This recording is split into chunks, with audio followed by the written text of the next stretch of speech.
Welcome, everyone. Welcome to the TEPPEN Community Tournament. I am Ninja Nam. We'll be on the desk. I'm joined by my man, of course, the one and only Broken Fierce. How you doing, guys? Today we Oh, got a pretty big event. Wouldn't you agree, Broken Fierce? oh, absolutely. I'm excited. We have a ton of some big names coming out, some new faces too. I'm really excited to see how this event goes down. A lot of deck variety. It's going to be an excellent time, and I hope you guys love Kyle P because we're going to be getting a lot of him on stream. I know I like Kyle P, and Ninja, I know you like Kyle P, so I think we're good. Look, I mean, we were, somewhat close acquaintances, but maybe we're training partners or whatever have you. But we will be having a lot of Kyle P matches, of course. It is dependent on the availability of streamers in this tournament, and we do have about one or two. Kyle being one of them, another being Thirsty Games. So hopefully we will be able to view those matches throughout the tournament. And do you know the tournament order or the tournament format? Sorry. We're looking at a standard event, 3 decks, 1 ban. Pretty traditional card game fare coming up, which I'm very excited about. I think that format is very naturally good for Teppen, just due to the nature of heroes and hero arts. That lends to a lot of variety. That adds to a huge level of strategy because you have to know what your opponents are going to go for. You have to know what your decks are good against, bad against, how to counter that, how to handle the things they're vulnerable against. I think it's really, really excited for me. I'm very ready for this one. I've been all of our fun formats have been great, but I've been waiting for a more traditional event coming up. So I'm all in on this one. It's going to be exciting.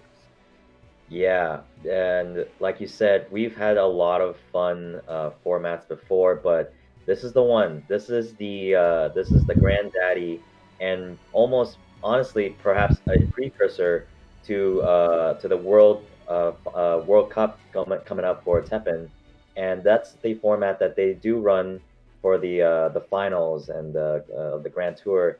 And when you look at it, it's very strategic because before we were just kind of playing with whatever decks you have or a limited format of decks like dual colors or et cetera, et cetera.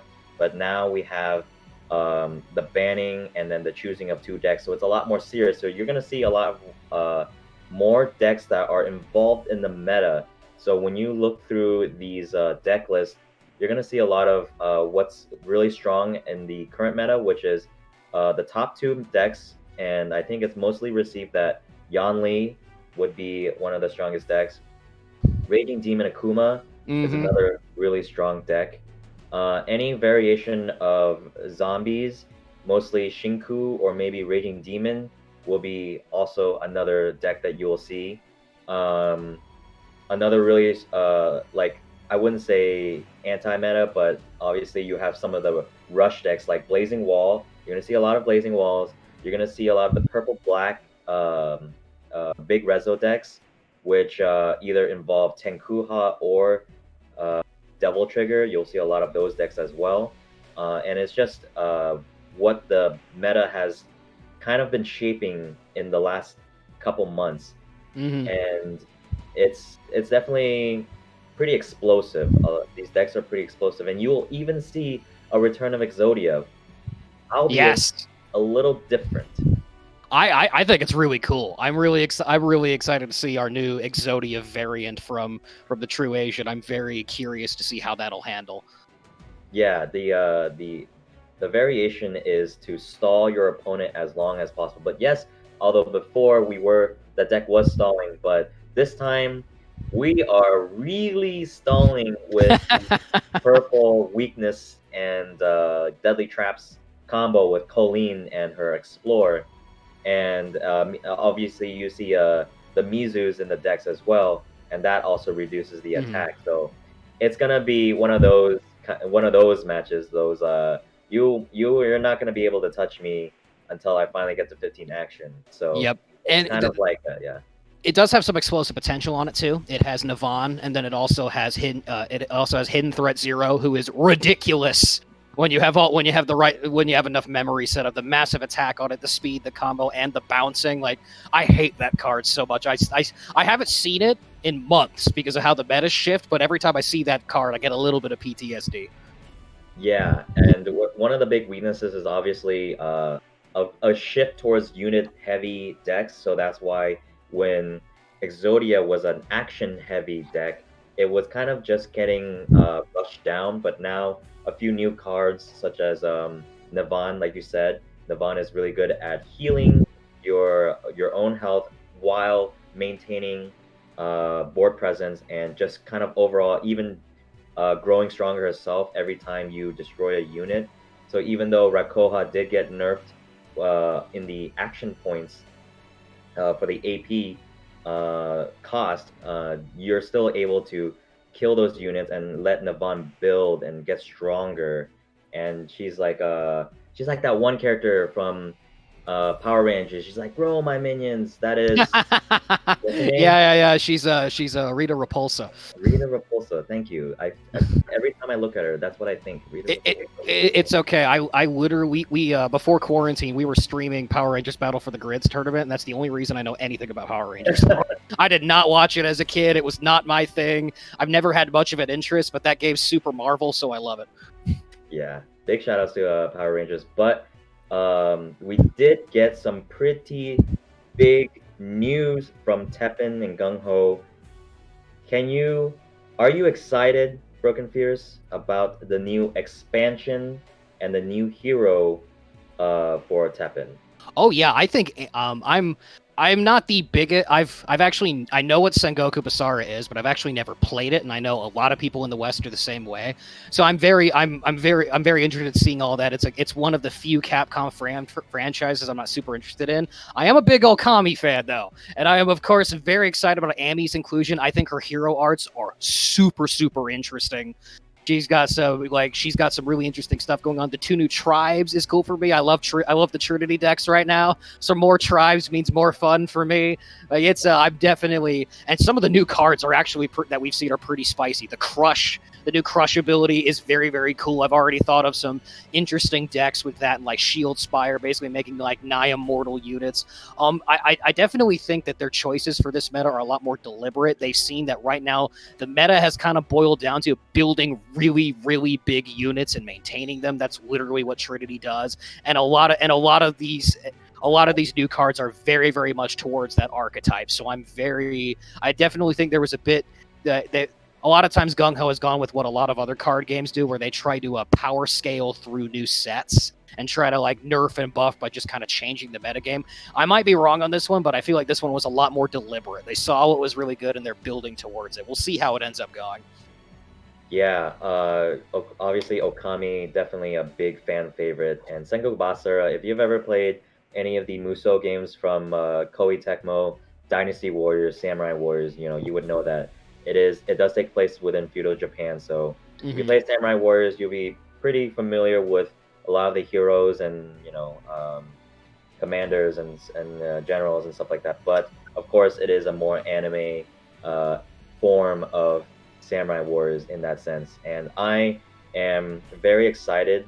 I didn't really play Sengoku Basara like that or watch the anime, but I do like that feudal Japan era. So a lot of those heroes, obviously, Capcom has done a great job of just reanimating these heroes and making them look really good. So like one of my favorites is Date Masamune, and he's a The purple hero. Yeah. purple legendary. Yeah, He's the only character I was familiar with, specifically because in one of the games, I don't remember which one it is, you can change his swords into Alistair from Devil May Cry and Beautiful Joe, and he wields like 4 of them, which is the funniest thing to me. I always thought that was super cool. That's why I'm familiar with the series, because I heard about that and I always wanted to play the game. Yeah, super cool hero. And then of course you've seen some of the other ones. Yukihira, he's the red hero, and that character is looking kind of scary. And as a red player myself, I'm pretty interested in being able to play him. But I think black players definitely rejoiced when they seen the card reveals over this weekend. Oh my goodness! I've kind of shifted away from black, though. I've been playing Raging Demon mostly lately, just because the meta has kind of shifted away. But after seeing all this new revenge stuff, this is another thing I think it was deliberate. I swear they gave Amy that hero art that kills and doesn't activate death effects specifically because they're giving revenge so much support. Yes, definitely. I would say Revenge and the zombie build have been sort of running rampant. At a time, the Zinku, Zinku, Zombie Shinku, Shinku Zombies. I can't believe I called it that. Shinku Zombies was definitely a very popular deck for a while. Shouts to Kyle P, the master of it all, and he's kind of been controlling and just spreading the love of Shinku zombies. So now everyone's been playing them, but that's kind of been on the downside since obviously Raging Demon is a much more easy pilotable deck that's able to deal with these big yawn units, right? And Hmm. when you have these zombies and these agiles and these sigmas, and they're all out there and they're revenging, and you it's really hard to keep up. So you're right. I think that the Ami hero art, the first one, Great Divine Intervention, was specifically made to counter that, and I really like that where they didn't drastically come up with cards to counter it. They just gave this, hey, we're just gonna leave this here. This is one of the options to counter something that's really strong in the meta, and I really like that from Gung Ho. Yeah, it's gonna be really really cool. I'm excited to see where it goes. We're also getting more Ascend Revenge, which I also love. But besides all that, we actually are looking at the bracket right now. We already have a list of games we're going to be getting. What we will be getting first on stream is Kyle P versus Zach the Lego Maniac. Zach the Lego Maniac. That very interesting name. I don't He know what pieces he'll be building, but hopefully he can build his way to victory against he Kyle P. he's definitely built himself some strong decks. Looking at his deck list, we've got a Devil Trigger Trish Viper, which is another deck I've been playing with lately, and I actually love it. I have a ton of fun with that deck. We got a Shield Spire deck. So that'll be cool. And then of course Raging Demon, because it's very strong, very, like you said, relatively easy to pilot. I'm a big fan of it just because I'm glad Akuma's finally good, and Akuma's one of my favorite characters in anything ever. So I'm very very excited to see how strong Raging Demon is. But yeah, Zach the Lego Maniac definitely has a list of decks that are quite the threat. So let's see if he can build his way to the top. Yes, and speaking of being at the top, there is a name that you guys might be familiar with. A favorite to win. Earth has also entered the battle once more. He's going to be going against Pygmalion up there in the top, and also True Asian, aka Steven, going against Jonix. S going against Samurai underscore Zach. Cal Hobo going against Zanzis. The Thirsty Games, one of our other streamers, will be going against Kent Felix. And then rounding up, we have Adam Lierney versus Matthias Lima. Hopefully, I got your name correct. And if you guys would like to view this bracket on your own, please type exclamation mark bracket to view the brackets. Yeah, please do, guys, get all that data. It's gonna be an interesting one. Bracket, I'm excited to see where this goes. Hashtag brackets with an S. plural. Yeah, multiple brackets. Yes, so there are multiple brackets. We're gonna have multiple rounds. I believe we have about 4 to 5 rounds today, and I think we're only going with 4 rounds, hopefully. And then after the 4 rounds, there will be a decided top four, and with that top four, we will then enter a single elimination for the grand supreme winner of today. And of course, they will have a prize pot waiting for them, and that prize actually will be contributed by you guys. So if you guys would like to contribute to the winnings today and really help us out and help out the winners, please type in exclamation mark matcherino. That way, you guys can really just contribute, any type of donations. You guys don't even have to donate. You guys can actually do these free coupon and clicks where you guys can just kind of, view some ads or, buy some stuff. And that will actually also contribute to the pot as well. Yes, view some ads for us so we can keep making you these tournaments. Yeah. I'm a Honestly, I'm a professionally I do marketing and advertising. So for me, watching ads is great, but for some of you, I understand it might be tough. yeah. Honestly, last time we ran a tournament a couple weeks ago, it was highly, highly successful. We had a huge a matcherino turnout, and I can't remember the exact number. I think it was about 260 or something like that. Maybe Iowa can remind me of the number, but it was definitely a great payout for our players. So thank you very much for all of our for the TEPPEN community showing out pretty hard like that. Yeah, shout outs to the TEPPEN community. Such a wonderful group of people that I'm very honored to be able to call myself a member of. You guys are so welcoming. Everyone's always helping each other. Just the right amount of smack talk support. It honestly reminds me of early day Marvel, where everyone's just trying to learn this ridiculous game. We're all friends. Like it's a good time. So shout outs to TEPPEN, reminding me of old things, creating new memories as well. Shout outs to this wild game we've all become obsessed with.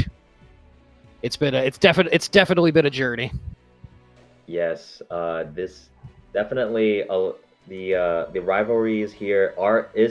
We do have some of those. I think prevalently the Kyle versus Earth rivalry is definitely there, and I would love to see them finally face against each other with uh, I would say unlimited, not unlimited, just like just them going at it. I want to see Kyle use his zombie Shinkus. I want Earth to use whatever deck he wants to do, and definitely a lot of eyes are on Earth and Rana right now. Both of them reaching 2300, the first two to have ever reached TEPPEN Wow. points of 2300. So they are now they have monikers of TEPPEN legends. I So like it. definitely we're gonna see how Earth is going to just bring his just tenacity of being able to play within long hours and against like thousands and thousands of opponents and just bringing it up to the top. Yeah, it's particularly impressive to me that people get so many high points in this game, because while this game is fast mostly, unless you're playing against black, it can get due to the fact that you constantly have to be on your toes, your reflexes have to be on point because of how quickly this game can go. The ability to just play for hours and hours and hours is very intriguing to me. It makes it all the more impressive. TEPPEN isn't just about strategically playing your cards and working around your opponent. It's also about your reaction times, your mind games, how you manipulate your opponent, and the fact that some people have been able to bring up such a high amount of points when you're playing against all sorts of different decks on ladder, constantly changing up your opponents. It is very impressive to me. The numbers of these guys are able to put out is crazy, because I struggle so hard to get anywhere near that, and these guys make it look so easy. Yeah, I've said it before. It's just the way Japan has a different type of culture when it comes to gaming, and it's just kind of just you feel that it's just ingrained within them. They kind of live and breathe it. They just wake up. They're like, time to grind. Maybe they'll eat a toast or something, and they'll just play like 10 hours straight. I They'll go from 1800 to 2200 or something crazy. I mean, I respect it. That's why they're beating us in so many things. Like I hard respect it when you know what you want and you just get up and you work for it all day, every day. And totally, I have nothing but respect for that. Shout out to the Japanese players, of course. Yeah, they are so strong. And there was also just an event just recently where the Japanese ambassadors played off against each other, and I believe, if I'm not mistaken, I think Earth won that Yes, he event. did. Or Earth did win. I didn't That watch the is, whole. I didn't watch the whole thing, but I watched a few and I saw the end. yeah, that was very impressive by him, and I think that it goes without saying he's definitely by far the favorite to win any type of event. He's out there. He's definitely first seed.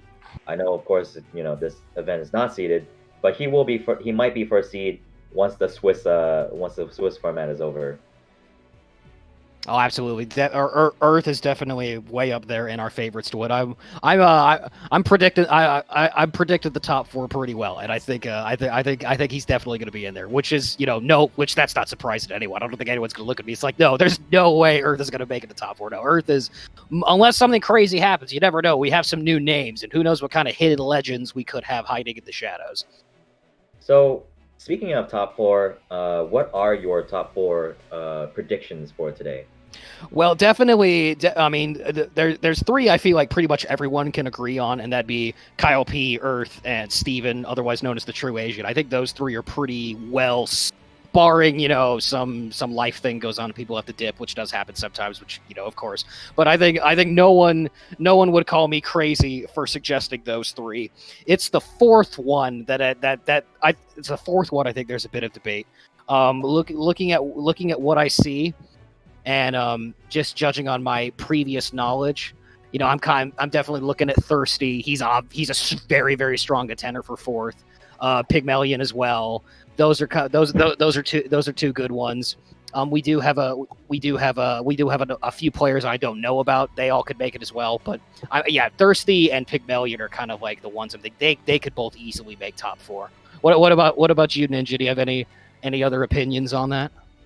I think I'm gonna go with a safe route for today. I don't think that there's that many outliers or secret picks for myself. I would say the top three is I would agree Kyle P, Earth, True Asian, and I think I'm just gonna go with the Thirsty Games pick for the fourth as well. I think he's been playing pretty well, and he also made 2200 recently last season, so he did reach that TEPPEN God status. So shout outs to him. I think he's also gonna be bringing some pretty interesting decks. There will be this black green deck that has Killer Bee and Gil. So that deck is gonna throw people off by surprise. Is he bringing Giller B? Giller Bee is the deck. Yes. Oh, I am. I didn't realize that. Okay, Thirsty is now who I want to win. That's for sure. Oh. So a lot of you guys might not know this. Giller B. I have talked to Thirsty a little bit about this. Giller B is one of my favorite decks in the entire game. I love it so much. It's hilarious. It's powerful. Gil's one of my favorite Street Fighter characters, so I'm all in right there. I've messed with it myself. I love Giller B. So if I can see that deck go far, it's a good day for Broken Fierce. That's all I'm saying. Well, you're gonna have to cross your fingers to hopefully see Thirsty Games play, but as of right now, we are gonna see Kyle P versus Zach Lego Maniac face off against each other. And as you can see on the left, Kyle P does have the Shinku Zombies, a very classic deck of Kyle, obviously his signature deck. We're gonna see Raging Demon, also a normal deck, and Yan Li at the bottom. Three of the decks that you would probably expect any competitive player to play. Oh yeah, pretty standard. Kyle has also played Yan Li before in the past, when she was first very very prevalent during the Ascension days. So no surprise there on the left. Although, what about the decks on the right? What do you think, Broken? We are seeing a Raging Demon. We've talked about that already today. That's pretty clear. We are also seeing the Devil Trigger variant of the Trish Viper deck, which I think is extremely powerful. The biggest weakness for the Trish Viper deck is that it can be rushed down kind of early and then removal. And while the Devil Trigger doesn't remove that entirely, having the constant invincibility just helps that deck's long game so much. It helps clear up the only major flaw the deck has. I do think the Devil Trigger variant is extremely powerful. True Asian is running this event too. That Shield Spire deck though is a very interesting one. It's very much a Trinity Shield Spire hybrid. It's running a lot of this. Running a lot of stuff you expect with Trinity. You have the Nero that buffs up depending on the amount of tribes. You of course have the double tribe feline, also the legendary feline as well, the Trinity card of course. But then it is running Shattered Horde, some of those more offensive options, as well as Bombast, which is an extremely powerful card. I'm really interested to see how the Shield Spire variant of what's usually the Trinity deck will work in the early game. I definitely see it as being very, very powerful. Shield Spire goes up early on one of these powerful units. You just got to deal with that forever, especially that Nero if he gets big with the spillover. But I'm curious to see how it'll last against a more traditional Trinity, like the Yawn Trinity deck. How it would last in the long game over time against that. I'm very curious on that matchup. Yeah, definitely. One of the original Trinities with Shield Spire is something that you would see. Albeit this one is a little bit more action heavy. So that's pretty interesting.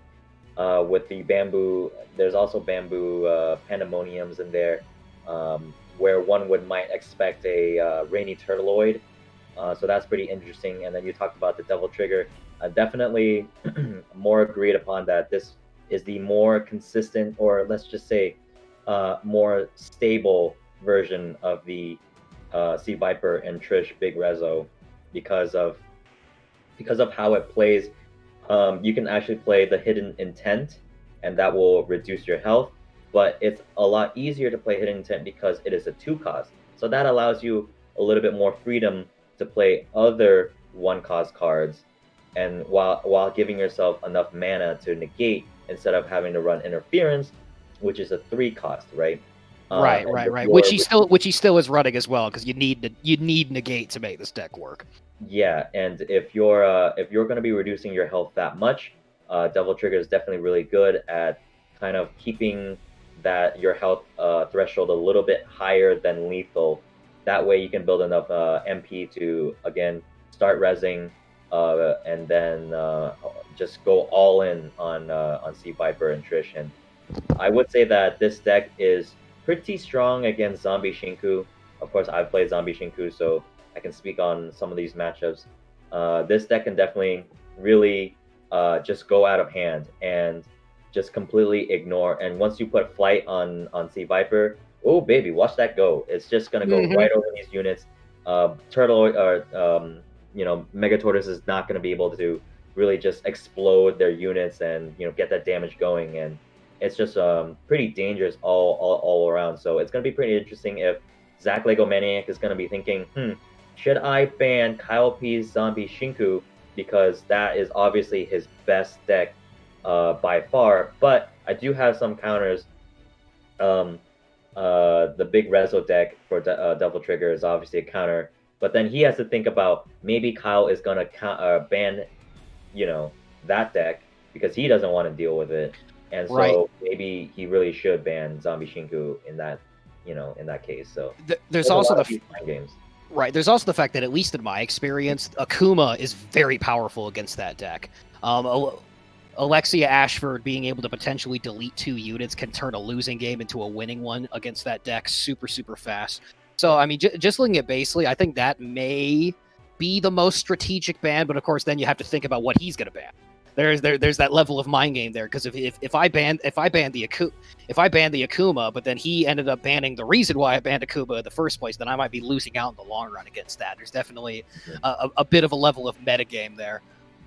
Yeah. So I would definitely.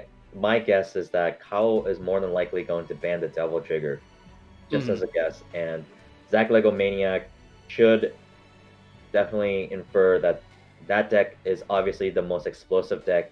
So he's probably going to have to counter a different deck that goes against it, and maybe maybe Raging Demon or Zombie Shinku, and more than likely Zombie Shinku. Yeah, I just knowing who your opponent is, Zombie Shinku is probably the safest ban here. Yeah, and you would imagine that you would want to ban against the decks that you're not as familiar with. Obviously, some of these green Yawn and Shieldspire Trinity decks, very prevalent in the meta. We faced against it quite a bit. Raging Demon, probably one of the most popular decks out right now. So ladder is just filled with them, right? So once you play these matchups, you've probably played like 100 Raging Demons in one Yep. season or And more. I contribute to that. My apologies, everyone. I am a big fan of Raging Demon. I've been running the variant with Julie as well, because that's more Ascension targets. And then she and then she brings something back to your EX pocket really cheap. I think that variant is very, very strong, and it adds a bit more consistency to the deck. Because one of the only flaws with the Raging Demon deck is sometimes you can get really hard to use hands because you've drawn a lot of the Leica demons, and then you don't have any Ascend units out, and shuffling her in there can really help get rid of that problem. But I digress. I just like Raging Demon. As you can see, actually both Kyle and Zach Lego have different variants of Raging Demon. You would see Kyle. He has 3 Conspirator Speech. That's a given for Kyle. That's his thing. Him and you both love that speech.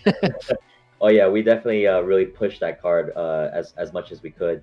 And then another card that's just absolutely so strong Mastery of the Hado, one cost epic card, on death gives 3 MP, and you can just imagine that it's just a little mini yawn just Hmm. waiting to happen. And when you get that bad boy on one unit, three of them, woo, you're just waiting to get that 9 MP, and Yeah, then it's a lot. yeah, you just start running out the gates, you know. So, and then you can see. Sorry, go ahead. I have noticed that us, and sorry, I called that card like a demon earlier. Like a demon's a different card, but yeah, that's what I was referring to earlier. But on the side of Zach Legomaniac, he's actually running a similar card, a little more risky, but also you don't have to attach it to an Ascension unit. So it's a bit, you could argue it's a little more consistent there. He's running Black Crown's Madness instead. A very similar effect, give yourself more MP at the cost of cards from your deck and life. But it's also a very powerful card to see that. It comes with inherent risk though. If you throw the wrong thing in the graveyard, that can be dangerous for your end game. Yeah, if you throw out your Sigma, goodbye to endgame, right? Because this that's the whole point of the deck. Mm-hmm. And Nope. I do like that he's running Black Crowns. It's definitely very different. I would say it's a kind of like a high risk, high reward type of thing. He's also not running zombies. Oh, I just noticed that he's not. He is running the Azules, but he's not running any of the classic 3-cost zombies. He's not running any Ashford either to delete weaker units, which could be really, really strong in the mirror and against various Trinity builds. Yeah, he's got 3 Alexias. That's pretty standard for any raiding demons. He does have 2 Alfreds, as does Kyle. So that the type of destruction are still there, but I do worry for the end game, for Zach Lego if he does play this as a mirror against any of these decks, because of course a lot of these decks do have a lot of end games. Kyle has Zombie Shinku and Raging Demon. Those has the zombie shells of Agile and Sigma. And Yanli, of course, a deck that just runs really fast. She'll run her end game all the way at the very like mid game, and then just pop natural cycle, and then here we go again. And, yeah, I was not a believer of Natural Cycle that when it first came out, but man, have I been proven wrong. That card is absolutely essential. It can completely turn around bad matchups. It's an incredibly powerful card. oh yes, absolutely, and it just everything changes when you get that little bit of a boost of the +1/+1 on some of your units. Oh, absolutely. The +1/+1 isn't a huge deal on cards like Gate, but on Rainy Tertloid or Nero, that +1 is a huge difference. It absolutely changes the game. Yeah, and when this deck just runs at you, Yanli is definitely back. Just thanks to a few things. Of course, Trinity being one of them, Nero being another.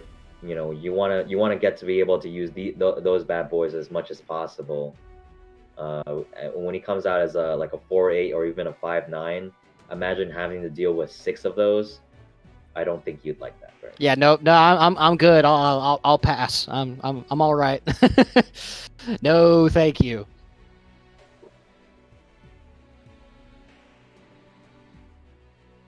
Nice. So as we're talking about this matchup, we are indeed ready for Kyle versus Zach. So once in a few seconds, we're gonna switch it off to the commentary team of Secret Tendo, and you guys can enjoy the very first round of our tournament. All right, yeah, we're gonna be moving into this next one. I hope you guys are ready for the first stream game of the night.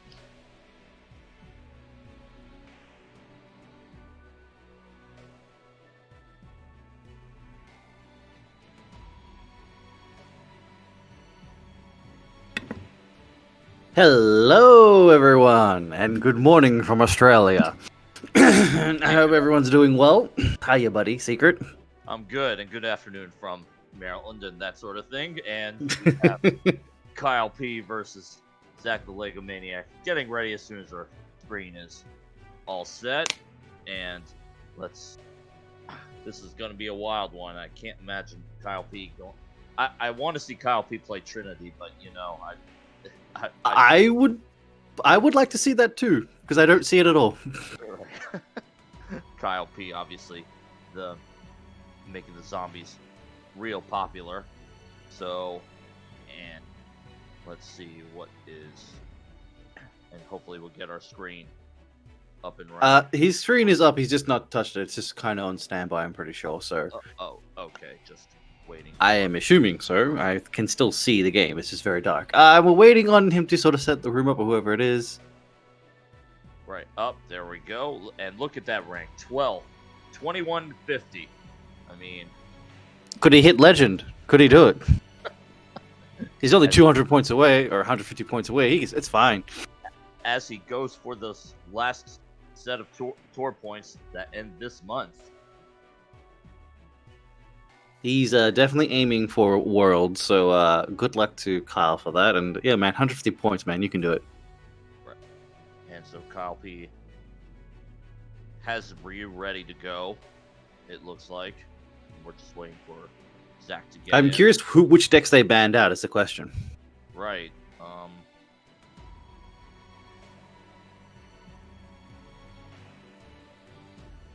Oh, no, there isn't? Okay. And we're getting some Heard clarification. There's actually no bans in this set, so Kyle P is going straight with Ryu, and it looks like Zach is in the room, but we don't know what his deck is right now. But it's loading. Getting some interference, but we're good. All right, so it's Zombie Shinku versus is PB Tenkuha. Sorry, Devil. PB. PB. And here we go. All right, so let's see what starting hand Kyle has. Interestingly, not the greatest hand I've ever seen because it's just turtle and 2 speeches. I mean, okay, he's gonna have to cycle out the speeches once he sees a unit. And nobody's. This is kind of. What? And nobody's doing anything for. We have a standoff right now, ladies and gentlemen. It's just I'm looking you dead straight in the eye. I think they're both trying to see who's going to make the first move. Right, I mean. Or we're just going to have a surrender.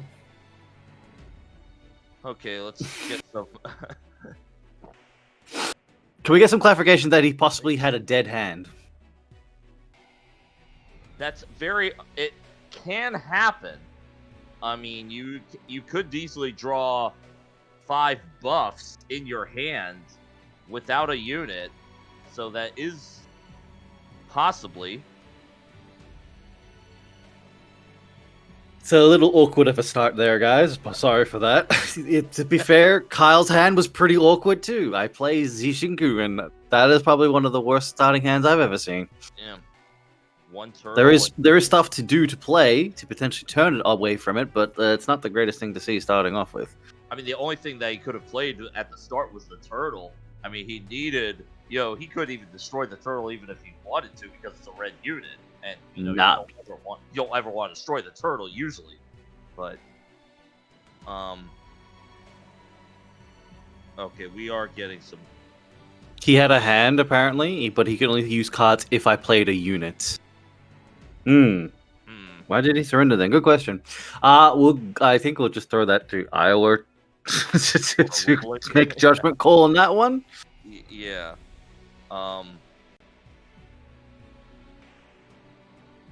As he's left the room right now and trying to get back in.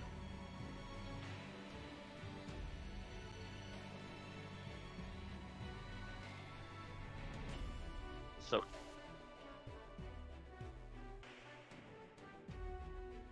yeah, we'll go over the last part I said about bans because I know the the guy, like Ninja Now and Burgerfist were talking about bans. I'm like, ooh, bans. Who are we gonna ban out? And I'm like, oh, there's no bans. So there's a little misfire there. Can we possibly turn up secret volume? We have tried. We've tried. We're trying. Well, I'll try again, but let me. We've never been able to figure this small little detail about secret out every time. Where's that professional mic you had, dude? That was cool.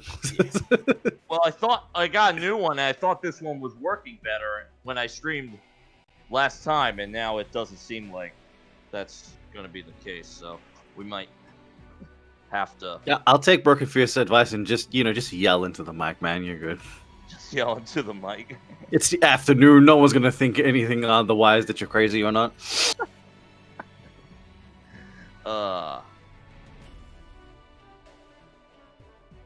As we're still waiting for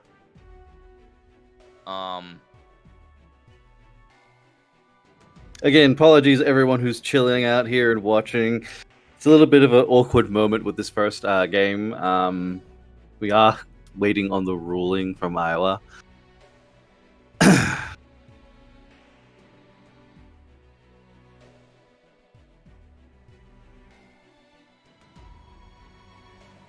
Meanwhile, while we're doing this, let's see if this works. We'll do this. Give it a on couple the fly. taps, maybe. Yeah, we'll do this on the fly. Still can't hear any of those taps from the mic. Ah.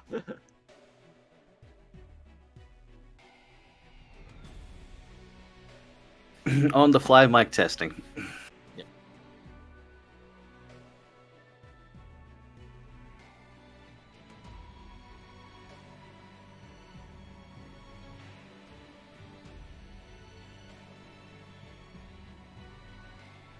So, Kyle sort of been explaining in chat like what was actually going on.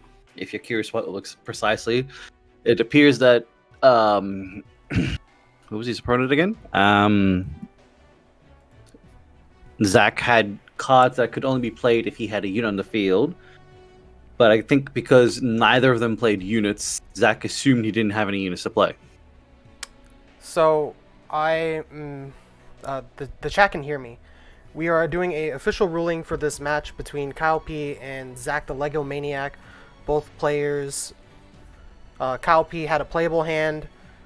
Zach the Lego Maniac had what's considered a soft brick due to a hook shot. A hook shot can be played onto an enemy unit, but clearly it wasn't optimal for them to play. Zach was waiting. Zach wasn't sure about the rules or how to identify a soft brick hand. But it is for my decision that because this is very early into the tournament, and I honestly believe that Zach the Lego Maniac did not know that the hook shot was a soft brick, I will be giving Zach the Lego Maniac a warning for the surrender.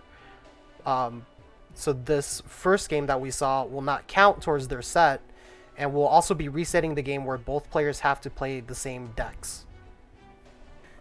That is okay. That is the call. Thank you very much, Iowa. By the mic. If you turn up your mic now. Sound.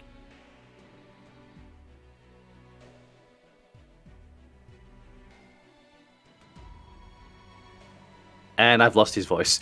So, while Secret Bits... Let's try it another way. All right. I think I can hear him now. Okay, good. All right, here we go. First game. Let's retry this again. Let's play some TEPPEN. Here we go. Let's kick some butt, yo. All right, so looking at Kyle's hand, we've got... Ooh. Ugh. That's... Oh, man. Okay. He can do something now. Well, at least he's got some choices. At least he's able to play some cards right now, so... Hey, he drew into a zombie. All right, he can play a unit. Yep. He almost had the ability to do a lib slash. Right at the start. There's Ooh, straight off the bat, Forbidden Fruit. But does he go? Yeah, he's gonna lib it. I don't want to give that. Oh, hidden intent.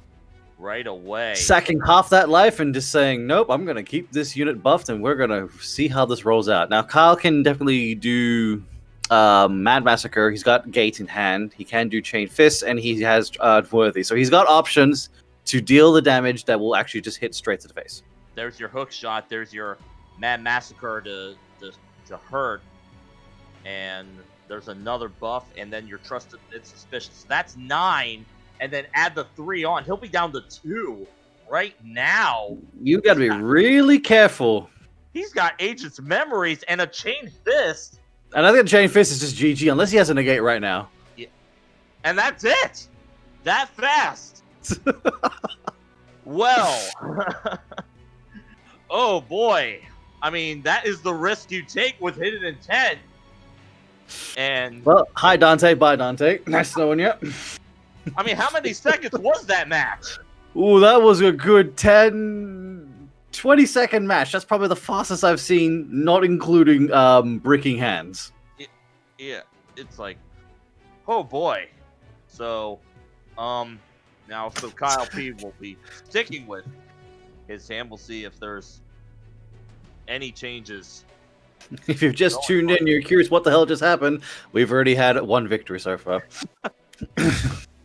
Wow. All right. Round 2, he's moving over to the Shield Spire Green deck. All right. I was curious about this deck. Yeah, and we're gonna see it live in action right now. See, that's a way better hand for Kyle right now, to be truthfully honest. yeah. I see that hand, I'm like, yeah, this is nice. 2 Juniors. I've got options to play stuff. Okay, there's your He pain. drops the Bamboo Pandemonium. Bamboo Pandemonium is slowing down his mana roll, but he does drop Feline to get the mana roll back to normal. It doesn't increase it, it's just like at the normal pace. He's going to drop Turtle in the middle, and we're going to see Feline get destroyed. Nero comes down straight away. Pop goes Pandemonium.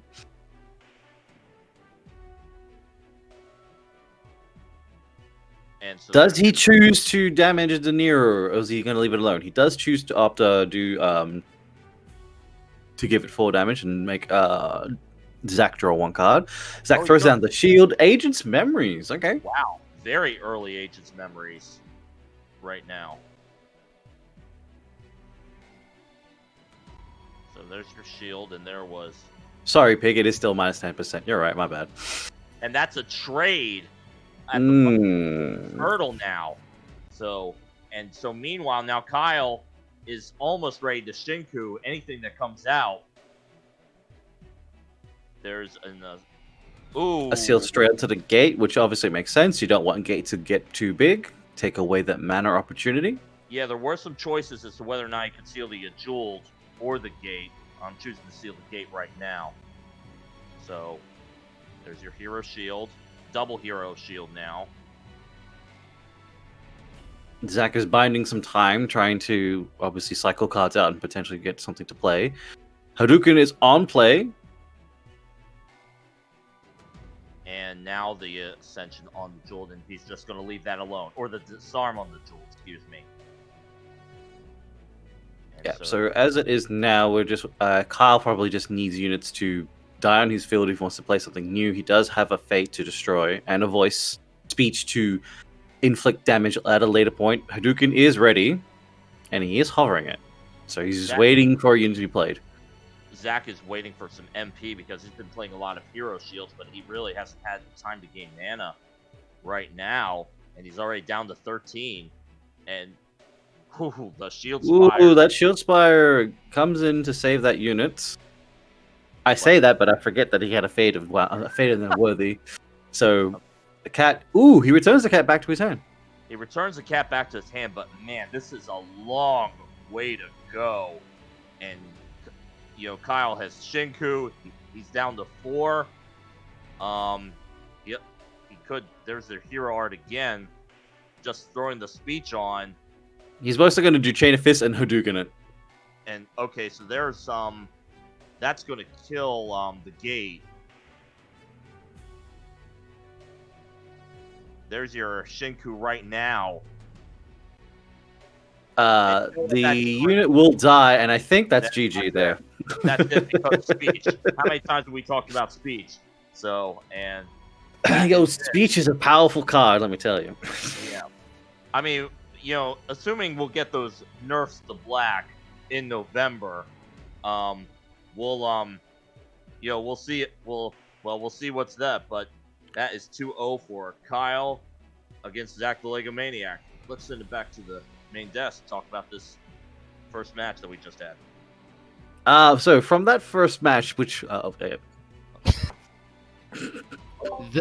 those were some extraordinarily explosive games from Kyle P. And I'm not talking about the turtle. No, I'm talking about the speed and the power. Absolutely dominating first game. That early Forbidden Fruit was so unfortunate. Kyle had all the tools to just pound that unit. That second game, Kyle just showing in clear form why he is one of the best in the world. Yeah, so I know we talked about a lot of the how the big Reza was going to be a counter against Zombie Shinku. And by the way, our apologies. The correction is that there are no bans, There are no and bans. Yes. there are no limited decks. But if you do win, you are locked onto the deck that you previously won with. So when Kyle won the first round, he did have to keep Zombie Shinku. So Right. moving past from that, typically Forbidden Fruit is actually very strong if you do get the unit heavy field, but unfortunately for that, actually Kyle did have an awkward hand, but then the Forbidden Fruit came out, and then like a full like 12 damage came out, and then 12 damage from Kyle's side because he did the Massacre and the Trust Amidst Suspicion as well as the other Chain of Fists, and then Zach just cut his life in half, and all of a sudden, that was it. So, Yeah, as soon as the Forbidden Fruit came out, that awkward hand was all of a sudden one of the best hands you could have asked for, just like that. Especially when the negate came out that cut his health. That's the danger of running the danger of running those cards. You leave yourself vulnerable like that. If he had Devil Trigger, it would have been amazing because he would have been able to make himself immune to that damage for the first bit. But unfortunately, he did not have it, and Kyle P was able to take advantage of that to full effect. Shout out to Kyle, some incredible play this first set. yes, so Kyle will be moving on with that 2-0. Other players moving on.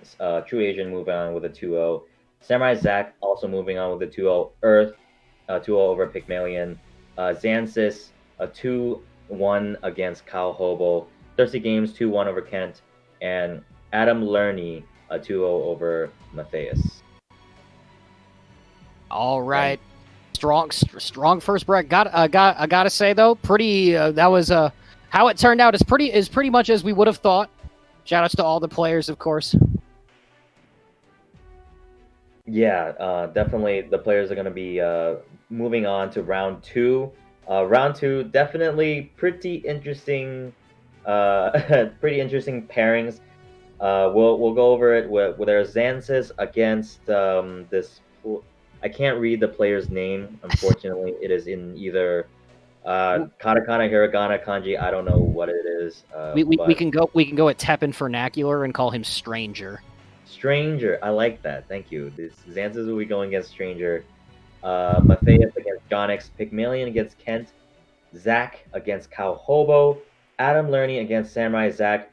And of course, the full irony of the top four predictions from yourself and mine: Earth versus Steve, a True Asian, and then Kyle P and Thirsty.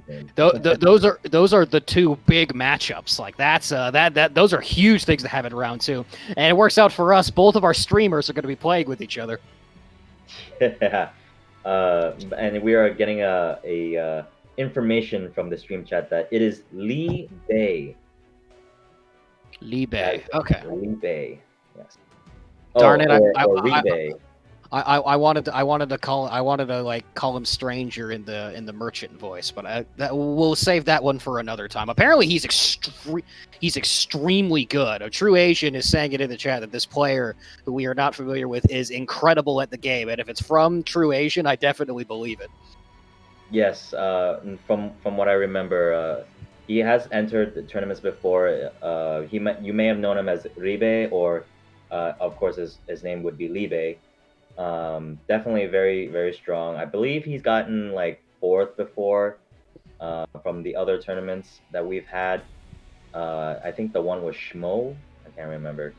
But definitely a very strong contender. So now that he's back in the round two mix of the Swiss format, we can imagine there will be quite a bit of a shakeup in the top four, where maybe True Asian and Thirsty and Kai or Earth might have to kind of be careful with this new dynamic. All right, yeah, no, I went from not knowing who this person is and being curious in that regard to all of a sudden being really curious because apparently they're awesome. So that works out for me. Yeah, I mean, maybe we'll be able to see them play if they do get paired against either Thirsty or Kyle. And just a quick look at some of Ribe's decks. There is a purple black deck, and I don't know what the hero art is. Potentially it could be Rakoha, maybe not. but it is a pretty interesting pick. There will be Blazing Wall also from Ribe, and I believe this is Yon Trinity as well. So Yon Trinity, obviously, and Blazing Wall, two decks that you do see on the ladder quite a bit. So Absolutely. definitely competitive decks overall. I do like Blazing Wall a lot right now in the current meta, especially it is particularly strong against Trinity. It's why Trinity's running in previous metas. People have been taking it down to even to just one seal and then like a ZT.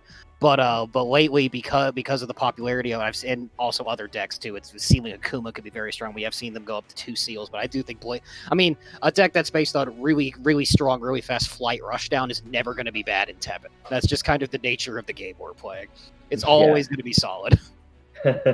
Speaking of solid, our two solid players and streamers are going to be paired against for this round 2. We do know Kyle P's deck already. We talked about it in the last match. And we will probably expect him to just run Zombie Shinku first and kind of see where that goes. But yeah, let's talk a little bit more about Thirsty's deck, since one of his decks is one of your favorites. Oh yeah, so Thirsty, his first two, almost they're a little. There's some variation here and there, but Zombie Shinku, Zinku, as has been named. I know you're against that name. Very popular right now, very strong. And of course, Yan Chun-Li once again. The Yan Chun-Lis are very standardized. There is some variation. For example, on the side of Kyle, he is running a Bamboo Pandemonium. And 3 of the 1/7 felines were on the side of Thirsty. He's just running 2 felines and no bamboo. But otherwise yawns are pretty standard. Like when you play against a yawn, unless they're running like most of the time, you know exactly what they're bringing. But Thirsty Games is bringing Giller B, a deck that I absolutely adore. All about getting some really big, powerful gills on the board, and then of course using Killer Bee herself, keep units off the board. Very strong. I also see a poison in there, which is not a card you see very often. And we're running Heart Tank as well. Uses sustain Gil longer and longer. Gil, for those that don't know, has a Resonate ability where whenever the Resonate activates, he gets +2 attack but -1 health. And by using Heart Tank, he can maintain Gil, and Gil can get very strong very quickly.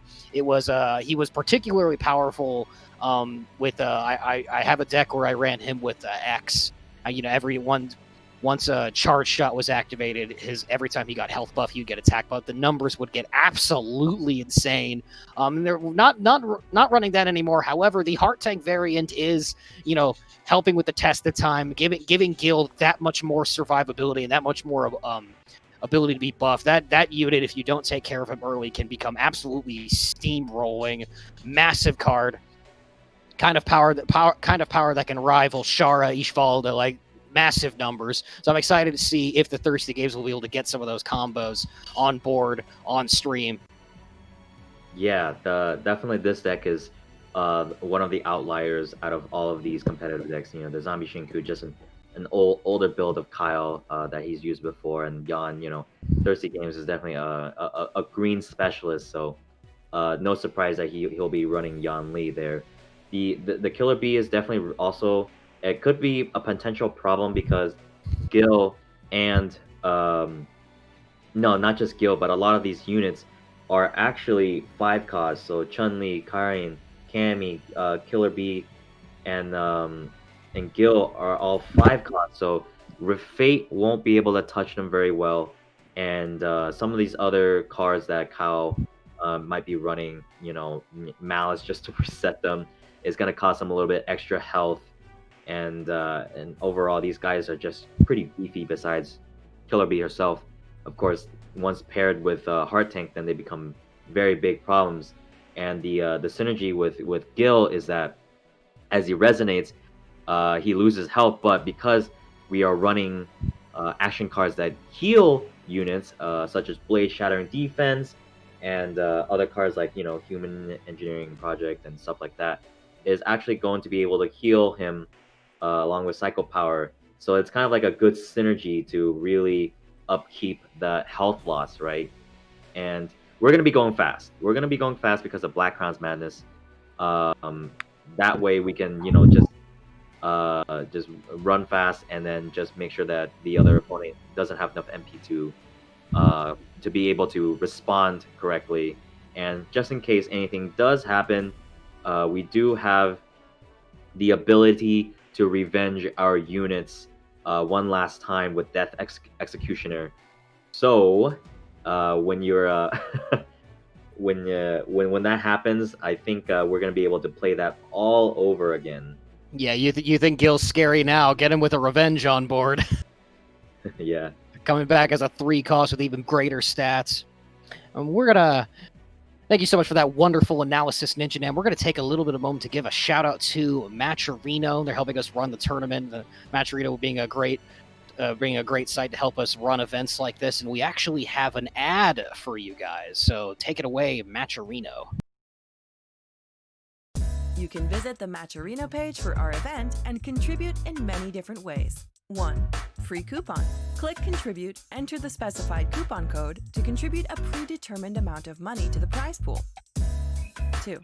Free sponsor quests. On the right side of the screen are various actions supported by sponsors, including retweets, Twitter follows, surveys, among other things. Click into these boxes to complete the action and add the attached prize contribution to the pool free of charge.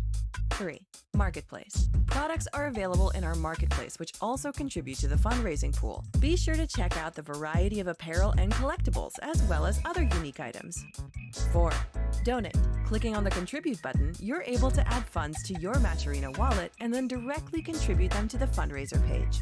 Thanks for supporting your event with Matcherino.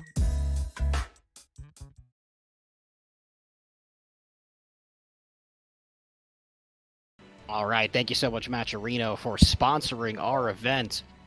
And as a quick side note, Ninja, you want to know how much of a Marvel head I am?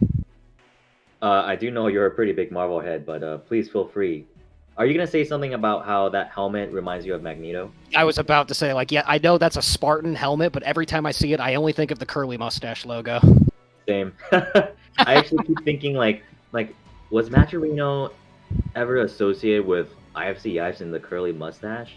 I mean, I know in the early day we use. I mean, the tournaments we'd run in St. Louis FGC was using Matcherino most of the time. So I know in the early day, yeah, but I'm not sure there was ever an official connection. We'd have to ask the big man Yipes on that one.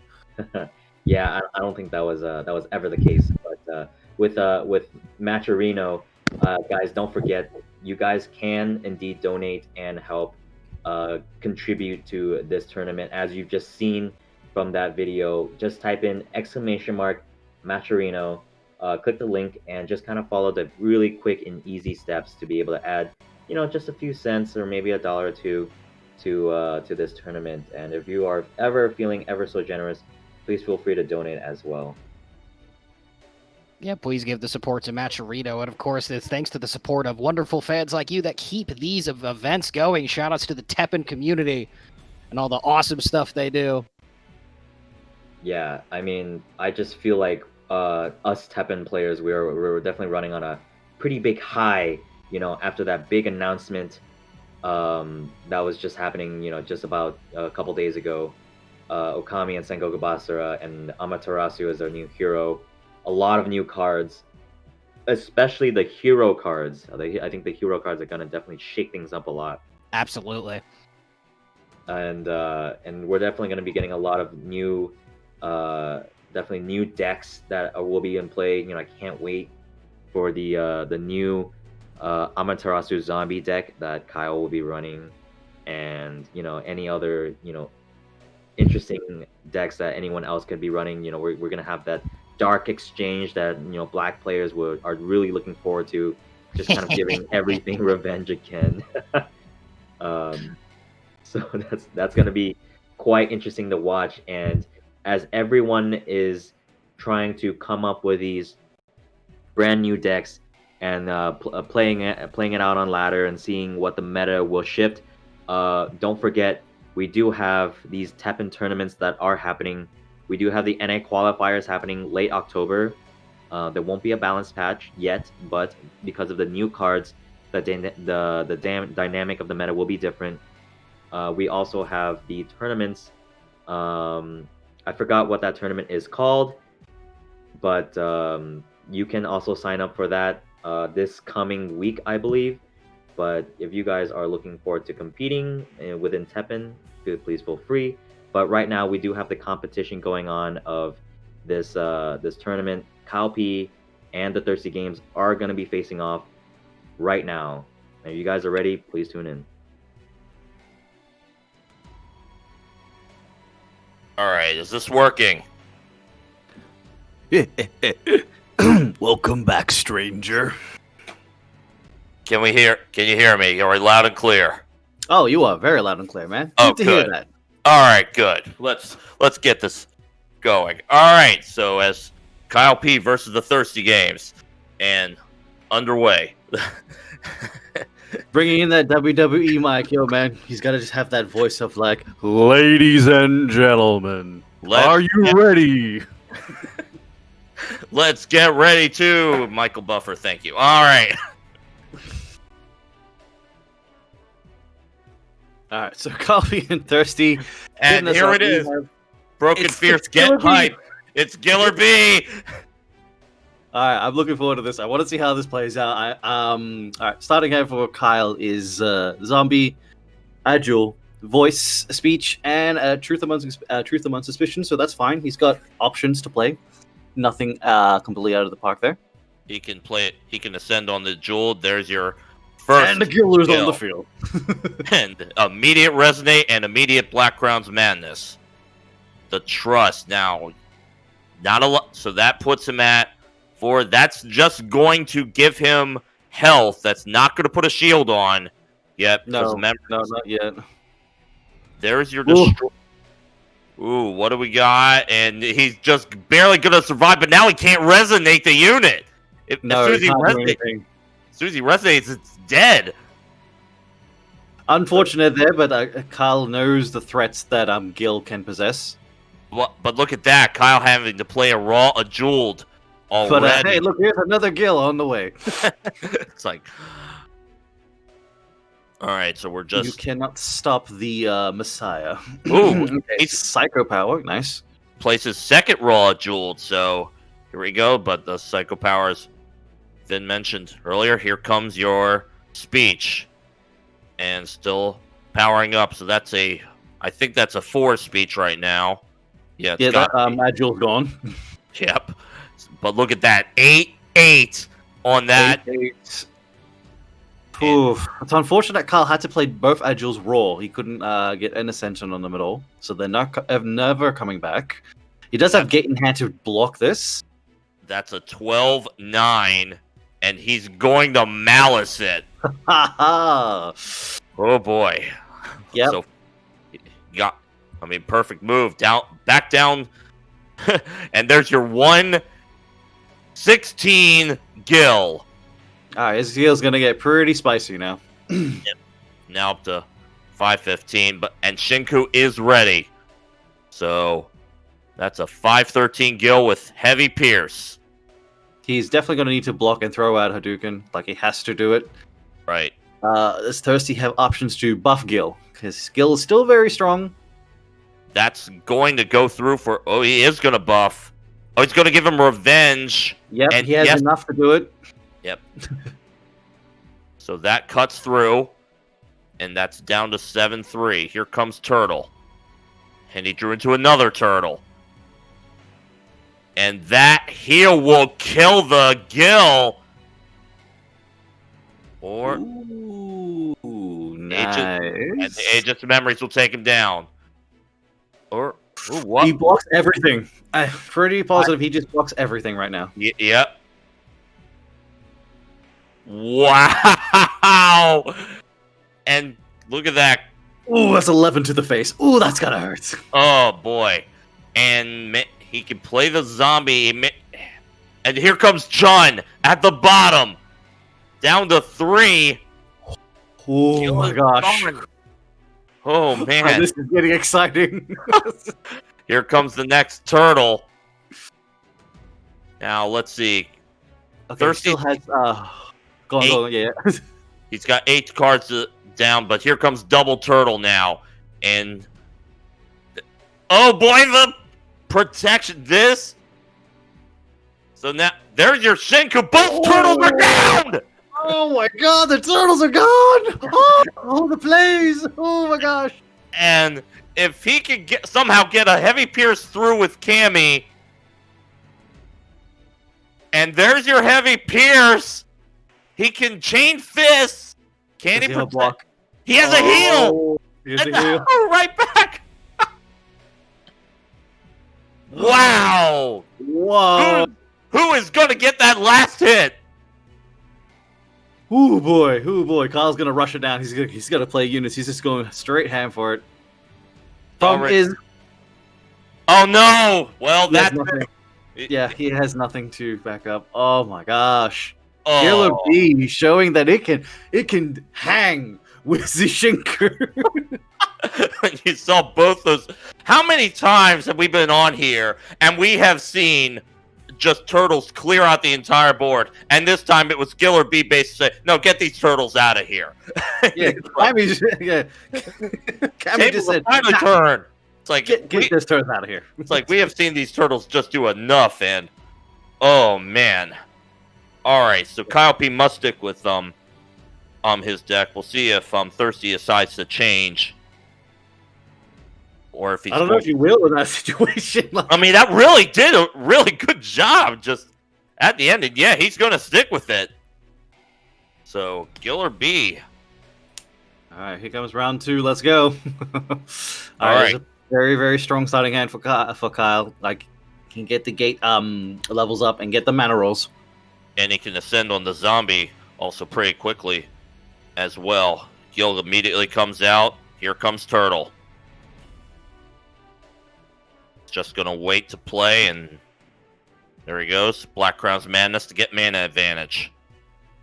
Not going to respond. All right, Ooh, that was a nice feline. drop on the feline to help circle some damage. Yeah, and because that feline took damage, the MP's already gaining right now. Here comes the heavy pierce to get through. And that's 8. And Ooh, my gosh. it's still surviving, but now any resonate, well, now any ascension, and see you, Gil. There you go. Yeah. Okay, so Gil comes down at the bottom to now attack the turtle. There's your chain of fists. Does he have shields on deck to play? And nope, he's just gonna play Psycho Power. There's your red ray slash. There's your shield. I think he baited that one out. Nicely done. And he Yeah. gets a free health. He does, but he's almost at Shinku. Plays 1 unit. Oh, what a hard take that was! Guys, Wow! And Kyle just throws it out there anyway. And he's gonna try to destroy. And this will kill it if he can't save it. oh my gosh. Do you have something thirsty? Is that enough? I don't think it is. No, it's not. Man! As great as that hard tank play was, Kyle P with the answer to stop it. Oh, Here man. comes Here comes a second turtle. Now, Man. what has he got to play? Like, he has to either drop Cammy, maybe, Killer Bee, or... Oh, there goes both turtles. Very nice, Killer Bee coming in there. But here comes the third turtle, and he's gonna heal, and the mouse will just cancel the heal if he uses it. But he is gonna do it. He can. I think that's a cycle. Oh boy, Chain of Fists now will get rid of it entirely. And that's it. Thirst. So, well, we saw that deck do some work, and that was. Yeah, like the Killer Bee is it's something very special, guys. Yeah. If you haven't played the deck before, I recommend you play it. It's actually a lot of fun. I mean, man, you saw that 7-14 Killer Bee, that hard tank. Oh boy, but Kyle was just able to answer that perfect Shinku, and then the immediate destruction. All for 1 hero art and all for 1 MP with Lord Raptor. It's like, Oh man. So Like it's a fun. Unfortunate for Thirsty, but man, that was some amazing stuff right there. That Yeah. the Killer Bee Turtle Killer, exactly. and with that, let's head it back over to our team, Ninja Fierce, Ninja Nom. Take it away, guys. All yours. I don't have Cam, but I am saluting my man Thirsty. You fought the good fight. It was a good fight. Unfortunately, though, Zombie Shinku is one of the most popular decks for a reason. But shoutouts to my man Thirsty, piloting Killer Bee to maximum effect, top skill, such a phenomenal performance, especially that first game. Yeah, that was definitely a really close match on the first one, and even on the second one, it was looking not too bad, except that there was that one draw, that Kyle was able to get on the Masker. Literally, just like played a unit, his zombie, and Shinku'd immediately, and just drew the Masker with 1 MP. It was literally like perfect. You know, it was Yeah. that was the heart of the cards that Kyle needed for that second game. Otherwise, if he didn't draw that, it might have looked really bad. I don't know if he had any other answers, because he was gonna kill Turtle, and that was gonna be it. But yeah, that first game, how did you fall off your chair? Like I felt like I could have heard you. I never fell, but I was slapping the desk. I was like, oh, let's go! Like it was a very exciting one. Unfortunately, one of the big problems with the Killer Bee deck is you really have to commit. Like all your units are 5 cost, and so by pushing out resources like that, if they disappear quickly, which we did see a lot in the second game, that you are left with a large period of vulnerability. And Kyle P played the matchup very well to be able to take advantage of those moments, especially in that second. Right. That it was just like the piercing it just hurts so much, right? When you think about the dynamics of the zombie deck, all the cards have really low health, and I don't think any of them go above 5. So if you introduce a unit that has a 5 attack or more, and then you put piercing on that, those are just free units. That's literally just like free damage going through each and every attack round, right? So when you add big units and peers, it's actually very difficult for zombies to deal with, unless, of course, they draw the right cards. You know, it has to be like with Turtle and with Masker. And it came down to the very end where Killer Bee actually killed both of the turtles. Twice. She Twice. did that twice. Yeah, she actually did that in the second game too. Killer Bee, despite her name, is not an animal lover. You watch out for her. PETA be warned. She's out there hunting your turtles. Yeah, she's definitely got those the plastic containers for the soda cans on deck. You know what I'm saying? Just to contain the turtles. And then right at the very end, that last minute piercing decided everything. It was going to kill, and I think Kyle, the best thing Kyle could have done was maybe put a speech to maybe force a double KO, but I think that once he drew right into that Masker right then and there, I think that just like decided everything. So really good stuff by Kyle, and of course big ups to Thirsty Games with his very innovative deck. Yeah, something unique. He's been working on the entire time. He's been developing forever. He is definitely the granddaddy of that deck. Showed how capable it could be, going up against one of the strongest decks in the game and holding its own very well.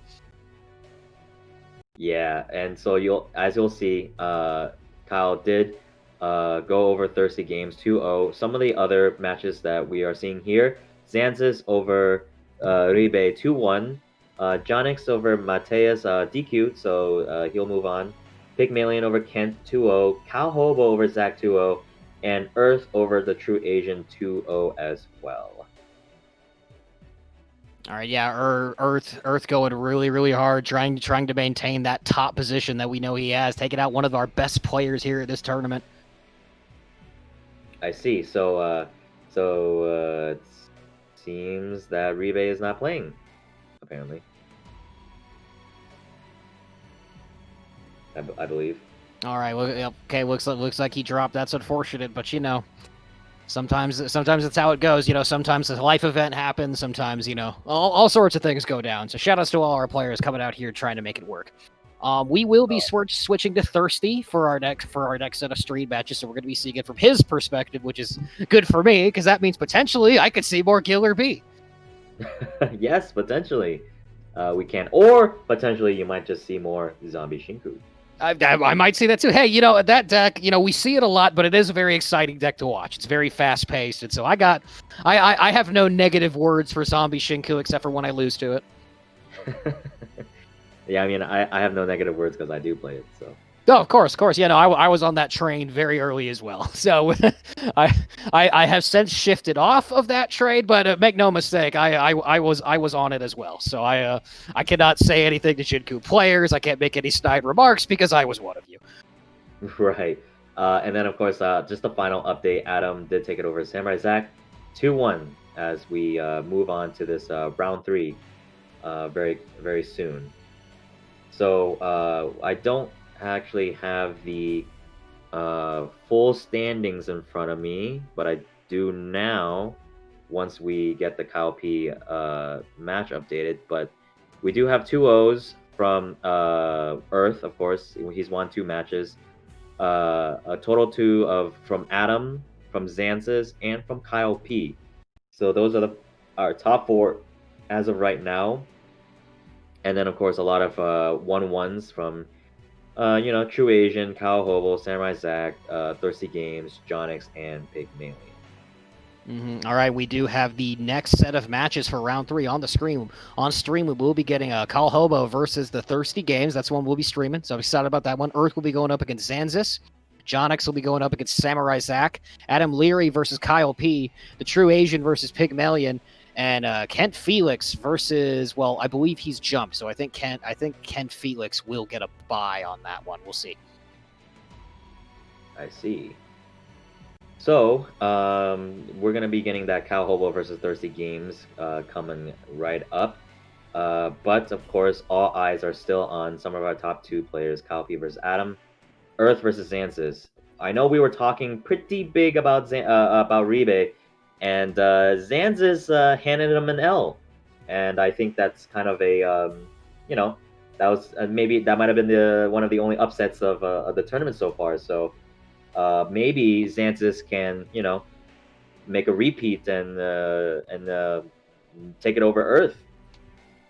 We'll just have to see. It'll definitely be exciting for sure. But while we're here, since we're pretty familiar with Thirst, we've already go over him. Let's talk about Kyle Hobo.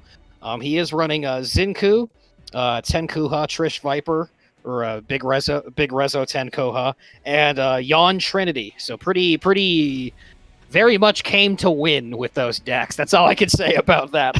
pretty strong, standard, powerful meta stuff coming out from Kyle Hobo. Yeah, so not much to say about the other 2 decks. Pretty standard.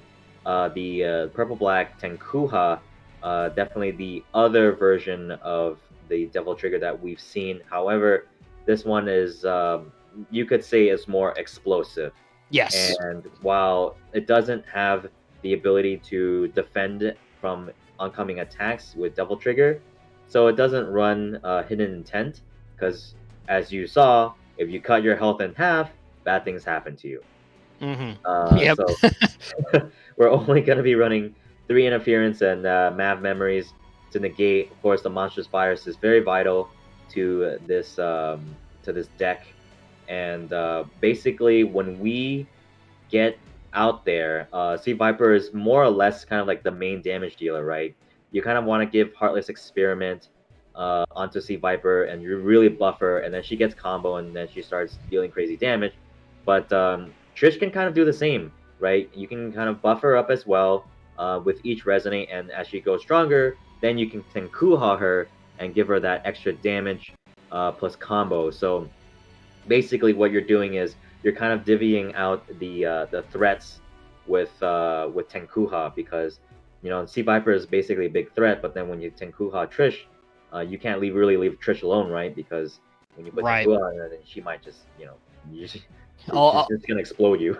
And playing the deck myself is playing against it a lot. Like you were saying, a lot of players like to go for you invest in Viper early, and then when you're spending a bunch of your resources to get rid of Viper, Trish is over in another lane, slowly but surely becoming a massive thing. And if all goes according to plan, by the time you've dealt with one or maybe two Vipers, Trish is gigantic. And you just kind of have to deal with it. And there's not unless you have the particular cools destruction cards, you just kind of have to deal with it. And once she gets flight on her, it could be a bad day. It's a very very fast, the Tenkuha version specifically, a very very fast momentum heavy deck. If you don't have the tools to take care of it, it's a nightmare to play against. Very very powerful. Yeah, it's really hard because as you're trying to destroy these units, and then other units pop out, and then they could get Bolt Reavers, and then just start flying with agility, and then you could even just like put down a Viper, and then give it Bloodbath, and then all of a sudden the game's just over because you just added 2 attack plus spillover and combo, and she's it was an instant attack, and you're like, I can't stop her. So definitely a very very explosive deck, and we'll have to see if Thirsty Games could really go up with it. I can only imagine Thirsty's still kind of riding the high off of Giller B. We might be able to see that deck once more. It is a fan favorite. I think the stream really enjoyed watching him play Giller B. So I can't imagine him, not starting with that deck and seeing what happens, right? It would be kind of cool to see Rezo v Rezo, Yeah. Two very different Resonate builds going at each other. It's just kind of scary because the purple black deck does tend to move a little bit faster, whatnot with instant attacks and the agility as well, right? The problem is that if Calhovo does get his monstrous virus off, it could honestly just be lights out, because at that point you're just kind of ignoring what the other opponent is doing. Just drop a unit on another lane, start rezzing that, and Tenkuha, and that's it. Because the Thirsty Games, obviously these units are really big, so it's really hard to fill up the lanes, right? Mm-hmm. So as you're rezzing, it's a little bit harder to kind of go around and block other units as you go. But you never know. Honestly, you never know, because these units, Gil especially, is pretty strong. He does technically have a stronger resonate on the attack, and you have Pierce, right? So, and you have heal. So technically, maybe if it's kind of like a lane interaction, maybe Gil could beat him out, or maybe it could come to the point where he'll drop legendary Lady Karin and just seal that unit altogether.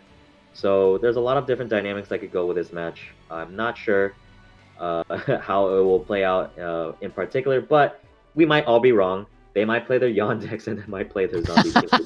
Yeah, we could get a Yawn or a zombie mirror. Yeah, who knows? And anything could happen at this point. Speaking of the Tenkuha Rezo deck, do you remember Day of Nightmares Rathalos? When Day of Nightmares first came out and Rathalos first became particularly huge using those combo units. Are you talking about Wrath Awoken?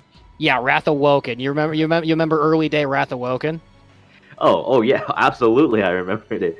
Man, I've had combo units fly up to like +10 combo, and it just like hit me in one hit. This it's obviously very different. It's a lot more action heavy, and the units typically don't get that big. But it actually how it plays and how you're supposed to work the map, it actually very very much reminds me of that. When I first played against that deck, I'm like, this reminds me of something. Yeah, no, you're absolutely right. It's kind of like a successor, but a little bit slightly more degenerate successor of the Wrath Awoken deck.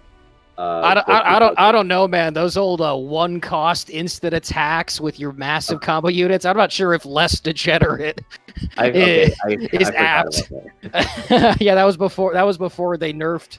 I can't even remember what that card's called because no one used it anymore. Your Relentless Attack. That's right, with Hugo on the front. Yeah. Yeah, when you saw Hugo's face, it was like an instant surrender. I was like, "Oh no, it's over. I'm out of here." Yeah. You had my man's Carlos, and when you really was giving it like the attacks like Beast Cannon and all those little attack buffs, and then you see the Wrath Awoken like last minute, right? The last second, you go fly combo and then relentless attack surrender. Yep. Yeah, that's my old boys, Carlos and Guile. Never forget. Yeah, I only said more degenerate only because of Black Crown's Madness. And That's Black true. That's Black Crown's Madness is very is quite the card for the deck. I also Bolt Reavers is also quite something for this deck as well. That card it does have a memory limitation, but once that memory threshold is covered, that card can end games on its own on the right unit. Right. It's only because of the way the deck works, right? With all these tiny one cost, the memory threshold gets hit pretty fast. So the Bolt Reavers comes out a lot faster than you would think, and Bloodbath, of course, has that maximum memory of 4. That's obviously hits pretty fast. And of course, imagine if Wrath Awoken had Monstrous Virus, like what? That definitely would have been something. Maybe one day they'll give us a mode in TEPPEN that lets us play tricolor decks without like the MP limitation. The crazy concoctions people would come up with would be absolutely astounding. Oh, and it's a Reckless Charge. Sorry, I didn't mean a Relentless Attack. Reckless Charge for the Hugo card. It's okay. There's a lot of cards in this game. So many cards. Actually, I would like to give a quick shout outs to Horrible Chopstick. Actually, Horrible did compete out in one of our tournaments, and he brought back Wrath Awoken. That crazy madman. He brought back Wrath Awoken, and we saw Reckless Charge with the combo units again, and it was so fun. It actually wasn't combo units. He was using a different card, and it was kind of like a big Rezo, but for green. Yeah, big Rezo is his thing. He loves big Rezo, so he's definitely an innovator in that regard. Yeah, when you saw those Wrath Awoken and Reckless Charge, you were like, memories. When I saw it, I was like, oh no, not this, not now. I thought we were free. I thought this was the blessed timeline. Yeah, honestly, when the more things change, the more they stay the same. Oh yeah, no, oh yeah. Resonate's different, but also still amazing. Like Ryu's still using Shinku Hadouken to maximum effect. Destruction cards are still ridiculously powerful. Revenge is still really good. TEPPEN is very different. There's been the game's barely over a year life. There's been a ton of variation of how it plays and what kind of decks we see, but at the same time, the same mechanics that were really good way back in the early days are still the mechanics that are really good now. It's kind of funny how things go full circle. Mm-hmm. Yeah, I definitely agree with that. And when the new hero comes out, and Crush actually isn't really a new mechanic technically. There is a card in red, and I believe the card is called what is it? I can't remember now. It's like a card, Cower. It's called Cower. It was prevents one enemy unit from countering. Right. Yeah, I remember when I saw that, I was like, "Oh, that's really good," and then nothing ever came out of it. Right, because you had to spend like 2 MP just to give that that effect, right? And it's kind of like a debuff effect. But now with Crush, it's kind of like that unit inherently has that, right? And I think that's kind of interesting that now it's kind of coming to play, because before, it was not really worth spending MP just to get that effect, because now that we have the inherent effect in these units, it's going to be pretty interesting. I swear, with all these insane abilities cards has, I'm going to run like 9 seals next season, mark my words. I'm going to run every seal you could possibly have. Just be like, no, stop, I don't want to deal with this anymore.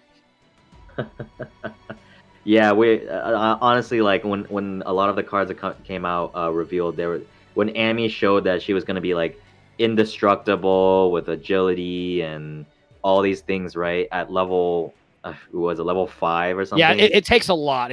She's very cheap, and her level up's easy, but like it's a lot of levels to get her that high. So I really don't think we're going to see it all that often. I could be totally wrong.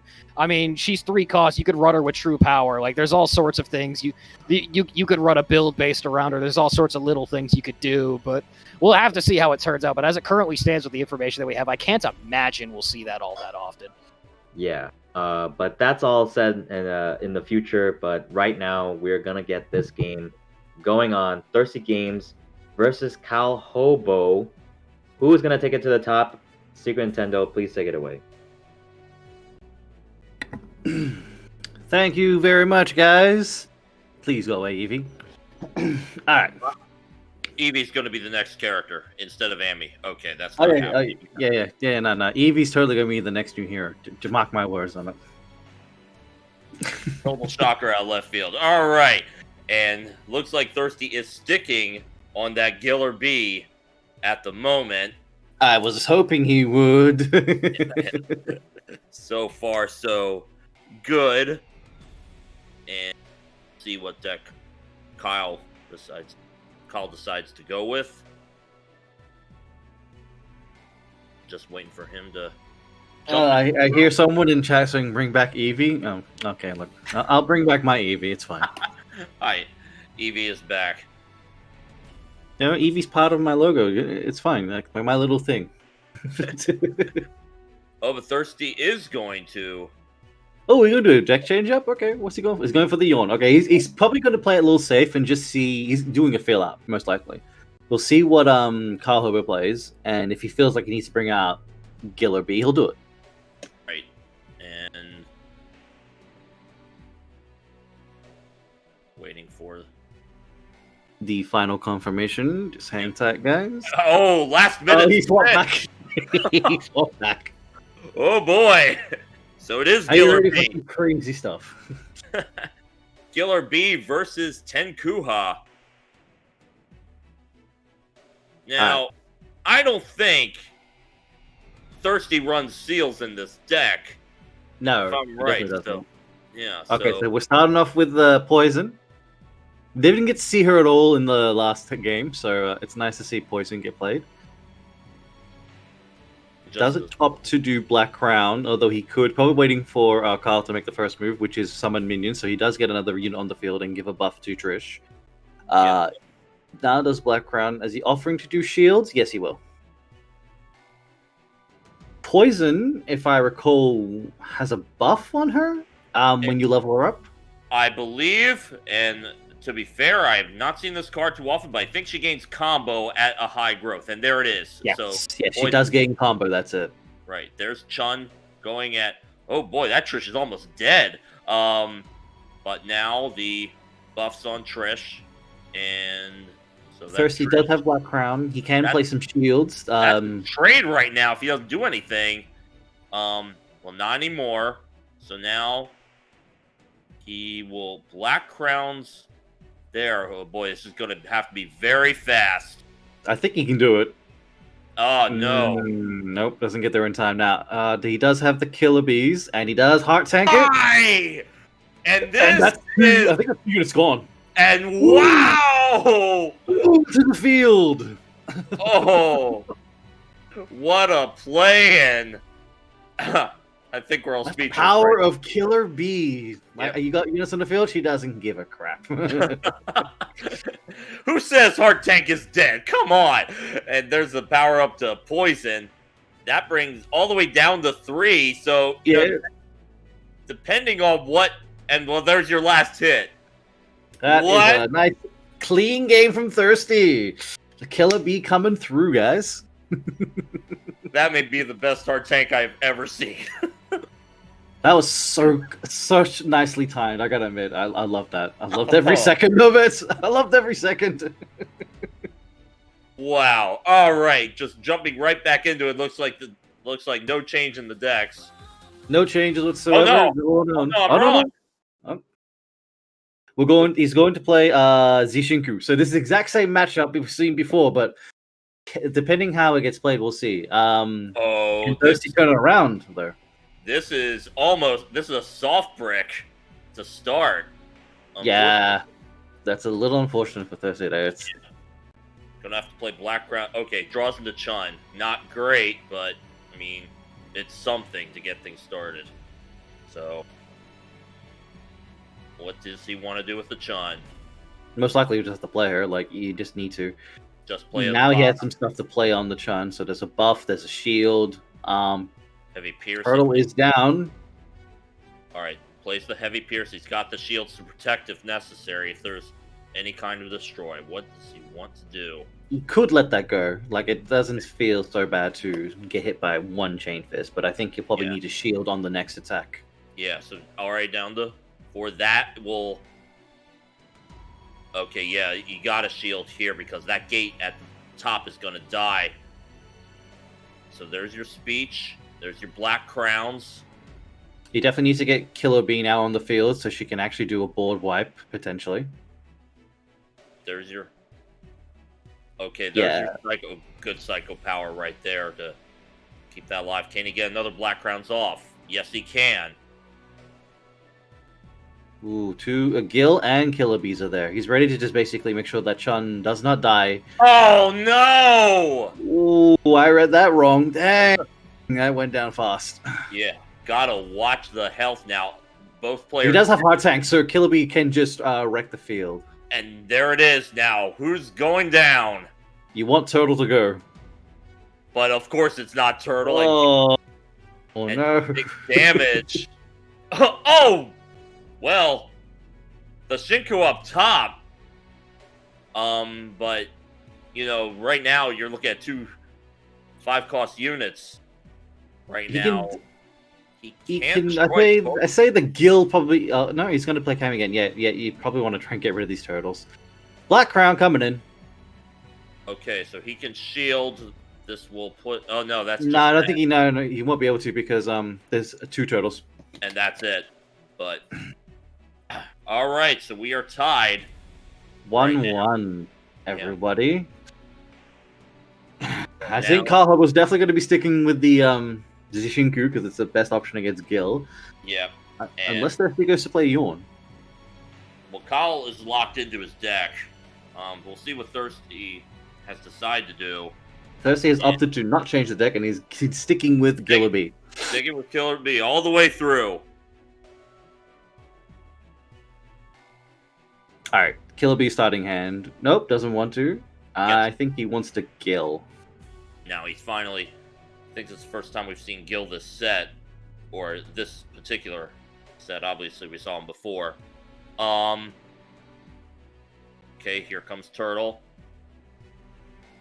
Now, the question is he going to buff Gil right now, or is he going to play Cammy right in the bottom lane just try and get rid of Turtle as fast as possible? Here comes. Yeah, there's Cammy.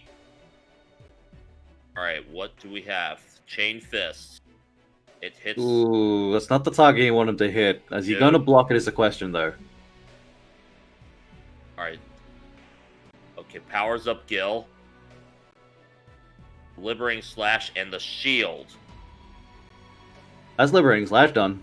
Yeah, and that I think that's only a 2 for the sacrifice right now because the memory comes in last. But this is just a trade right now. Yeah, so that's 2 units gone. Or no, just 1. Okay. Right, because it wasn't a victory effect. Okay, so here comes the Black Crown's Madness. To gain some MP, there's Chain of Fists, and there's your heal. Another Chain of Fists. Just like that. Alright. Ooh, man, that's a lot of damage to Gil. Yeah, down to 11-3, so not much. Gotta be careful what he can do. Does throw a speech down. Does he opt to do anything to protect Gil? No, he's going to let that 11 damage just smack face. I think he's just going to try to get a unit out and then heal Gil right then and there. And he is going to heal. And man, that and the other Cammy now is on the board, and she's quite strong. Yeah, that is 11-9 with heavy pierce. Oh, that's going to go through? And he's going to give it heavy pierce most likely. And that should do it. Yeah, I think that'll do it. Extra. Just making sure that Cammy can just deal the damage. Yeah, even if you Shinku that Gil, which is in range right now, there's still nothing you can do about that Cammy, and he is going to take the Gil down, but that is it. Cammy cuts through, and Boom from Cammy. And Thirsty- Thirsty takes this game. It's amazingly fun to watch. oh man, that is such a fun deck. Wow. Evie, what did you think about that deck? Evie, what did you think? Evie loved it. Evie loved it. I think I know two other guys that might have loved it. That would be Ninja Nam and Broken Fierce. All yours, guys. Take it away.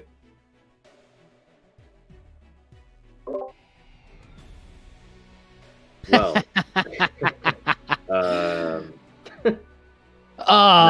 Heavy man. Pierce. Yeah, Heavy Pierce is pretty good, guys. It's a pretty good ability. I'll tell you what, man. That's such I've already praised Thirsty and his ability to play Giller B like all over the moon today. Like you guys don't need to hear it more. Thirsty Games is really good with that deck. He created it. He's the master of it, and we saw it, and it was awesome. Yeah, so I was talking about Gil the entire time during the Tenkua versus Giller B, but I failed to mention about Killer B because if you guys don't know, on Victory, when she defeats an opponent or a unit, she actually randomly destroys another 4 MP or less unit on the field of the enemy. So, as you know, that Purple Black deck only has 4 MP units. So when she has that victory effect go off, it's really nice, and it kills another unit. So I think that was a big swing in Thirsty's favor in the first round. Right. It didn't serve him all the time. Like that second game, we wanted it to hit the turtle. Well, I say we as if I was like specifically on his team. I am a non-biased. I have no side. But the Killer Bee destruction effect did not hit the turtle, unfortunately, and that was one of the major deciding factors of that game. However, Thirsty was able to pull it out against Call Hobo, bringing him down using Giller B. It was very exciting. Shout outs to Call Hobo, though. That was absolutely not free. Call Hobo did a phenomenal job fighting against it and playing the matchup very well. Yeah, and Thirsty really just he was really put on his toes, and it was just all about basically the decision of putting where you're strategically putting your unit where it is, because if you block gate, I don't think that's the greatest idea. He's just gonna grow at 6, and you're just gonna lose that unit, and because you don't want to lose that unit, we don't have so many in the deck, so we should put it somewhere else, and kind of just spreading your threats a little bit wider, so that he would have to decide, should I take care of Killer Bee because Killer Bee is just gonna kill my turtle and the gate, or should I kill Gil because he's just gonna grow a little bit too strong. So when you present those type of decision makings to your opponents, you're able to get away with quite a few things. So, big ups to Thirsty on that round. Yeah, Thirsty, definitely one of Teppen's biggest name players and one of the best. Shout outs to him. And speaking of Thirsty, he will be going up against Adam Learney in round 4. We do have the round 4 matchup set up. A very exciting one. We have Earth versus Kyle P. The rivalry, as we were talking about earlier, that's a big one. Yeah. We didn't talk too much about the round 3 results, but Samurai Zack over John X 2-0, and True Asian 2-1 over Pig. Kent having that bye. Earth over Xances 2-1, and Kyle over Adam 2-0. So with that said, like you said, Earth versus Kyle. This is the match that we've been waiting for. Unfortunately, it isn't top 4 yet, but we might be able to have a little sneak peek. Of course, we're as Teppen players, we're very greedy to watch some of these super high level matches as much as we can. If we could just watch Earth and Kyle do like this 1st to 10 set, I would love to watch that. Oh, I will like. We should have them set up and you and me commentate it. You and Ninja? Oh, are you kidding me? Heck yeah! how do we get this going? Do we need to have this matcherino prize goal set or something? It's it we'll start we'll start a TEPPEN community exhibition series. Yeah. So of course you can expect that we will be seeing that match for round 4. Kyle will be streaming against Earth. Yeah, we will be getting that match. I'm very excited for that one. That's huge. This is going to be a very exciting set to go through. We will be streaming that one as well. But I mean, that's not the only exciting match coming up. We also have Samurai Zach versus Steven, aka the True Asian. Another great one coming up. Pygmalion versus Xanis, and Zach the Lego Maniac going up against Kent Felix. So all around, some great matchups coming up for round 4. Yeah, this is going to be, I believe we're only going to have 4 rounds if I'm not mistaken. And this should be the decider for the Swiss format standings. Right now we have Kyle and Earth as the 3-0 leaders. Adam, Samurai, Zach, True Asian, Zanzis, and the Thirsty Games all are at 2-1 standings, and everyone else below. So the fight for top 4 is going to be quite difficult, seeing as how now that a lot of people are up here, and it's going to definitely come down to the points differentials to see who can really get that top spot against Kyle and Earth, since they are already in 3-0. Maybe. Yeah, they at this point they are both definitely guaranteed to be in that top 4. Yeah, of course, we were talking about Thirsty Games and Steven.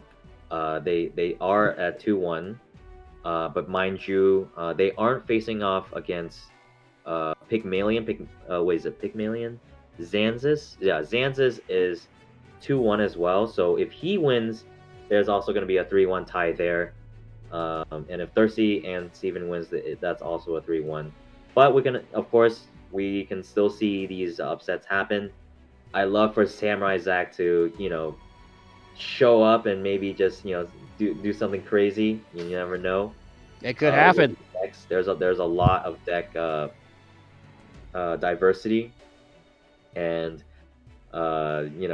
anything can happen. Samurai Zach is running like Antibody Jill, Yanli, and the Ashura Senku of the Red Black. So look at that. You never know what could happen, ever. No, that's true. We've seen crazier things, more wild comebacks or upsets. Like anyone could take it through this one.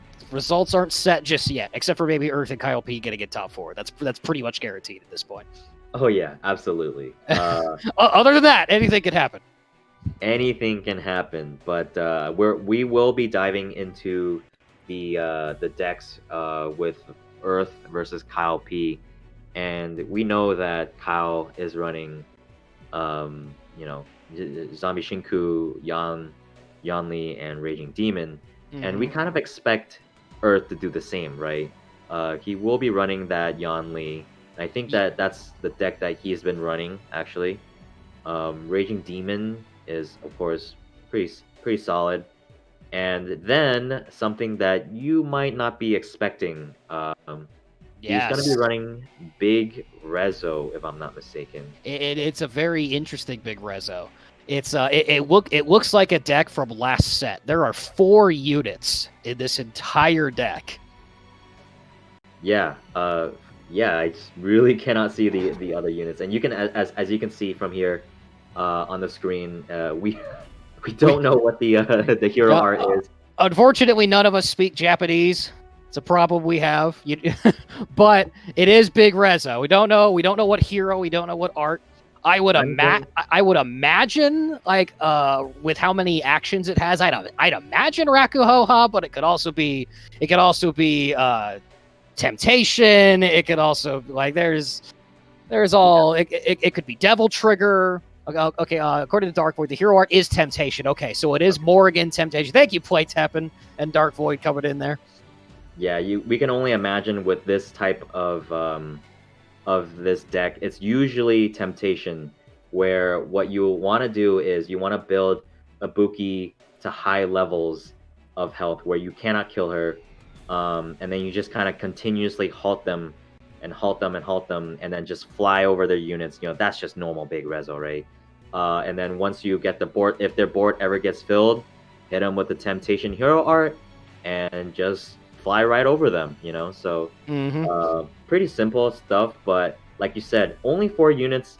It's a little different from what we've seen. We usually see a little bit more. We usually see like 3 Ibukis, maybe a Shenko or something like that, to really build up that attack damage. And then we're actually seeing a card that we thought that we weren't going to see again, which is Exposed Evil Eye. That was increased to a cost of 4 when it used to be 3. People thought that maybe it's a little bit too slow to play. Evidently not from Earth. I think he's just going to go with 3 Exposed Evil Eyes this time. And that will actually help him play a little bit faster. And as you imagine, of course, Monstrous Virus, Maverick Memories, those are the staples to really hold you down in case of big emergencies. I'm actually surprised there's no Brainwash. That's another common choice in decks of this nature that can immediately turn around a game. When he's not running it. He's also running the legendary Kolve Taroth, which is a very interesting pick. Yeah. Do you remember Kolve Taroth's effects? Well, that's why it was interesting, because I saw it. I maybe played it against it on the ladder twice. I don't actually remember what it does. Okay, so basically, Kolve Taroth actually has Veil when she drops, and also has Spillover. But every time you resonate, you actually get +1 attack, if I'm not mistaken. No health on that resonate. One of the big downsides is that if she ever dies, adds 2 cards from your deck to your opponent's EX pocket. That's right. Which is a cute Monster Hunter reference. But right, okay, that's cool, and that's one of those big drawbacks, because you can actually lose some pretty big cards against you, right?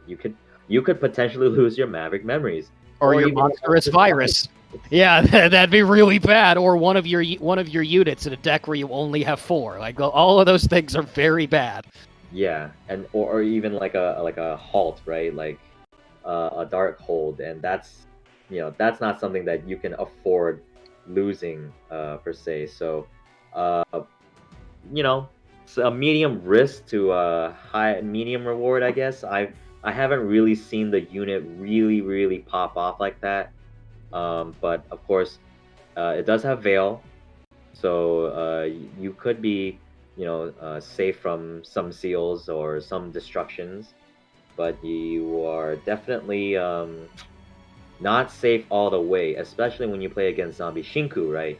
Zombie Shinku is all about spreading damage, so Kolve Taroth is not as effective there, but there's a lot of halts there, so that's what the halts are for. You have the 3 normal crystal halts, of course the 3 dark holds, and of course the Secret Clairvoyance. That one's also a pretty interesting pick as well. And Deadweight. Definitely, it's just a very interesting deck. I am very curious to see it in action, and it's being piloted by Earth, one of, if not the best TEPPEN players in the world. So regardless of what we think we're looking at it's going to be a show for sure. Oh yeah, this Temptation deck is basically Oprah Winfrey of halts. Mm-hmm. Yeah, pretty much. You get a halt. You get a halt. But I believe... And then with her hero art, literally everyone gets a halt. Everyone gets a halt.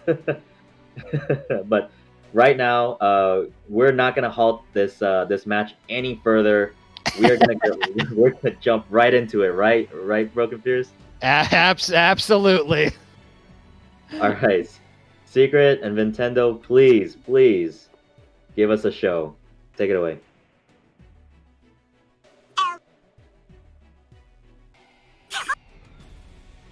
Thanks, Evie. Much appreciated. All right. Evie throwing down the hype. I mean, it's Kyle P. It's Earth. What more needs to be said? Let's go. Evie's getting on the hype train. All right, let's do it. And here we go. It is Temptation, and look at this. Kyle P is playing something else other than zombies. It's Trinity. Wow, he's actually going for the Trinity run. All right. You got me really interested right now because I figured it was going to be Zishinku. Wow. All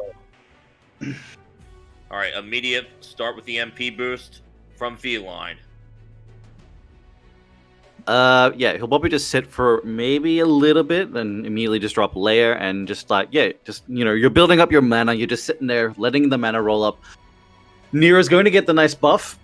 5/9 already. There's your immediate Dante, and going to halt the Nero. Okay, damn. Okay, Dante off the field. Dante coming in. And you know what? There is not a lot that Kyle P has to stop this. Nope, Already. that Dante's just gonna get some nice free damage. But once that layer trades, then he can play the next layer to do 3 more, but it's still not going to be enough to kill the Dante. The question is, does he have like a halt for the layer so that it does not get to do free? It does not die. I mean, we As saw I say that. Yeah, there it is. And we saw like 1 billion halts on Earthside on his deck. I mean, he has all the halts in the world, so yeah. Okay, and exposed evil eye. Yep. Ooh, he drew in the Trinity. Could go for the Trinity, like buff up his field. But man, he can try it. He's gonna do it now. 1, 2, 3, 4, 5. And That's I a think, fuck 5. Yep. Yeah, and I think he's just trying to get the damage in. The reset. Nice, he resets her. Perfect. Reset afterwards. So okay, look at those units, and he's 6 away from Temptation. Down to 10. Ooh, this There's is bad. Hulk. Okay, bam, there it is. There's your halt. Okay, just to cycle the card. Resets the Dante.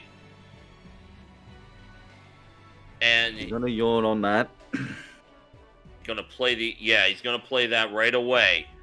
But here he goes, down to 2. There's not much Kyle can do to stop this. Nah, Game 1 to Earth. OG Dante is showing what he can do. That was 2 units, and not one of them was a Buki. So No Buki at all. Just Dante just doing his thing, really. right. So now, what is Kyle P's choice? I mean, he can. Is he going to go to the Jinku, or is he going to play Raging Demon? Pulls out. He looks at Raging Demon. I think it probably would be the best choice. Like, it can guarantee a lane kill, but the problem with Raging Demon is because of Alexia Ashford, he can't kill any of Earth's units unless he plays it immediately in his lane. Because all the units, and then Raging Demons with Alexia. Because all the units are 6 cost. So, but he is going to go with Akuma. He is going for it. All right. Here we go, guys. Can Kyle P... Ooh. Can he take a game off Earth? So far, Xanis has taken 1 game off him.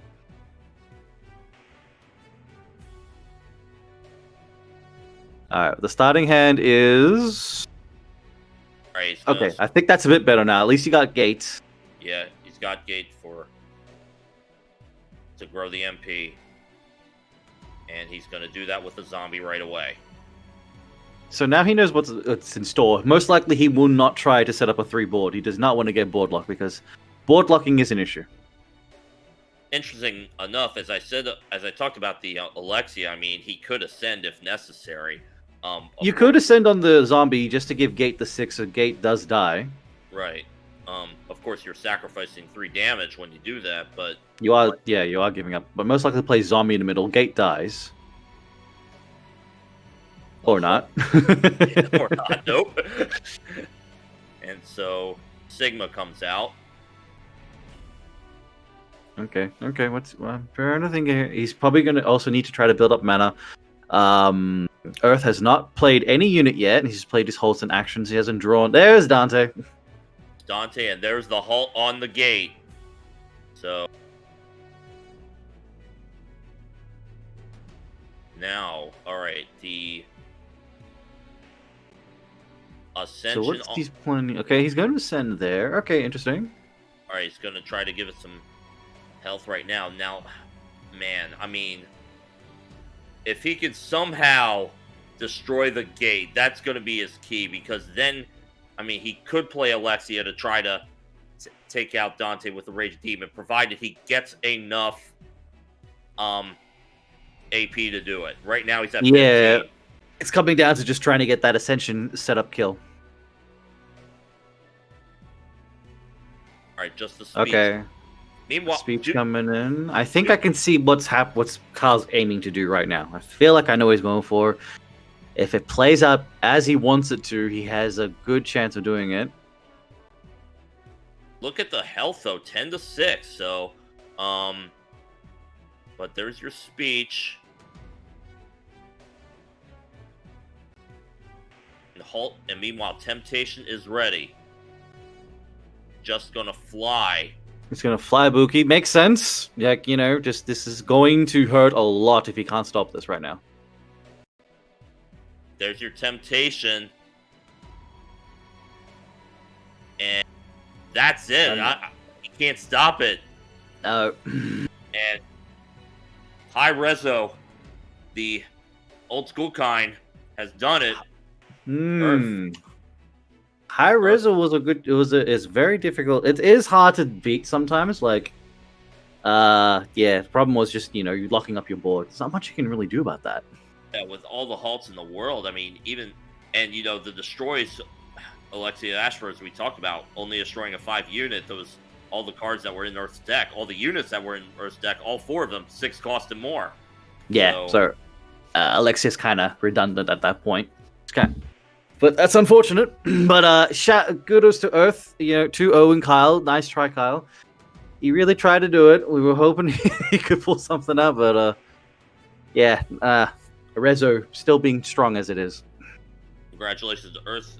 I believe that makes it 4-0, obviously, for Earth. And, well, Expert Hunter was able to take 1 round off him, as far as I believe. So, yes. He has been able to. With that, we will turn things back over to Ninja Nam and Broken Fierce. Take it away, guys. Where is Horrible Chopstick when you need him? He loves those decks. He would be so excited right now. Shout outs to our boy Horrible Chop, making it big in the world of Marvel Duel.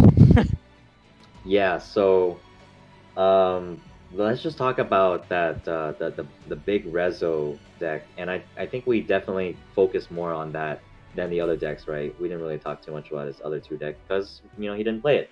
Turns out that was a big read on our part. Yeah, so big Rezo, we're all pretty familiar with it. It's not anything new, but we do have to now understand that because the meta is different, old decks can return back into the meta because they counter a specific type of playstyle, right? And as the meta has turned out, we were action heavy. Now we're a lot more unit focused, right? Especially Yon and the Raging Demon and even Zombie Shinku, which is kind of half and half. When you're just halting these units and just flying right over them, you're ignoring the board completely. So you don't even interact with these units. They're just like, well, I'm glad that you got a 5-10 Nero out. That's good for you. Well, I'm just gonna halt him like 10 times. Yeah. With Trinity, he even got that Nero up to 10. With which spillover, that's usually a horrifying sight, but literally Earth did not care because it didn't matter. Yes. And it was just like, well, I'm glad that you got that. You're gonna spill over 5 and deal 10, but what are you gonna do when I dark hold you and just halt you for 13 seconds and just continually fly right over you? So that's a big reason why Earth intelligently put in 1 deck a big reso temptation against these decks, and that's it's actually very smart of him to do that, because at that point it didn't really matter what Kyle P played, because he tried both Raging Demon and Yan Li, and it's even worse if he tried Zombie Shinku, because that was definitely not going to do enough damage. But Raging Demon unfortunately doesn't have that kind of destructive power for units above 5. He would need to get to Raging Demon at that point. But because his board is continually locked, his units aren't dying, so these lanes aren't opening, so he can't even put down a unit to Raging Demon. He has to ascend it, right? And he would have to Predation, which runs the risk of actually getting negated if Earth does actually have a few negates in his deck. So definitely just a rough matchup all around. And we were pretty excited, but unfortunately, it was just kind of like he just kind of got ran over by Big Rezo. No, and the chat was talking about this, and especially after our discussion, that this choice from Earth was very, very deliberate. He knew where the meta was. He knew what people would bring, and he knew exactly what does very, very well against it. And then, just in case it doesn't work out, he himself also brought 2 very powerful meta decks as well if he needed a backup plan. But this choice for Morrigan is very clear. This is what's coming. I know what they're going to bring to the table. I know how they're going to be attacking. I know the direction they're going to take. This deck perfectly stops that in its tracks, and we just saw how perfectly he was able to execute it. Yeah, that's it's very, very smart from Earth, and we know that Earth is very, very capable of running these meta decks. Of course, as we know, he does run Yanli and Raging Demon, and he's way up there, right? You saw he's ranked number 2, and he knows how these decks are played, and because of the limitations of this format, you can only bring 3. So these decks are not gonna be too surprising, right? You're not gonna get anything like crazy out of the ordinary unless you run into someone else that has an off meta deck, or maybe you run into Iowa and he's got the debuff Dante deck. Right? I love that's another deck I love. It's one of those decks where I'm like, this sounds amazingly fun to play with, and something I would throw my phone through the window playing against. Oh yeah, I've run into that deck a couple of times, and I've always cursed under my breath. I hate Iowa, but because I'm sitting there and I played it all the way to timeout, and it's just such a slow match, and it's slow as molasses. But of course, no one was really running these crazy decks, and as you go further up into the Swiss format, you can expect that these top players are running meta decks, right? Of course, Oh, absolutely. So Earth is definitely going to be moving on as the only person to be undefeated 4-0, as we have expected. Kyle P taking that second standings. He's going to be on the 3-1. True Asian also with a 3-1.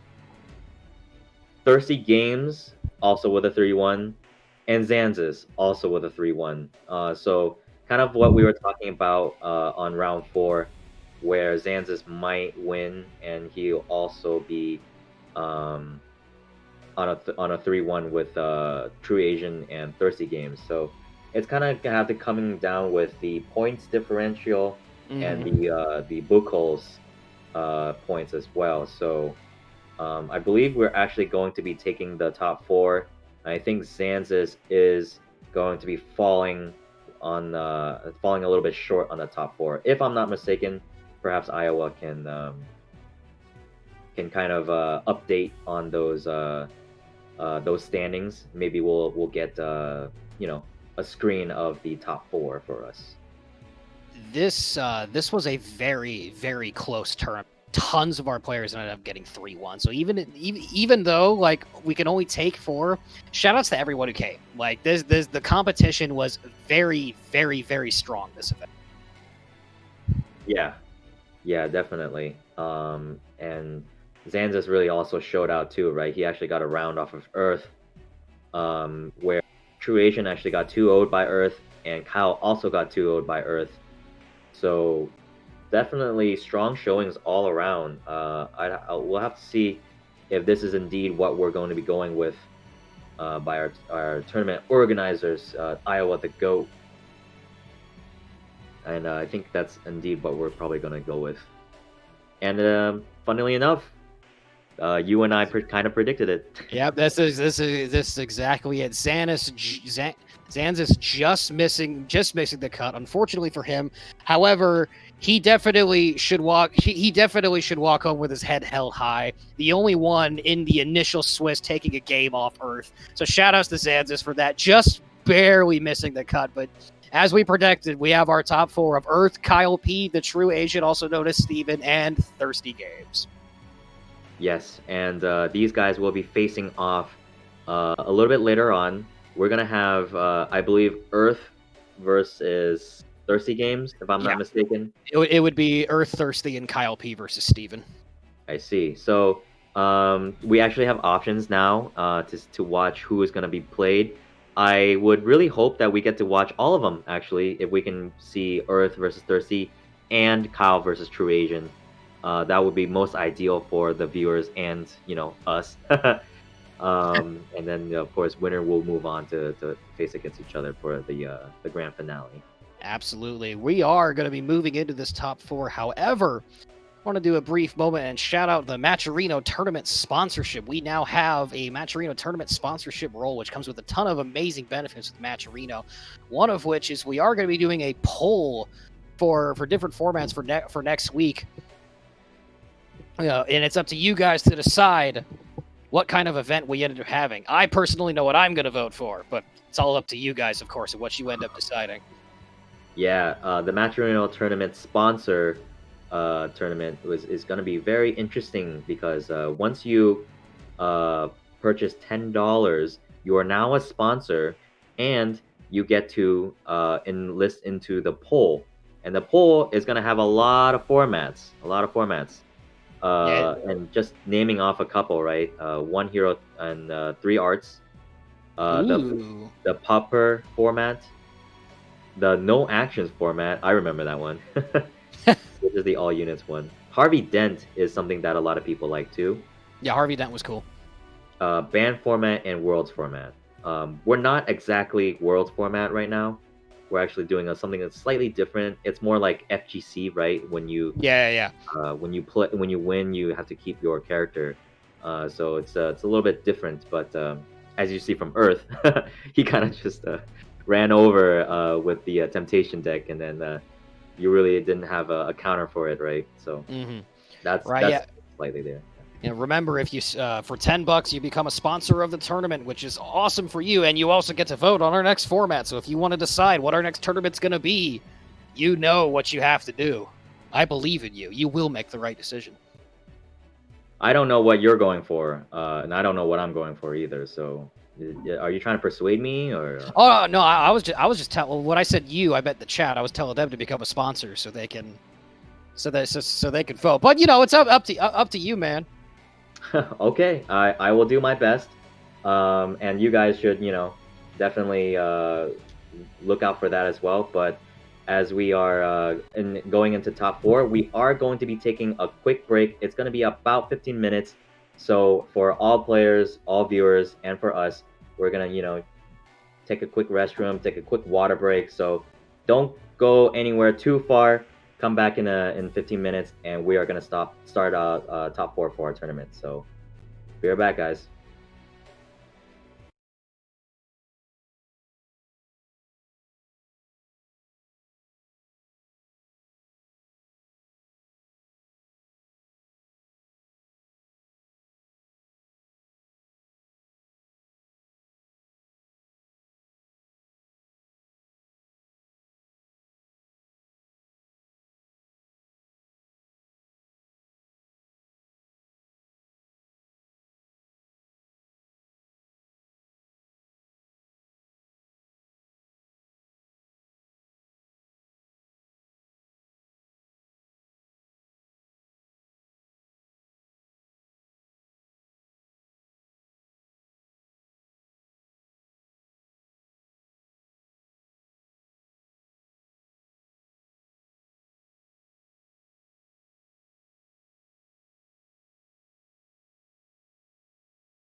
Hello, everyone, and welcome back. We've had our nice little break. I hope you've had your nice little break, everybody. Nice resets as we are ready for the top 4. Are you excited, Secret? I am, except my picture, I think, froze for a second. So I was wondering why you were just an angry man. Angry wow. face. Really? So, well, that's different. I mean, my webcam still seems to be working, but Not to me. No. Angry yeah. boy. But oh, jeez. Well, anyway, so we have our top 4 set, obviously, as it is now. As Kyle it's, P, Earth, Adam. No, sorry, not that one. Oh, dang it, my thing is a little behind. Sorry, it's Kyle, Earth, Steven, and the Thirsty Game. So shout out to the guys for making top 4. Congratulations. Now, who's gonna take the first place is the question. our first match, as Kyle is reminding me that Secret's still mad that Turtle didn't get nerfed yet, which, I mean, I'm not complaining about Turtle. I mean, we've seen, I agree. Turtle probably should have been nerfed a long time. Should have been nerfed. I mean, Oh, hey, my camera's working again. Oh, he's no longer an angry boy. That may be a new emote down the road. We'll have to see. But we saw these decks earlier and the main lists, and we'll have them up in a minute. Obviously, we all know Kyle going with Ryu Zombies, Akuma Raging Demon, and then of course we saw him play Trinity earlier. Let's go discuss True Asian's decks real quick. Yeah, we haven't seen True Asian at all. Obviously, he hasn't been able to match against any of the streamers today. So this will be the first time seeing True Asian's rundown. He was talking about yesterday what he was bringing for tech options against the current decks as it was. So I believe he's tech option is the first deck, the Rakoha. Right, so the Rakoha build obviously has gone under so much change ever since the nerfs happened a couple months ago. But it's a build that basically relies heavily on weakness, with Colleen, and lowering the attack all the way down to 1, and then sending him back with Hunk back to the EX pocket. And now an interesting choice is, this is more of a tech option. Usually you see Demonic Intimidation run, which is of course the card that sends a 4 MP cost back to the EX pocket. Normally costs 3. True Asian has gone, and the name is completely escaping me at the moment, but it's the Dante picture that costs 2. It sends a cost of 3 back. Now, because Kyle runs every unit is a 3 cost in the zombie deck, and even the Akuma deck, with the exception of Sigma, he doesn't really need to play Demonic Intimidation. So that's true. So that is an interesting pointer there. And again, of course, with the weakness, he also has the Mitsune, which every time it hits the opponent decreases damage by 1. Big heavy hitters are Nevin, Hidden Threat 0, and then of course X Hunters. And again, Yep, sorry, go on. Yep. No brainwash in this setup. So yeah, that's another interesting thing here. Well, we're definitely seeing some different plays from Purple. Good old X Hunters, because why not? This is action heavy. So the card you're thinking of is Overpower. I think what you were trying to think before. Right, that's right. I mean, we don't see it that much, but it's a great choice in this setup. No, yeah, you're absolutely right. This is definitely a nice tech choice from the True Asian. So I'm looking forward to seeing this match take place with this deck. And let's go down the list.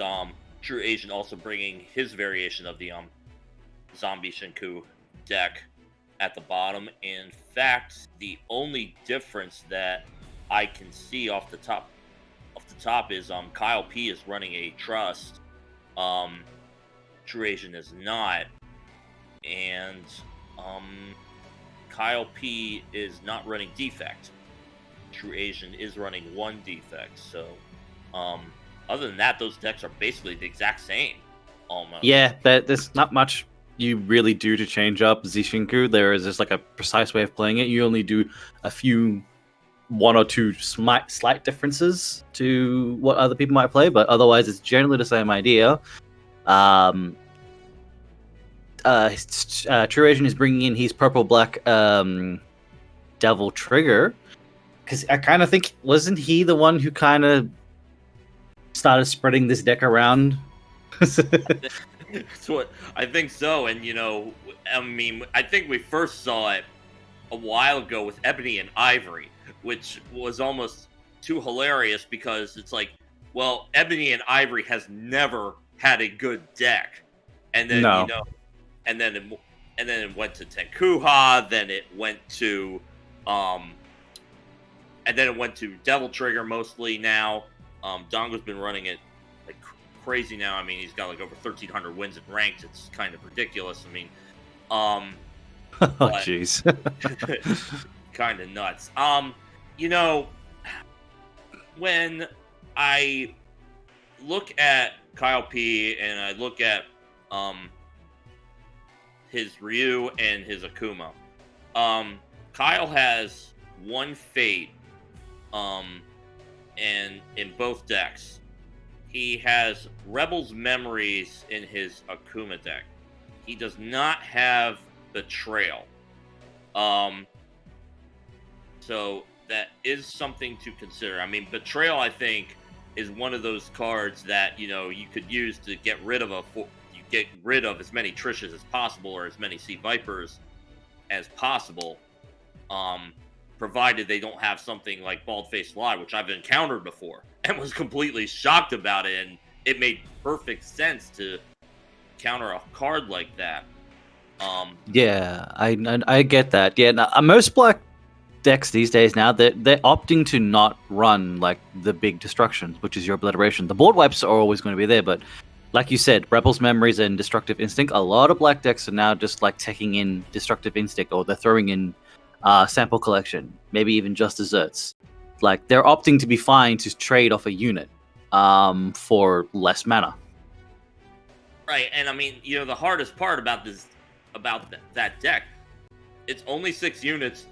Good luck killing them. I mean, it's that difficult. On the other hand, if we go look at Kyle P's deck, also, he is running 2 Disarms, and he's running 2 Disarms and then a CT and then a Karin.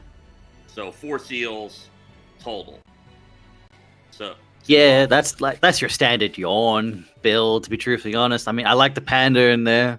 Right. I mean, my Yawn doesn't have Panda, but like basic stuff like that is kind of like the standard traditional Yawn build. I think Thirsty took my Yawn and True Asian's Yawn when he wanted to do his Yawn, and the difference between our decks was 1 card. Really, he looked at it. So there's not much a difference between them, but yeah. I think also we should be let's also make sure we give a shout out, guys, to Matcherino. This is helping you, the community, and us to help get these games out here, these tournaments. Everyone supports in helping out with the pot and everything. So a nice shout out to Matcherino. I forget if we were showcasing the ad again or not. Yes. Okay. Well, without further ado, let's hit up that ad again, guys. You can visit the Matcherino page for our event and contribute in many different ways. 1. Free coupon. Click Contribute, enter the specified coupon code to contribute a predetermined amount of money to the prize pool. 2. Free sponsor quests. On the right side of the screen are various actions supported by sponsors, including retweets, Twitter follows, surveys, among other things. Click into these boxes to complete the action and add the attached prize contribution to the pool free of charge. 3. Marketplace. Products are available in our marketplace, which also contribute to the fundraising pool. Be sure to check out the variety of apparel and collectibles, as well as other unique items. 4. Donate. Clicking on the Contribute button, you're able to add funds to your Matcherino wallet and then directly contribute them to the fundraiser page. Thanks for supporting your event with Matcherino.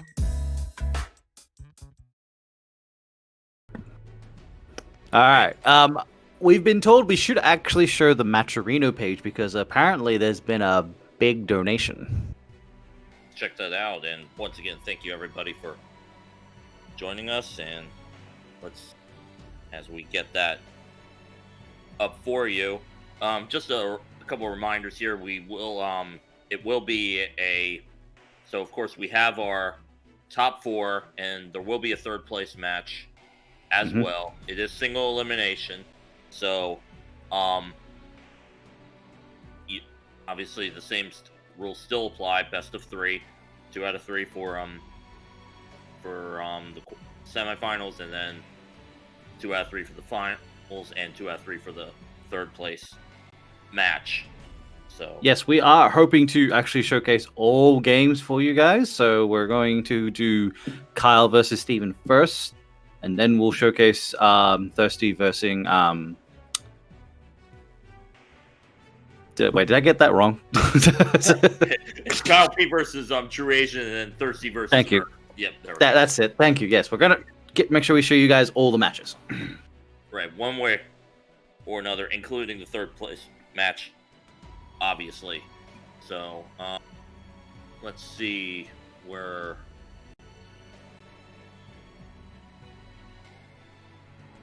Let's see, we have an update. Well, let's go look at, while we're waiting, while we're getting an update, why don't we talk about our other semi-final map, or our other top 4 match with Thirsty and Earth. So what is Thirsty gonna bring is the question. Yeah, really.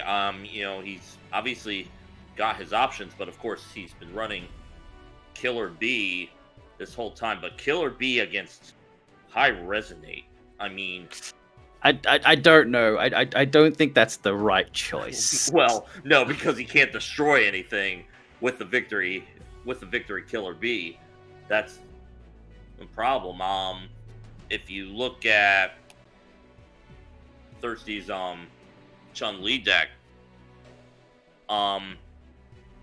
it's, well, again, he's got 2 disarms, 2 CTs, the Karin for the seals. As far as Ascension units goes, he has 4 Ascension units total to kind of get through that. And so that might be an option. Of course, he's also running zombies. We definitely know zombies won't really work against Temptation. So he's most likely have to use either Yawn or the Gilla Bee in this situation, if he has to go up against that deck. The other two matchups, I think he'd be fine with it, whichever deck he's going to run. Gilla Bee would be best against the Zishinku, and a Yawn mirror match. Well, I've seen them plenty of times. It almost brings you back to like those days when Yawn was like tier 0 and then everything else was like tier 1. It's like early days of the Force Seekers.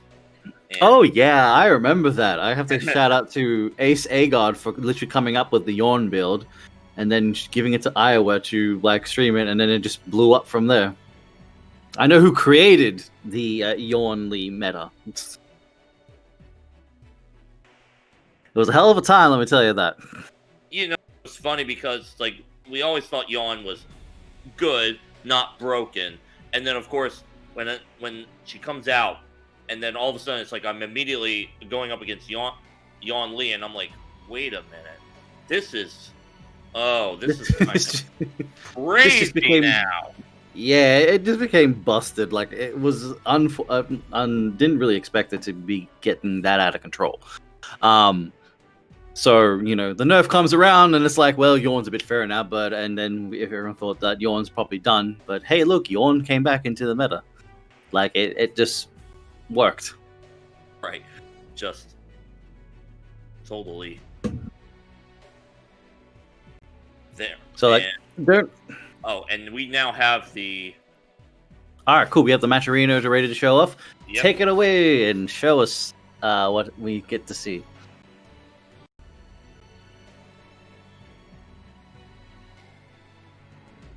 And will you? Yo, Spring Dryad coming in with a spicy of 200 into the pot. Wow. Thank With you. these comments, let's spice this up a little. Man, this is kind of. Thank you so much for that. So, $241.80 right now. Excuse me, gentlemen. Sorry to interrupt. I just want to give a special shout out to Spring Dryad. I want to remind the community that this is a crowdfunding source for the players. And I just want to thank each and every one of you for contributing to this tournament, any past tournaments, as well as a reminder that, you know, this $241 prize pot is not the only prize going out to the players. There was a previous donation of a tune of $200. So the prize pot for today in top 4 is a tune of $441 going to top 3. And the payouts is 50% to first, second place gets 33%, and then third place gets 17. That is the cut. So this, Yo, again. Wow. Dang. Right? And Iowa said it best. I mean, it's like we're all speechless. And thank you guys for helping us out and donating. And there's some cash on the line, guys. Yo, first place gets to basically be ready for next month when we get the new expansion. Buying a lot of packs. First month is covered. First place is covered. Really? Wow. So great news all around for that. And man, really, again, thank you, Spring Dry, thank you, Chris Gardner, thank you, Iowa, thank you, Blonde Star 314, and everyone else that has donated to this prize pool. Yes. Do we want to talk about the? We've already discussed that part already, actually. I was gonna say, do we want to move things over into starting the match? Because I believe these guys are ready. Yeah, everything's set up. We can definitely go. Everything's set up. I don't. Yeah, that's cool then. I don't want to keep everyone waiting and anticipating this match. Let's get it underway. Let's take it to the broadcast team of Broken and Ninja. Take it away, guys. Ninja Fierce. It's Ninja Fierce. You're fired. Sorry, Ninja Fierce. No, it's all right. That's all right. We're gonna be going in here with Kyle P versus the True Asian. Yes, Kyle P and True Asian, like they said, the matches are gonna be pretty interesting because of the new Exodia that True Asian is bringing. So I can only imagine that True Asian is more than likely going to start with Exodia, and Kyle will have to respond with either Zombie Shinku, which is his most solid deck, and then his Yan, which would probably be the other deck if the Zombie Shinku doesn't really work out. Mm-hmm. So, all right, we're just gonna have to see.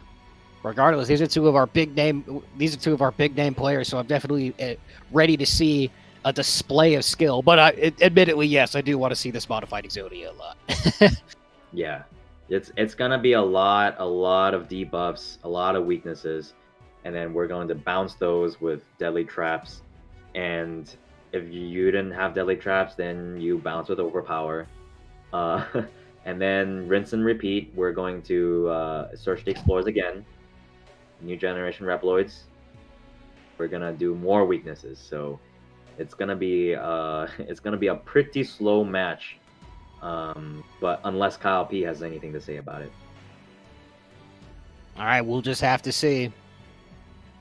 Kyle's ready. We're just waiting on the true Asian.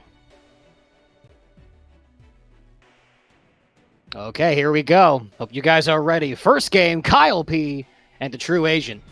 Here we go. Yeah, Kalpi definitely starting with his tried and true. He might keep this. It doesn't look too bad.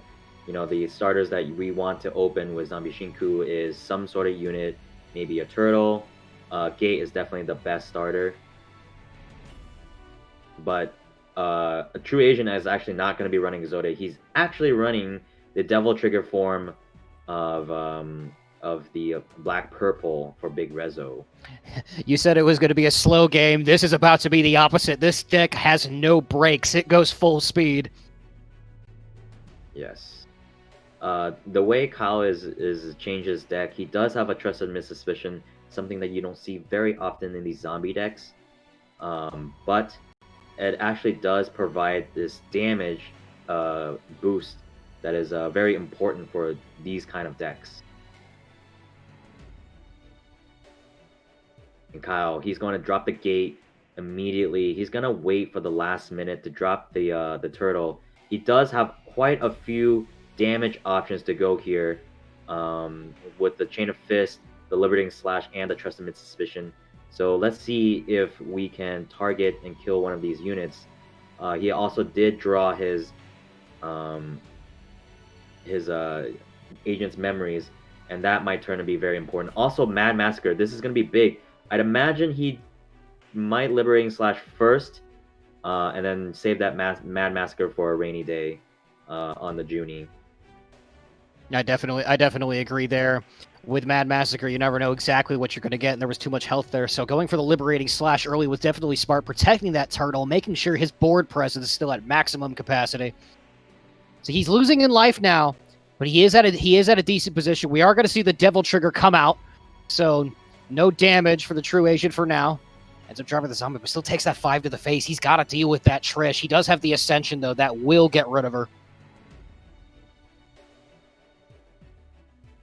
Yeah, so of course, as we know, the Viper was a much higher target, so we actually wanted to kill the Viper as soon as we can. And here we go. He does have the Fate. He's actually drawing pretty well. I can imagine this is going to be negated, but the Massacre... And he's got to decide between the Gate and the Azul. That potential 6 damage is huge, but he does decide to go for the Gate. He will get a piece of MP back as well, so that could be very important in maintaining this momentum. Yeah, that extra 1 MP and that one extra damage from Agile is probably something he's thinking about. He needs to ramp, and he needs to keep the board flowing as fast as he can. He's already killed up to 3 units. This is going to be the 4th unit. That's all of the Trishes, if I'm not mistaken. So he only has about 2 Vipers left. Mind you, the Devil Trigger comes down. He's already activated a couple Black Crowns. So he may or may not have milled these units. And so you're going to have to be careful with how True Asian really deals with this. Kyle is definitely in a phenomenal position, as you were saying before. There's only a few units left. He does have the Chain Fists. It should be powered up enough to finish her, but wisely, True Asian does not want to give Kyle the opportunity. He is going to drop it anyway, and at this point, Kyle in an incredible position. The board is his. We do see the Forbidden Fruit come out. We've already seen that could be very dangerous. Okay, so if that Forbidden Fruit went down, it would have been really, really, really bad, because that would have added 3 damage to the Sea Viper. That would have been a 5 total, and with combo, a quick flight, and that's just like a quick 10, you know. So it's very dangerous. And the question is, does he still have Sea Viper? He doesn't. No, he doesn't. It got milled. The unfortunate nature of Black Crown's madness. You live by the madness, you die by the madness. And unfortunately for the case of True Asian, it was death. Yes, it's something that you have to choose. You can't be afraid of milling cards, because the deck needs to run fast. Because if you're waiting too long, then you're just giving your opponent MP, right? So the Black Crown's Madness does need to be played, as that's just how the dynamic of the deck runs. And I will have to admit, Kyle P did draw a very strong hand against this deck. Yes, he did. Kyle with those draws, as we know him for. True Asian going all in on this deck. Doesn't care about the loss. He is one of the original innovators of this build, bringing out early before many other people could heard of it. He's very confident in it. He goes for the board. Like, we do see the destruction. We have an early negate. That's half health. True Asian is all in. We're playing poker. He just put all his chips down. He is not messing around. It is do or die right now for the True Asian. Yeah, I don't think Kyle will be able to drop this turtle. He might be able to. It will be close. It's going to be super close. And we know Kyle has done some very close plays, but this is... Okay, True Asian's really trying to mess up the timing. Really, really hard. Getting those mills, getting those MP. Oh, we do see the drop come down, but Viper is able to take out that interaction, but at only 8 health left, it might be too late. He has to get flight on one of these Vipers now, but he doesn't want to invest because Kyle might have the answer to it. Wow, and he's already had 2 Vipers. He's cut his health down all the way to 5. I don't think... Okay, he's going to drop the second turtle. This will blow up the bottom, and for the extra 3 damage, he doesn't get any extra damage. The flight comes down over on top from the True Asian and not instead of bottom. The Shinku is not built yet. 5 more MP from Kyle. He might be able to pull this off unless the True Asian plays Monstrous Virus. Remember when I told you he put all the chips on the table? Now he's put all the chips and his child's college savings on the table. Like, literally everything is on the line. He has bet every single option he possibly has. He has to end this right now. Yeah, and then the fruit comes up top, which means you can't kill top. And since Monstrous Virus and fruit is combined at the top, this is going to be a tough call for Kyle. Out comes the Heartless Experiment. This is going to raise him up to 7. With combo, it's going to be 14. That's not enough, though. He has to buff again. That's 8. That's 9. He could do it. If this attack goes through, it's over. It looks like it's going to be over. I don't think there's any way. We need to draw into Predation. If Kyle doesn't draw into Predation, I think this is going to be lights out for him. Yeah, this is definitely not looking good, and True Asian is gonna run away with this one for sure. Wow. Oh my goodness. True Asian literally bets everything humanly possible. He bet his firstborn child, and it actually works out for him. He's able to take that one and tie it up 1-1. Yeah, True Asian showing off how the deck really is played, right? Just action after action after action. You really have to bet it all on black or purple, depending on how the deck is. But when you get that Sea Viper going, and you're like, okay, it's go time. You put out Monstrous Virus, you put out Forbidden Fruit, and it's game over. And we once again have the early summon on the side of True Asian. What's he gonna get? Are we gonna get Trish or Viper? He does get Viper. Okay, True Asian is going to start ramping up with Black Crown's Madness. Kalpi looking to respond with Tortoise, hopefully middle. This will deal that splash damage that we're looking for, unless True Asian does get off another. He's going to fly before anything. This is going to reduce, this is going to extend the time before Gate dies. But with this grow, though, we might get Gate up right here to 6. That will hopefully kill. And it'll hit him for 6. It'll explode, so that extra 3 damage is gonna come through. Is it gonna kill? It doesn't kill bottom. We're gonna. Oh no! That was most unfortunate. And we have the lockdown now. There's not much Kyle P could do that. He can't spend the actions here, but there's at 2 MP. All he could do. He has to cut his health for this one. Oh, never mind. The resonate. I'm so silly. My bad. They get bigger every time you resonate. How could I forget the most important part of these units other than the combo? That was really unfortunate because Kyle was looking to ascend Agile to get that extra damage, but he did it just a little bit too late right there, and didn't get that extra damage. So it didn't go bottom. The Sea Viper lives, and now there's 2 Sea Vipers, and this is just not looking good at all. Insult to injury, too. The Devil Trigger comes out, so the Agile is not even going to be able to get a free pot shot up top. Oh my goodness. Now there's 3 units, and he has to decide which one to Shinku. More than likely the middle Sea Viper, but if the middle Sea Viper doesn't die, there's already a whole bunch of other units. The Trish just came back up on top. Sea Viper doing a lot of damage middle. This is not looking good. This is not looking good at all. And the health is far too big on the middle unit to be Shinku'd away. Yeah. She'll take that like a champ. He could take out the bottom one, though, but then the middle one will run free. I don't like it. Sea Viper's growing a little bit way too big, and they're all flying. He has to kill bottom just in case. But I can only imagine this middle, he's going to hit. And there's honestly nothing he can do right now. Sea Viper is just too big. Yeah, with that flight, I don't think he's going to be able to stop this attack. He's going to try his best. He's going to absolutely try his best. Mad Massacre is going to come out. He's going to have to hope for no type of negates, but unfortunately, he didn't have enough memories there. And there it goes, the true Asian taking it 2-1 over Kyle P.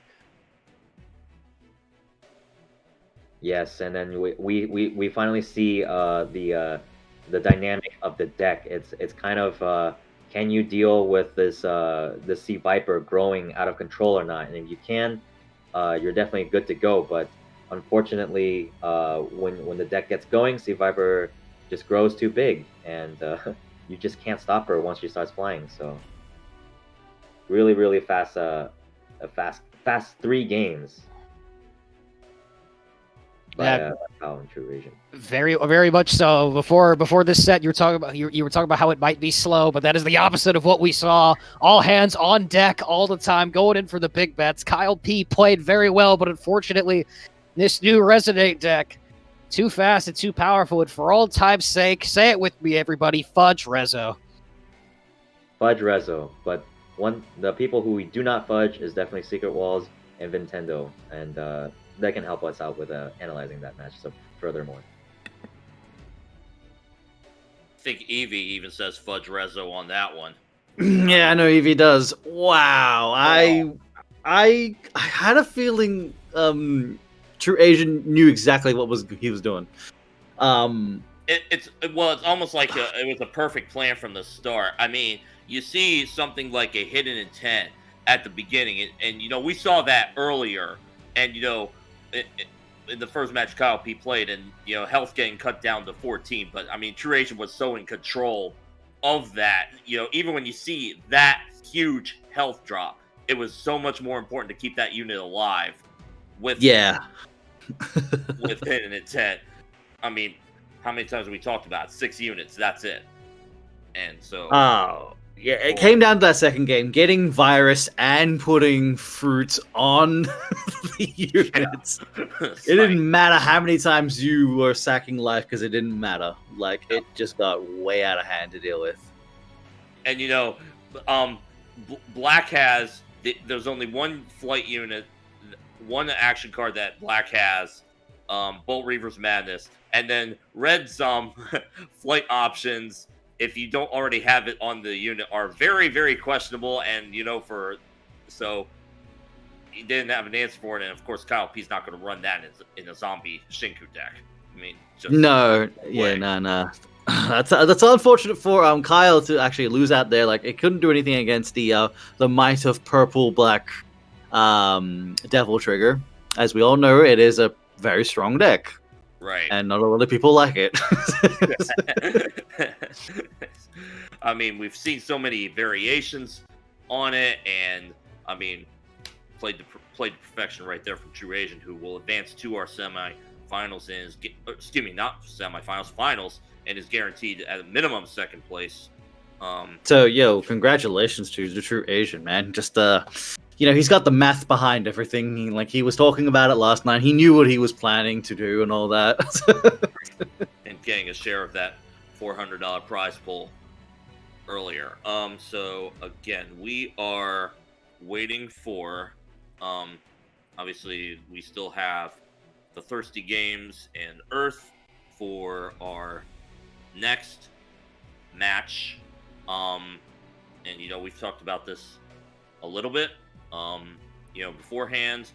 Again, we'll see what deck Thirsty wants to go with. My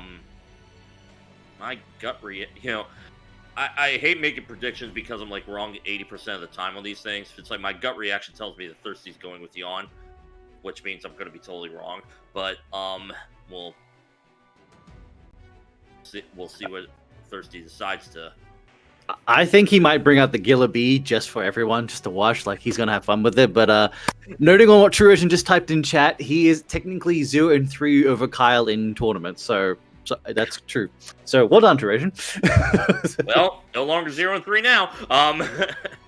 No, it's 0-3 from now. Oh, 0-3. So this was the third. This is the third time. So yeah. Oh, okay. I think people in chat want to see the Gilla Bee being thrown out there in these games. I think Thirsty will do it, but he may take in Yawn, depending. I guess we may see Giller Bee for the first round, and then we'll see, depending on the result of that, as to whether or not he decides to make a change. Looking at Gilla Bee's the deck now, I think he could actually do more to it starting next month with the new cards. That new legendary 2 cost for green. Seeing as there is running a green hero, he could potentially do a lot of buffs for health for a lot of the units. Yeah, because especially with all the life sacrifice that occurs from Psycho Power, from Black Crown's Madness. I mean, yeah, you could. I could see his deck evolving even more next month, and I look forward to seeing that. Some crazy set, man. I mean, we still, we'll get, remember, guys, stay tuned at the end of the tournament tonight. At the end, when we will have a card reveal. So yay, card reveal! Who knows what's gonna be? Yeah. Is it going to be red? I mean, it is a red set, but, we still have 4 colors to go through. Well, so far, most of the reveals have been red and a green. So I think maybe we're inclined to see a purple or black card for the reveal. Yeah, my guess would be purple, but, again, I know I'm going to be totally wrong on that. But, anyway, but remember, stay tuned for that as we just get that match set up. Yeah, we're still waiting on confirmation for you guys, so please be patient. I know you're excited. You want to see Thirsty win. I mean, I'd love to see Thirsty win, especially with Gilla Bee. But that is such a that's such a crazy deck with Kolv Torah at the end. I don't know how many times. I think I've seen it maybe 5 times in my life. Yeah. Because it's such a rare card, because of the downside is so tremendous. But of course, again, man, as much as I want to see Giller Bee, I mean, it just seems so tough because of the options. Well, I mean, you could get the Gill up. All right, we have confirmation. Excellent. We have confirmation, guys. We are good to go. It's the Thirsty Games versus Earth. Let's have our commentators take it away. Let's go. All right, here we go. Thirsty Games versus Earth. It looks like we're going to see a yawn on the side of the Thirsty Games. We were talking about this earlier. I can't imagine he'd run Giller Bee with the fear of that temptation. Oh my goodness, he juked me. He's gonna do it. He mixed me up. I can't believe this madman really did that. And it's the matchup too. He's going in. All right. Here we go. There we go. Earth running the temptation. I just with all the with all the halts and the flight, I don't see how with all the units being too big for Killer B, I don't see how this deck could take the W. But I hope I'm surprised here. Let's go Thirsty. Here we go. We have an early Black Crown on the side of Thirsty. Waiting for some form of reaction, doesn't get it. She's just gonna hit with poison on the bottom. She doesn't have her combo yet, but that drop of Gil is gonna give it to her. Yeah, Gil right here. We're gonna look to see if we can do some damage, but unfortunately, I imagine if some halts might come out on Gil. He's thinking about it really hard. He doesn't want to give an opportunity for a halt using that free MP. With that boost, though, they will just trade. They do just trade, and Earth lets it happen. Okay, so far, not a bad situation for Thirsty. Dante does come out. Ooh. He's going to invest in that. He's going to invest that poison. Still no major halts, though. The hero art isn't that far away. At this rate, with the double speed of Dante, but the combo 4, they're hitting at about the same rate. So at this rate, the Thirsty Games will win based on that damage alone. Chooses not to drop the Killer B there. This drop, Dante's gone. Okay, Thirsty. Oh no. And now, Thirsty Games just barely missed that Killer Bee drop up top, and he took that extra 3 damage. I don't know if he can protect against Ibuki coming at you for the next 3. I don't know if he has enough MP build on this. He's gonna try, and I don't think he's gonna make it. Yeah, he's not gonna have enough. He's not gonna have enough time. Unfortunately, those 5-cost units. That's the major weakness of the deck. You really have to commit, and you have to build up that MP. It was a great game from Thirsty. He definitely put a dent in Earth's defenses, but unfortunately, it was not enough, and Earth is gonna take that first one. Yeah, Earth realizing that he didn't really have to do too much there. All the units that Thirsty play are about 5 MP, so it's gonna take a while before you can even block Dante. So he didn't even need to resonate Dante, to be honest. Yeah, Earth played that one so slow and patient. No reason to commit any halts or anything like that. This is not the best hand for Thirsty, not at all. He's gonna open up the feline, and to the man's credit, he's dedicated. He goes right back into Killer B. I may not agree, but I do respect. When you do Psycho, okay, yeah. So Psycho Power, it's only gonna make Feline stronger. Earth actually chooses to go block Feline, which is pretty interesting, because the MP build of Feline is actually not that much right now. Oh, but instead just goes for the halt on Feline. Gonna get some damage right there. We're actually gonna fly right over you. Surprise. All that with the flight and agility, that is extremely dangerous, especially with Colve Tarot's resonate ability. She's gonna get bigger and bigger and bigger. And I don't think Thirsty has an answer to this. Colve Taroth may finish it. I don't think so either. I don't think he's gonna be able to kill with Feline at all. Like, just looking at his hand, he only has Glare of Contempt that does a +2 attack, I suppose, but it's just not enough, and you can't even seal her. Not that Thirsty Games plays any seals. It's just, oh man, he needs a Karin, but he just doesn't. He's not gonna draw it, and he's just gonna go down so quickly.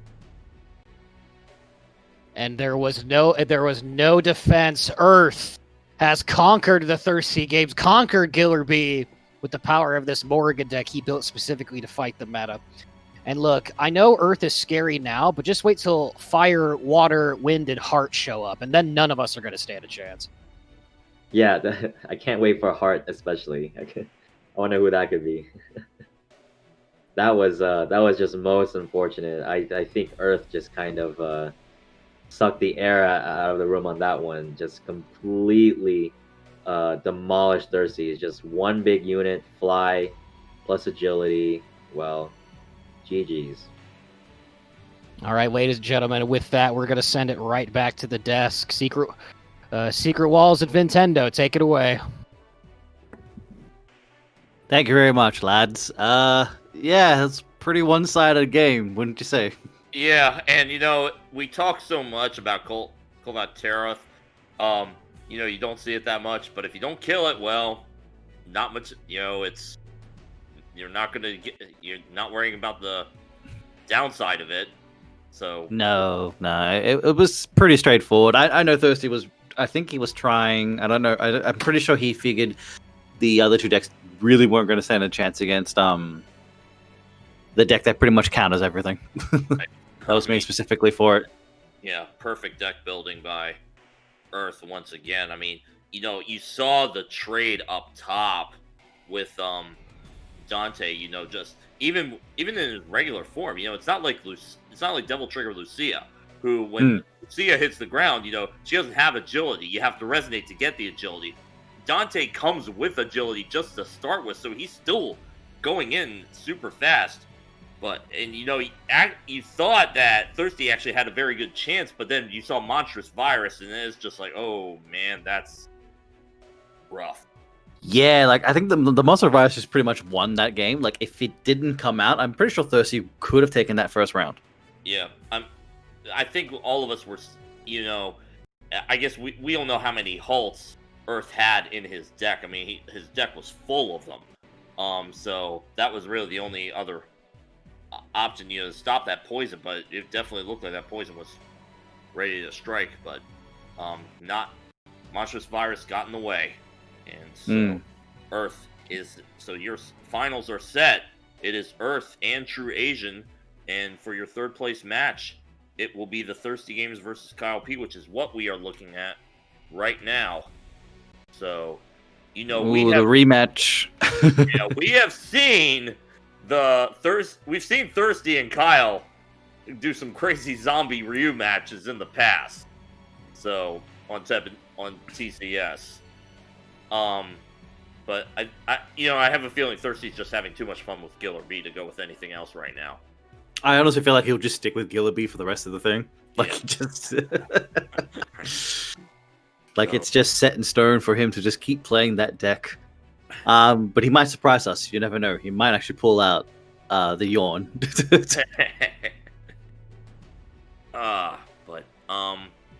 I can't imagine Kyle P going with anything else but Ryu in this spot. I really can't. I mean, he's been playing this deck for so long now. But maybe Kyle P will surprise us. I don't know. So I'd like to think that, but I'm pretty sure it's just a Zishinku. I'd like to think he's going to surprise me, but I doubt it. Yeah. But so and again, this is our third place match that we have going on at the moment. We're just waiting on confirmation for when these guys are ready to do their last match. And then we'll be ready to do the grand finals between True Asian and Earth. That's going to be interesting to watch. I feel like we're definitely going to see the purple matchup. I think so too. I mean, between them, there's a lot. All those halts, I would think, are ready to slow that. The purple black build down, but we will see. And we have confirmation, guys. The third place match is ready to go. It is Thirsty. It is Kyle P. Let's go.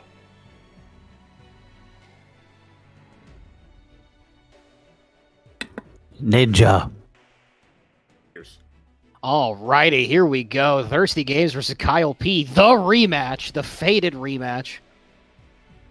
It could only be these two, right? It looks like Thirsty Games is as dedicated to Giller B as it gets. I very much respect it. No change, full dedication. I respect it. And of course, Kyle picked what we all thought he would pick. No surprises here. Giller B versus Zombie Shinku. Here we go. we actually had already seen this matchup before. This was during when around in round 2, and Kyle P actually it was actually a very close match. And it looked kind of like this too.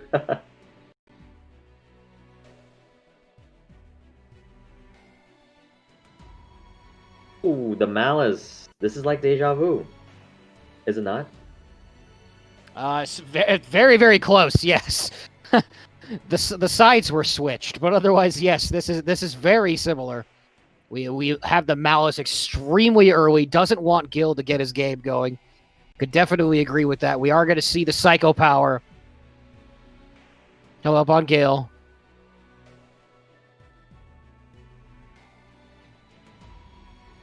There we go. Gil getting buffed up. He drops a unit though. Yeah, he's gonna do it. Okay, looks like Gil's gonna be taken out here unless the shield comes out. He cannot play another action card though. There's the chain fist. He can't. If he plays anything else, Gil's just gonna die. Take a 2 from that speech. Look, that 6 is gonna come through uncontested, and just like that, the momentum is very much on Kyle's favor.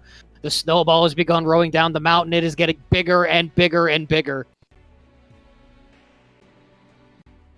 And this is just how it goes, you know. And the power of zombie Shinku is just moving too fast. And there we go. Very quickly, Kyle P taking this first game against the Thirsty Games. Now the most important question now. Is Thirsty Games gonna stay completely, totally loyal to Gillerby? Or is he gonna... No! Full commitment. That man signed a contract to Gillerby. I'm playing this deck. This is indeed for the fans. Nothing but respect. Yo, that man drew 3 Cammies. There was so much Cammy in that. And James Chen would have been proud. Oh, but we're not. We're gonna wait. I think Kyle's waiting. He might have some cards in hand that he doesn't want to play just yet. Okay, he was waiting for Thirsty to make the first move. No bricks or anything like that, thankfully.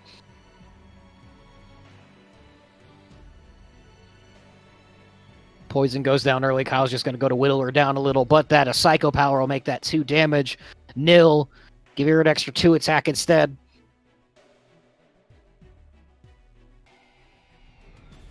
Here we go. We're going to go for the Pierce. An aggressive start from Thirsty. Wants to establish the momentum in his favor. Just take that. Yep, let it go through.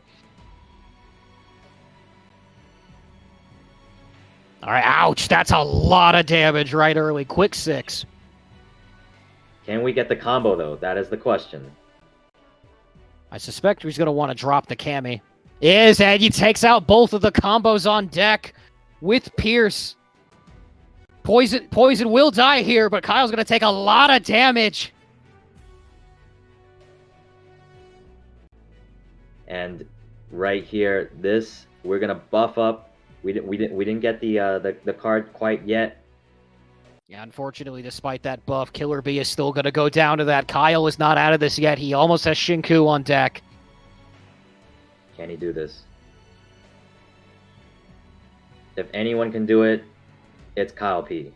That is very true. That Shinku is going to knock Gil down to 2, but with the Heart Tank, he can nullify that. The yin-yang of Hero Arts. Okay, Gil back at full health. But that zombie is most likely going to hit on top uncontested once again, and it does. We are going to see the buff once again, keeping Gil strong, and the reset once again going down to 1 health.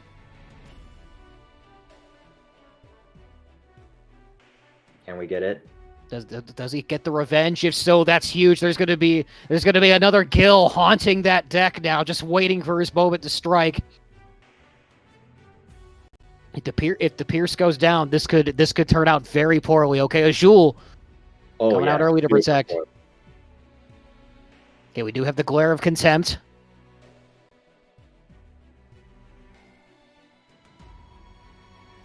Thirsty's waiting there. I definitely agree with not taking the risk because there could be a liberating slash. You would get the health, but no win condition there. Mad Massacre comes out. It's most likely going to go for the heal. No. He's going to go for Black Crown.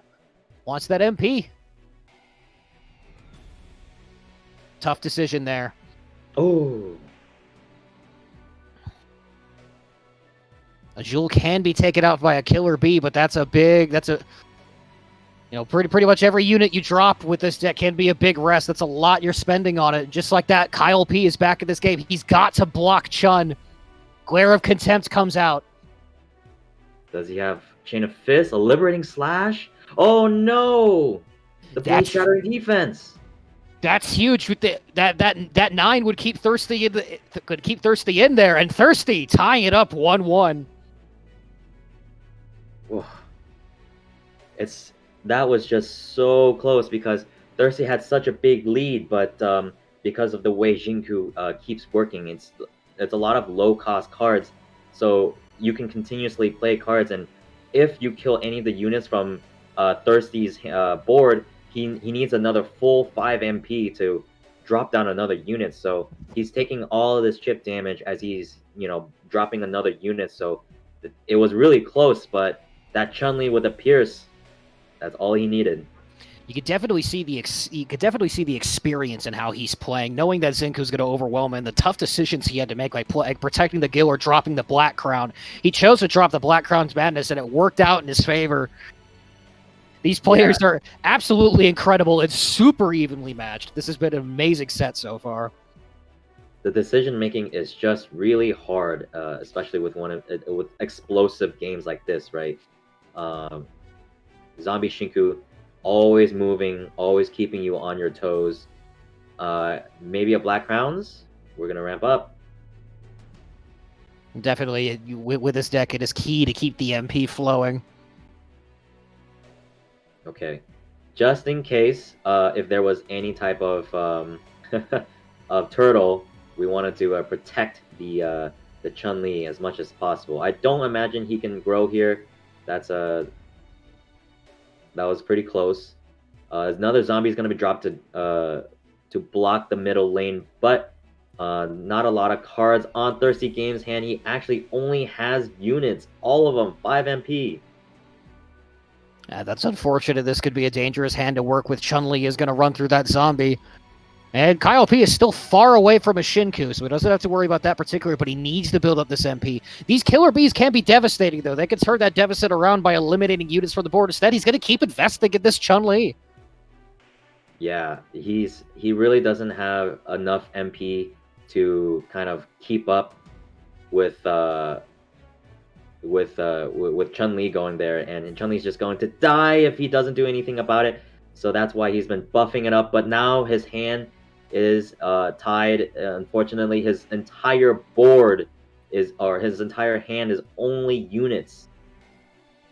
Oh no, and with that Mad Massacre, that zombie's going to be uncontested, and anything else, Kyle P drops as well. This is a dangerous position for Thirsty Games. Yeah, and Thirsty was really, really searching through his deck, playing as much cards as possible so that he can get enough AP. But unfortunately, look at this. We have a board full. What speed from Kyle P! I'd say, are you serious? But it's Kyle P.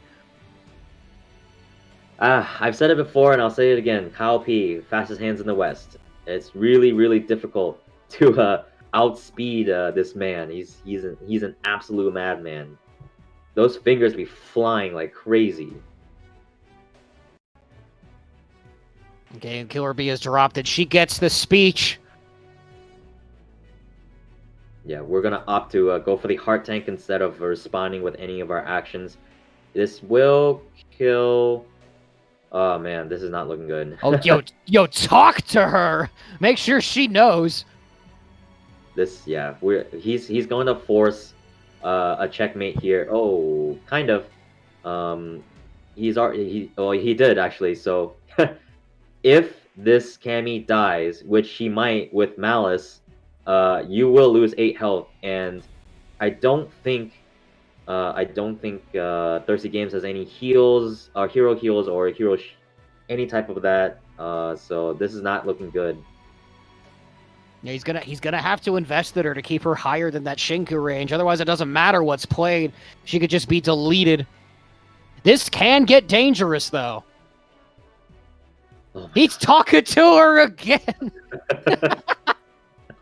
Just make it extra sure. Yeah, he's thinking, should I just spend it on Psycho Power anyway, since if this unit dies. There's the liberating slash. That's it. He's gonna die before the heal comes out. Yep. That does it. Kyle P with the checkmate, taking that 3rd place over the Thirsty Games. Yeah, we forgot we were talking about the Malice, but the Liberating Slash, if you guys didn't know, when Liberating Slash procs, if it ever kills a unit, the sacrifice health does actually proc first before the heal comes through. So therefore, the 8 health goes through before the 9 health heals. So Kyle P will be taking that 2-1 over Thirsty Games and grabs that 3rd place prize. All right, an excellent performance for both these players. Shout outs to Thirsty, being loyal to Killer Bee the entire tournament, doing it for the people. What a man. And we're going to send it back to Secret Walls at Nintendo. Take it away, gentlemen. Oh, don't you just hate that? Oh man, that when you saw that trade, that first trade in game 2, Kyle P throws the Shinku at Gil, and then the immediate response from Thirsty to give him the heart take to keep him alive. And then, when game 3 comes around, almost the exact same scenario is coming down, and then Kyle P's like, nope, I'm going to do this at 1 frame timing, and I'm gonna kill him right after the Shinku. It's like, them wow. fast fingers of the West. I know, man. That was crazy. I couldn't be too sure about the 3rd game. I mean, it was cool to see Thirsty take the 2nd set. But like the guys were saying, like they were focusing on if the Killer Bee dies in the 3rd game, if the mouse comes around, but we forgot about Liberating Slash. I was like, oh my gosh, man, Red has so many dumb damages Yeah. that cost so little. And we forget a lot. And we forget a lot. It's like, as Ninja Dom was saying, it's like Liberating Slash. You deal the 9 damage first, so and then you heal. So of course the damage went through. So he was at 8, and the sacrifice was 12. So there you go. Kyle P able to get 3rd place, third place in their tournament, 3rd place money, and everything. And we are just waiting for We're still waiting on the match between TTA and Earth Guys. It's currently being uploaded. I think they're still fighting, or it's being uploaded to YouTube now. So bear with us for a little bit longer. Like, we'll keep trying to entertain and talk with you, but we're waiting on that final match before we can get the guys to commentate over that one. right. Welcome.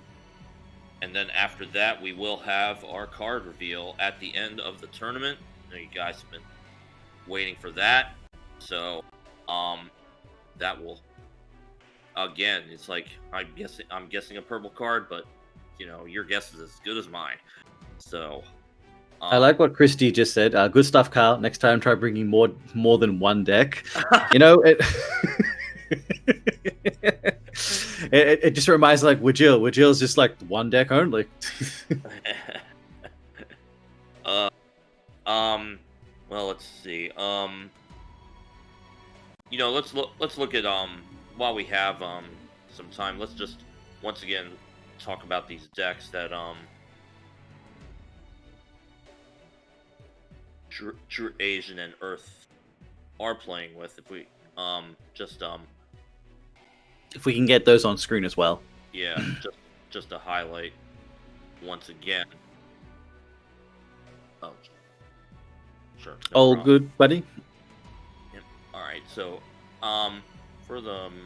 so just a reminder for everyone: True Asian bringing the Rakoha build. We talked about obviously the purple black Tenku, Devil Trigger build, and then Zombie Shinku, and then meanwhile Earth's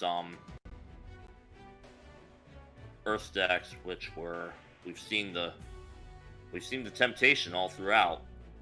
And then the Raging Demon build, and then of course The Yawn build. The Yawn build, excuse me. Yes. So, man, I mean, our guess is as good as I really want to see the deck that Steve and Turasian brought, the tech one, the Rokoha build. I kind of want to see this deck in action. Yeah, that would be pretty wild. If we could see that, but excuse me for 1 second. You're right. How's everyone in chat going, guys? I hope you're doing well. I hope you guys have been enjoying yourselves. Hope you're enjoying the matches. Enjoying the commentary, getting excited for the reveal.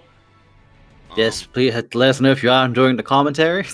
Yes, we're enjoying the matches more,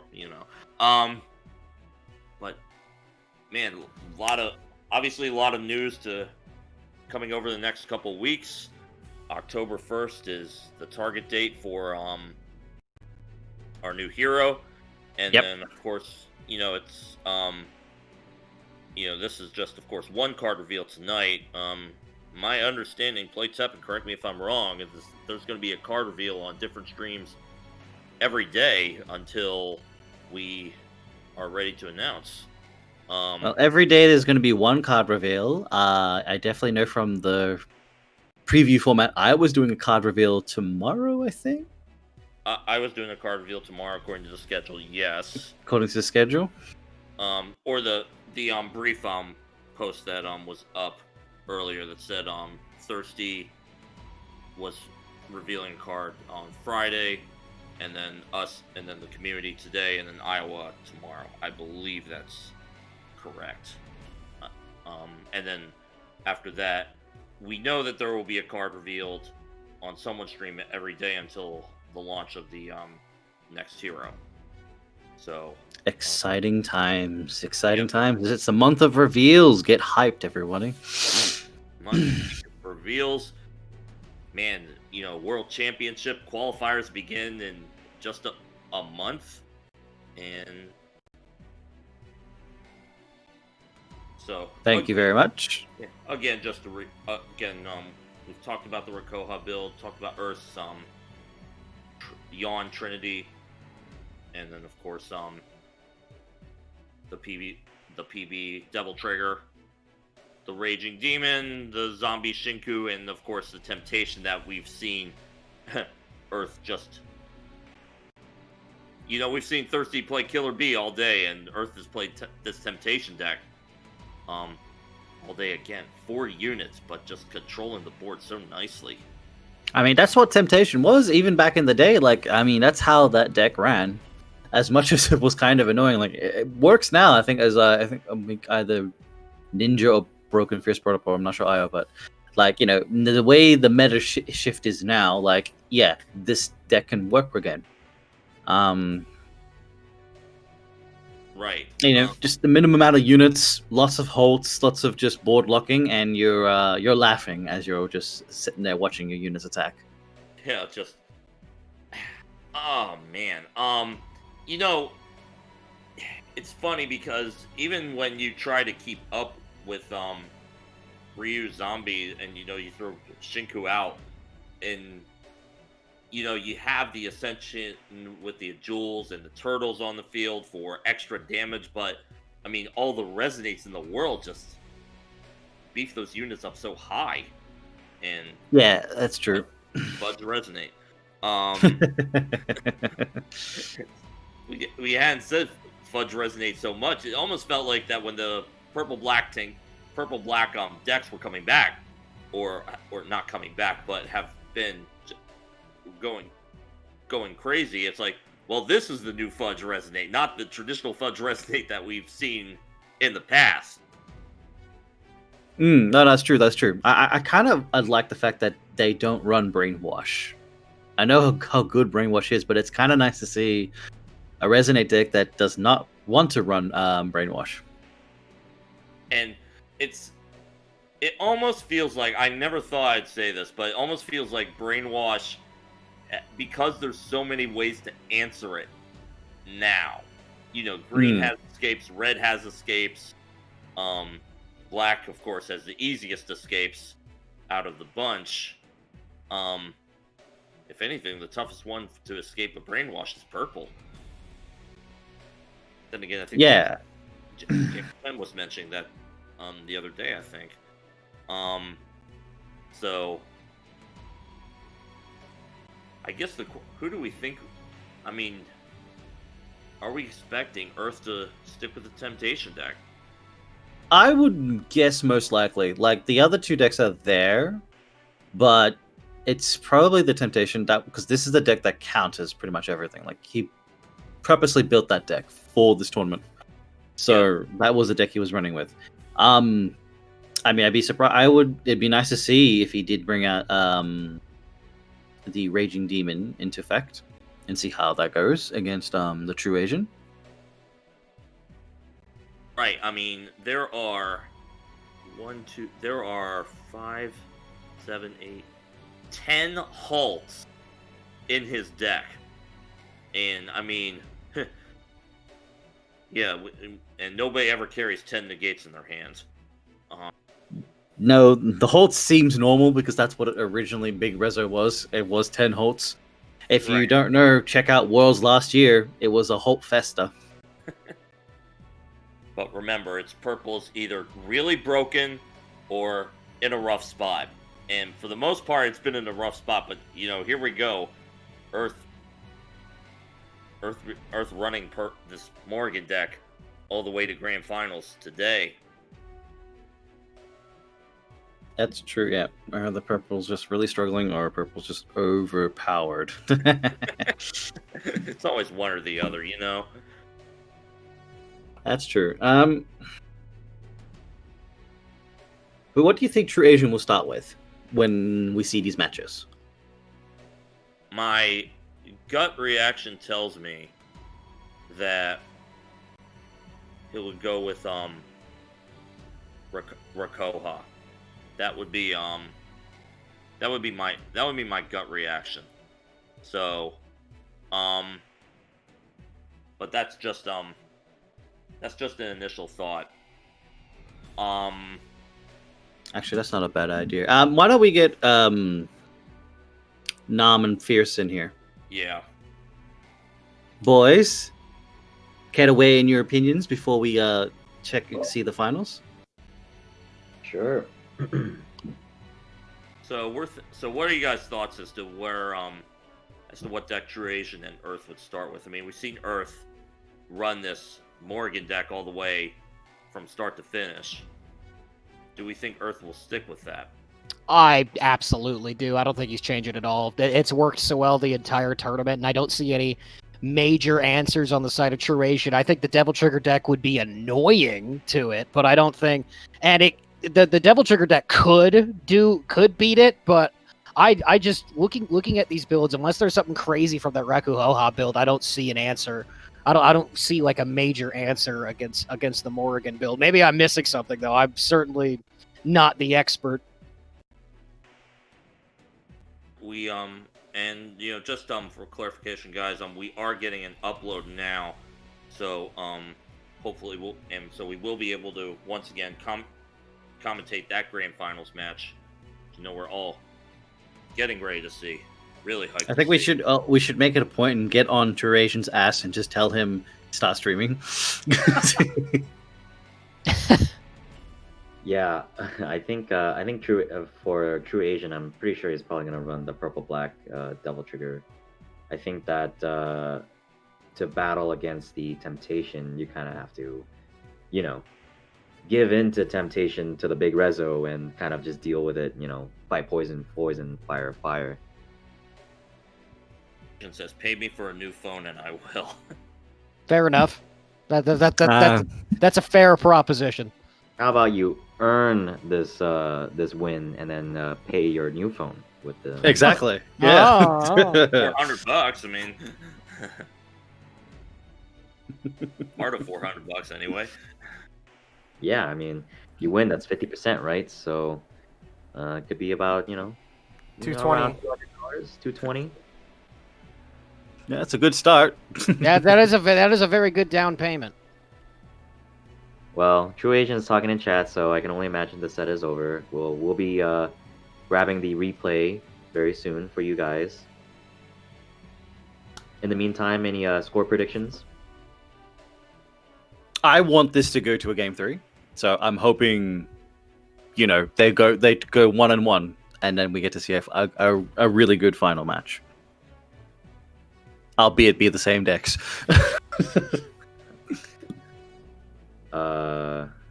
Predictions for anyone else?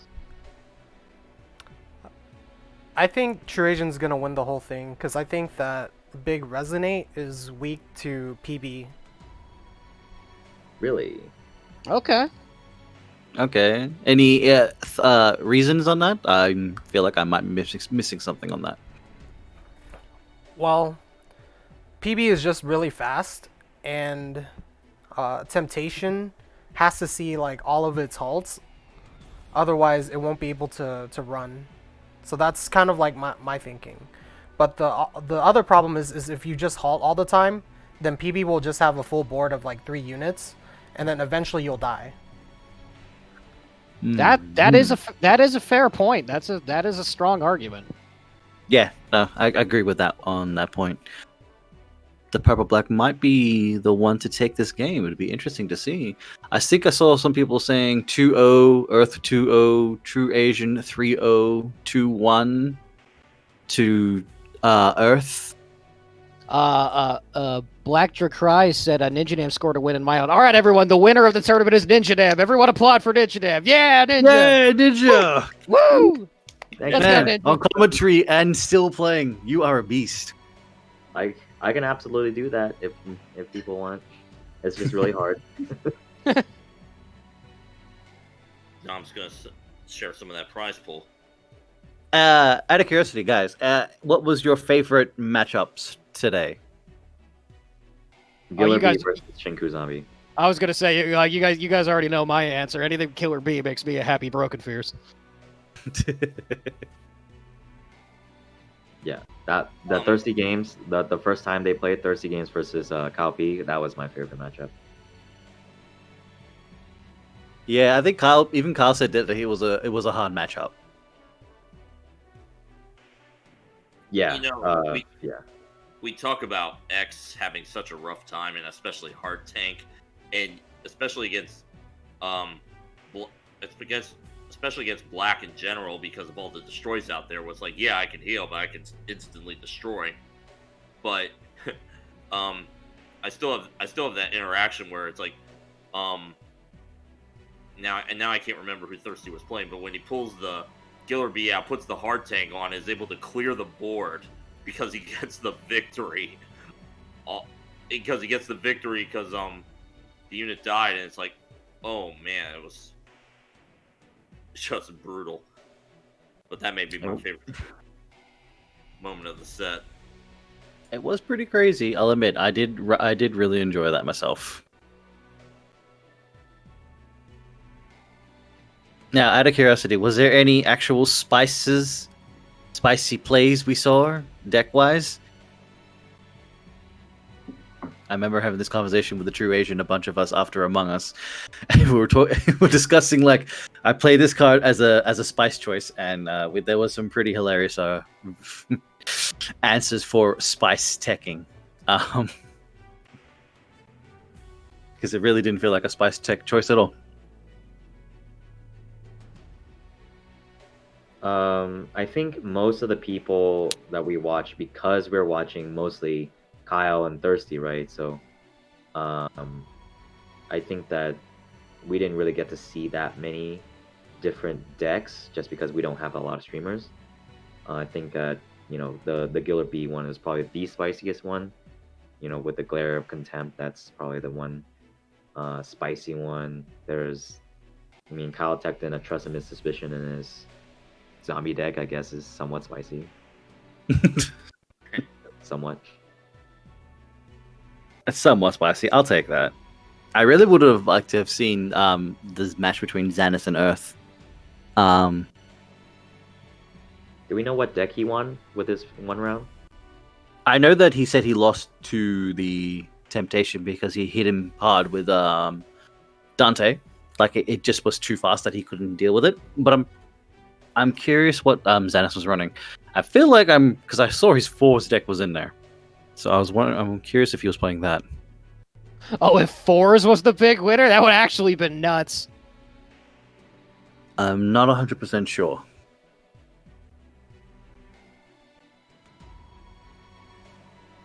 I definitely would have popped off if fours had ended up taking the big win. That would have been ridiculous. Xanis was running PB. Ah, okay, there's some confirmation. Thanks, Dark Void. So, Okay. It makes sense. yeah.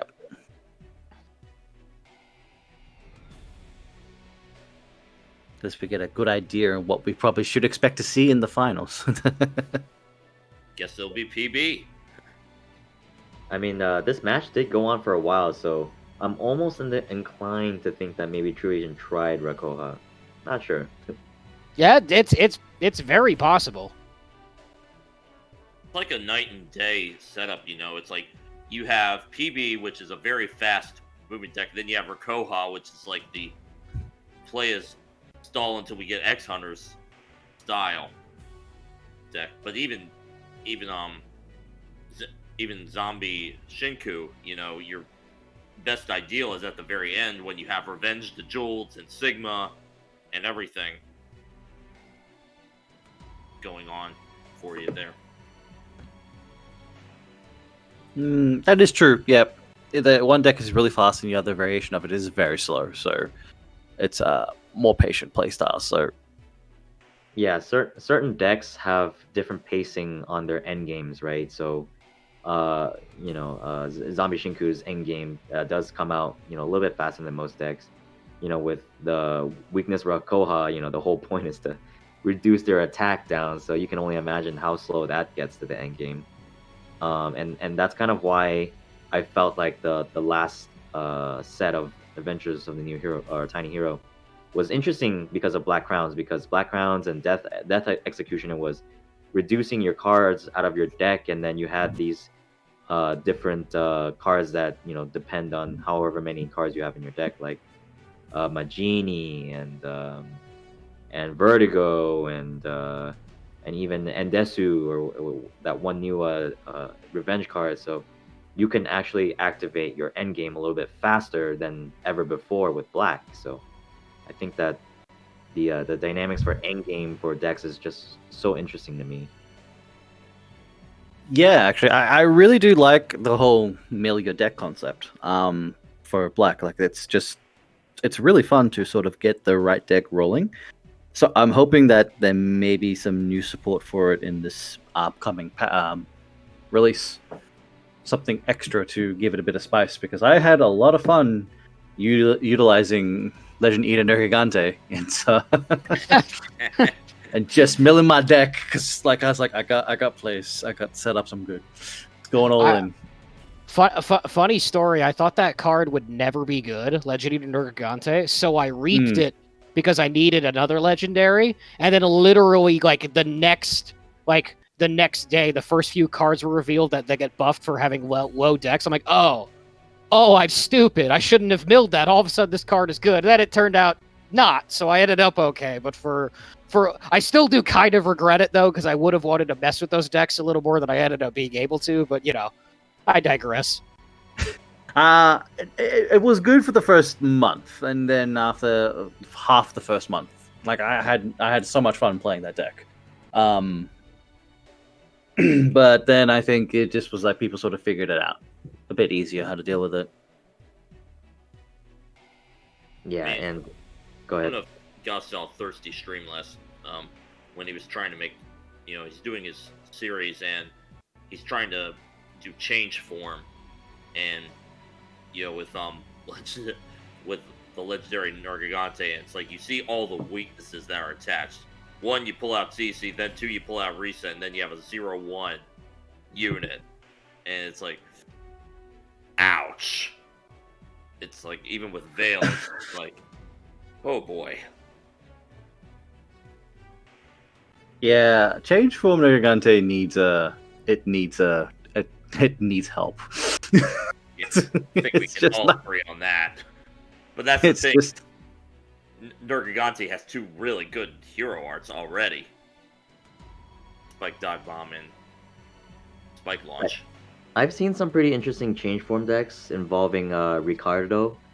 Uh, when he dies, he like buffs up a unit in your hand, and then you keep I believe you keep defecting him. So when you bring back Ricardo, you start bringing back like a big hand, and then you start dropping those, and then your health starts dropping, and then you start change forming, and everything just kind of stacks all together. That's kind of scary actually when I played against one of those. Yeah, I've seen that. Ooh. I've played against that one too. It was quite scary. I've never lost to a change form deck, but every single one I get super nervous.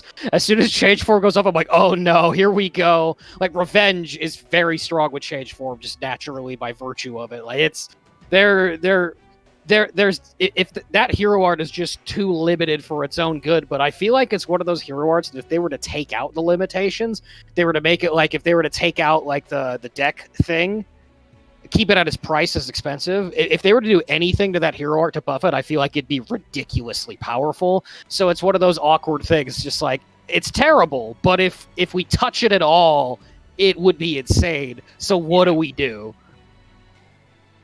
I think I know what we do. We give Black a card that gives him revenge for 1 minute.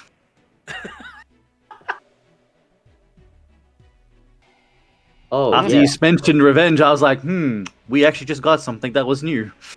and the best part is that you lose health, right, for each of these units dying, so it actually helps you fill up to that point a little bit faster, right? Oh, that's true. You I'm have seeing to some new help. tech here. Don't get too excited. I still don't think it'll be that good. And even if it is, I guarantee you there's a cheaper, more effective hero art that would be better than it. Oh, probably. But like, if people are really going to try out the change form and try to make it good, there's something there. That's actually an interesting question. Of all the cards that we've seen, what is your favorite card so far? Are you kidding me? Infinite Revenge cannot be overstated how excited I am. When I read it and I had to read it twice, I was like, "Yep, this is my favorite card." I guess it's really hard to argue with that. Although I'm not gonna lie, when I saw Orochi and the other dude, they were pretty spicy as well. But then Orochi's pretty busted. I think Orochi's really good. I think my favorite card so far is probably Yukihira. Or I think that's his name. Yeah. Yukimura? The purple guy? The red guy. Oh, the red dude. Yukimura Sanada, I believe. He's like he's basically like a different version of Dragoon, but like really scary. Yeah, he's really I think that card's gonna be absolutely phenomenal. Yeah, he just drops and then he's like a Dragoon, he's like an Oro, and he has combo, and you just kind of run, and maybe you give it flight, and then game over. Bye. Yeah, he's gonna be. I mean, it's gonna be hard to give him flight at 7 cost red, but it's not impossible. But he's scary though. He's definitely a phenomenal card. So would you ever ascend him, or just always play him raw? You want to ascend him. Ascend with him. Sorry. Sending with a 7-cost unit can be kind of tough in general. Sometimes, because usually you're looking at minimum of 10, maybe if you want to do it raw, but at the same time, I mean, give that guy combo, give that, unleashed if you're playing Jill. I mean, it's Yeah. Get your seals ready. I mean, he already has combo to boot. Oh yeah, So- that's right. Oh yeah, he's stacked up. He has like all the abilities. He's got them all except like revenge. So you're at so that you're he's the full package. So it's so cool because like when you know him as a character, I think Gung Ho did a great job of kind of like um, bringing these characters like characteristics alive, because that character is kind of like he's like always like running into battle. He's like saving people. He's kind of like the good guy. He's always about like just charge like just charging head straight into battle. So like I think the effect kind of makes sense when you think about it. Yeah, it's definitely a cool mechanic, and like because of his like passion and his intensity, he like damages himself. And what obviously I've never played the series, but what I read is like card description, like, oh, this is really cool.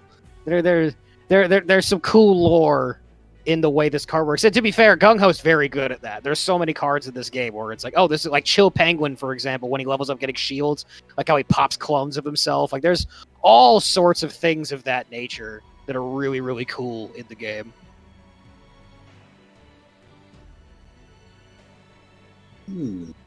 Interesting. What's your take on Diplomacy of Love? Probably most likely going to be helping a lot of Rakoha decks. It's honestly, I think it's really helping purple flyers, and it can be potentially really strong. Like at first glance, it looks kind of weak, like it doesn't like compared to everything else, I think. But I think when you pair it with like purple and flyers, like they literally just cannot touch you.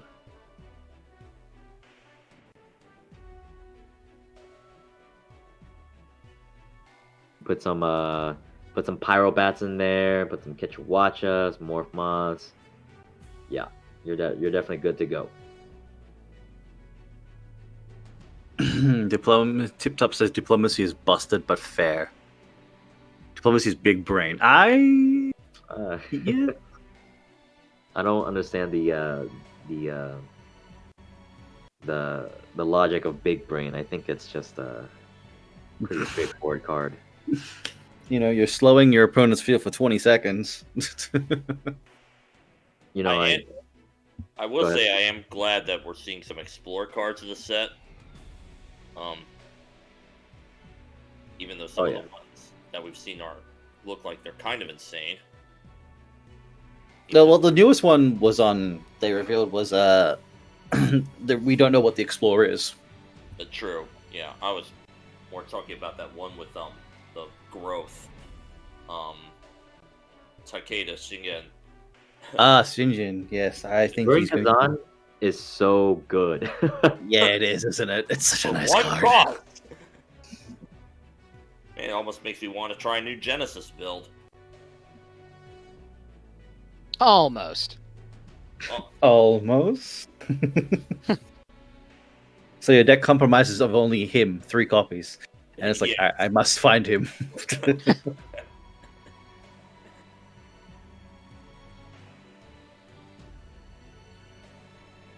Being a 1 cost, of course.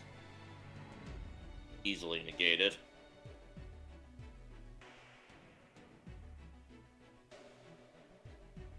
Well, what do you guys think the card tonight will be? Like the color, and do you think it'll be a unit or an action?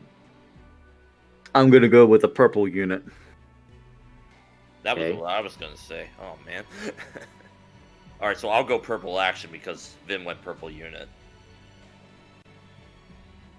Broken Fierce? I agree with them, but I'll tell you what I want to be revealed.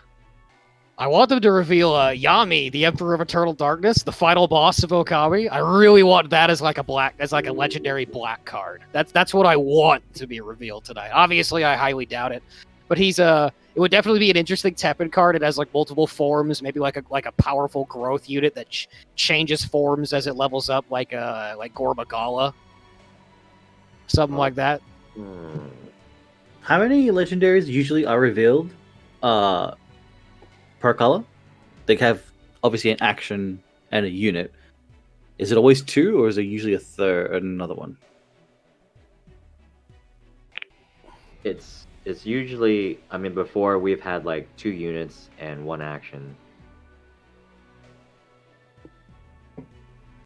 But It's usually 3 colors per legend. It's usually 3 colors, I think. So yeah, usually 3 legendaries per color. All right, well then, yeah, we've only seen 2, so we still have time for 1 more.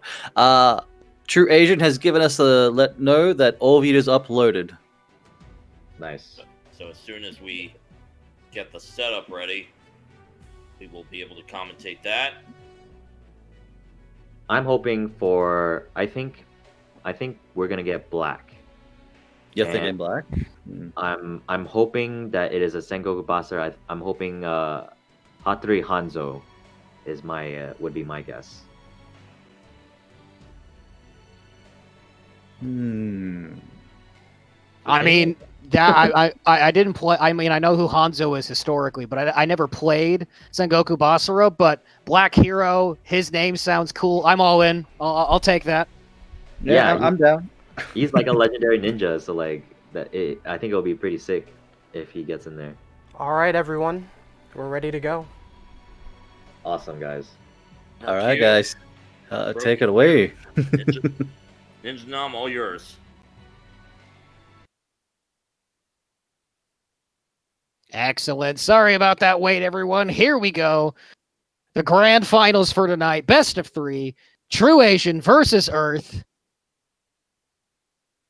We will see how this goes. Alrighty.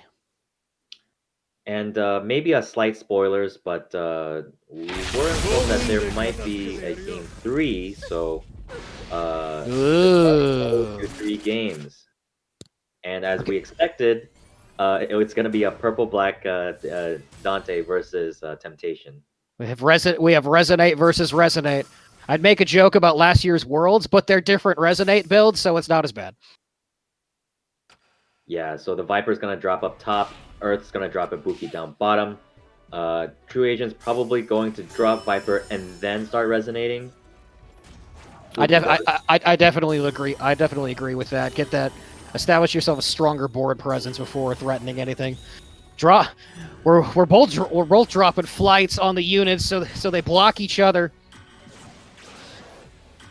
That four though, the Ibuki has agility, so it looks like we're gonna have a pretty clean trade here because she'll hit first and then Viper will finish up. But I'm assuming there's gonna be another activation beforehand, right? Oh yeah. So actually, Earth decides to activate first. True Agent will respond. Both of these guys do gain health as they resonate, except with the Viper actually gets combo. So I don't know. Yeah, Earth had to halt it because if you didn't halt it, True Agent was just gonna kill Ibuki with Sea Viper. Yeah, that would have been a terrible position on the side of Earth with two Vipers running wild there. It would have been a very, very strong place for True Agent. So Earth spends the halt, does take the advantage here, but True Agent is still gonna be able to build these units, and we do have another summon in the middle. Is he gonna get the third Viper's in his hand, so it's gonna have to be a Trish, but it gets negated anyway, so it doesn't matter. Are we gonna see the response negate? No, we don't. It just goes with the flight instead. He wants to establish this board control very, very early. I definitely agree with how True Agent has played this so far. Very calculated, very intentional. Strong start for both these players. With that 8, True Agent does take the lead here, but this can change very quickly. The Dark Hold does come out. We are going to be grabbing the one at the bottom, trying to protect that Ibuki as much as possible. There's the unforeseen interference. He had 5 MP. Earth can negate the negate. Are we going to do it? No, instead we're just going to get another halt. Yeah, and right now True Asian is just barely just kind of blocking with the bottom Sea Viper, and I don't think that he's actually gonna go for the Forbidden Fruit. Where? Bottom. This is really risky unless he Devil triggers. He can. He has it. It's quick. He doesn't have a big window, but yeah, no doubt the True Agent can make that, especially since just gotta slightly slide it up to Dante. That is so cheap. Oh my goodness. Colvey comes out and we have the halt. Everyone stop. Morgan says, I'm in control. All I want is everything. So, of course, as you see, Forbidden Fruit there, any damage that the unit takes actually goes to the hero, but thanks to Devil Trigger, he actually avoided all of those damage, well, except for the last hit. So he actually circumvented a lot of that damage while still maintaining that attack boost. Cult Taroth actually going to come here. Earth is going to try to do as much damage as possible. Just going to slam all these flights on Cult Taroth to get as much damage added onto Cole. True Agent's going to actually play Trish middle. We're going to see if he is going to be able to ramp up the damage. This top Viper actually doing quite a bit of damage. You can see Earth is already down to 8. This Resonate War is going on, and it is much more nerve-wracking than the Cold War. Yeah, here we go. Definitely wanting to halt that Viper on top, because that Viper on top would have finished him this round. That's a lot of units in the hand of True Asian, though. In fact, are those? I think those are the rest of his units, actually. He has all 6 units either in play or in the hand right now. Okay, will Colvey Taroth get the hit? We do see the lockdown on the board. Yeah, the lockdown is honestly just there to kind of cycle. If he gets Monstrous Virus, which he just drew into, this could be huge. Absolutely huge. I would play Monstrous Virus right now. Oh no, he's actually going to negate it with an intent. Okay, he's going to take that 4. He is still invincible right now, so that Colvey Taroth isn't going to do any damage here. Oh, no, it's going to hit the Trish, and the Trish will kill it. Wait. No, we're going to... That was such a fast hold. That was insanely quick. Kyle P, eat your heart out. Oh my gosh, the spillover. I forgot Colvey had that. Oh, yeah. He's going to kill bottom. He has to play something. Yeah, he's got to stop the top. He'll... With the -1, the halt stops it. Oh no! Does he have another negate? He has to, or it's over right here. Wait, but if he negates, True Agent is gonna Monstrous Virus.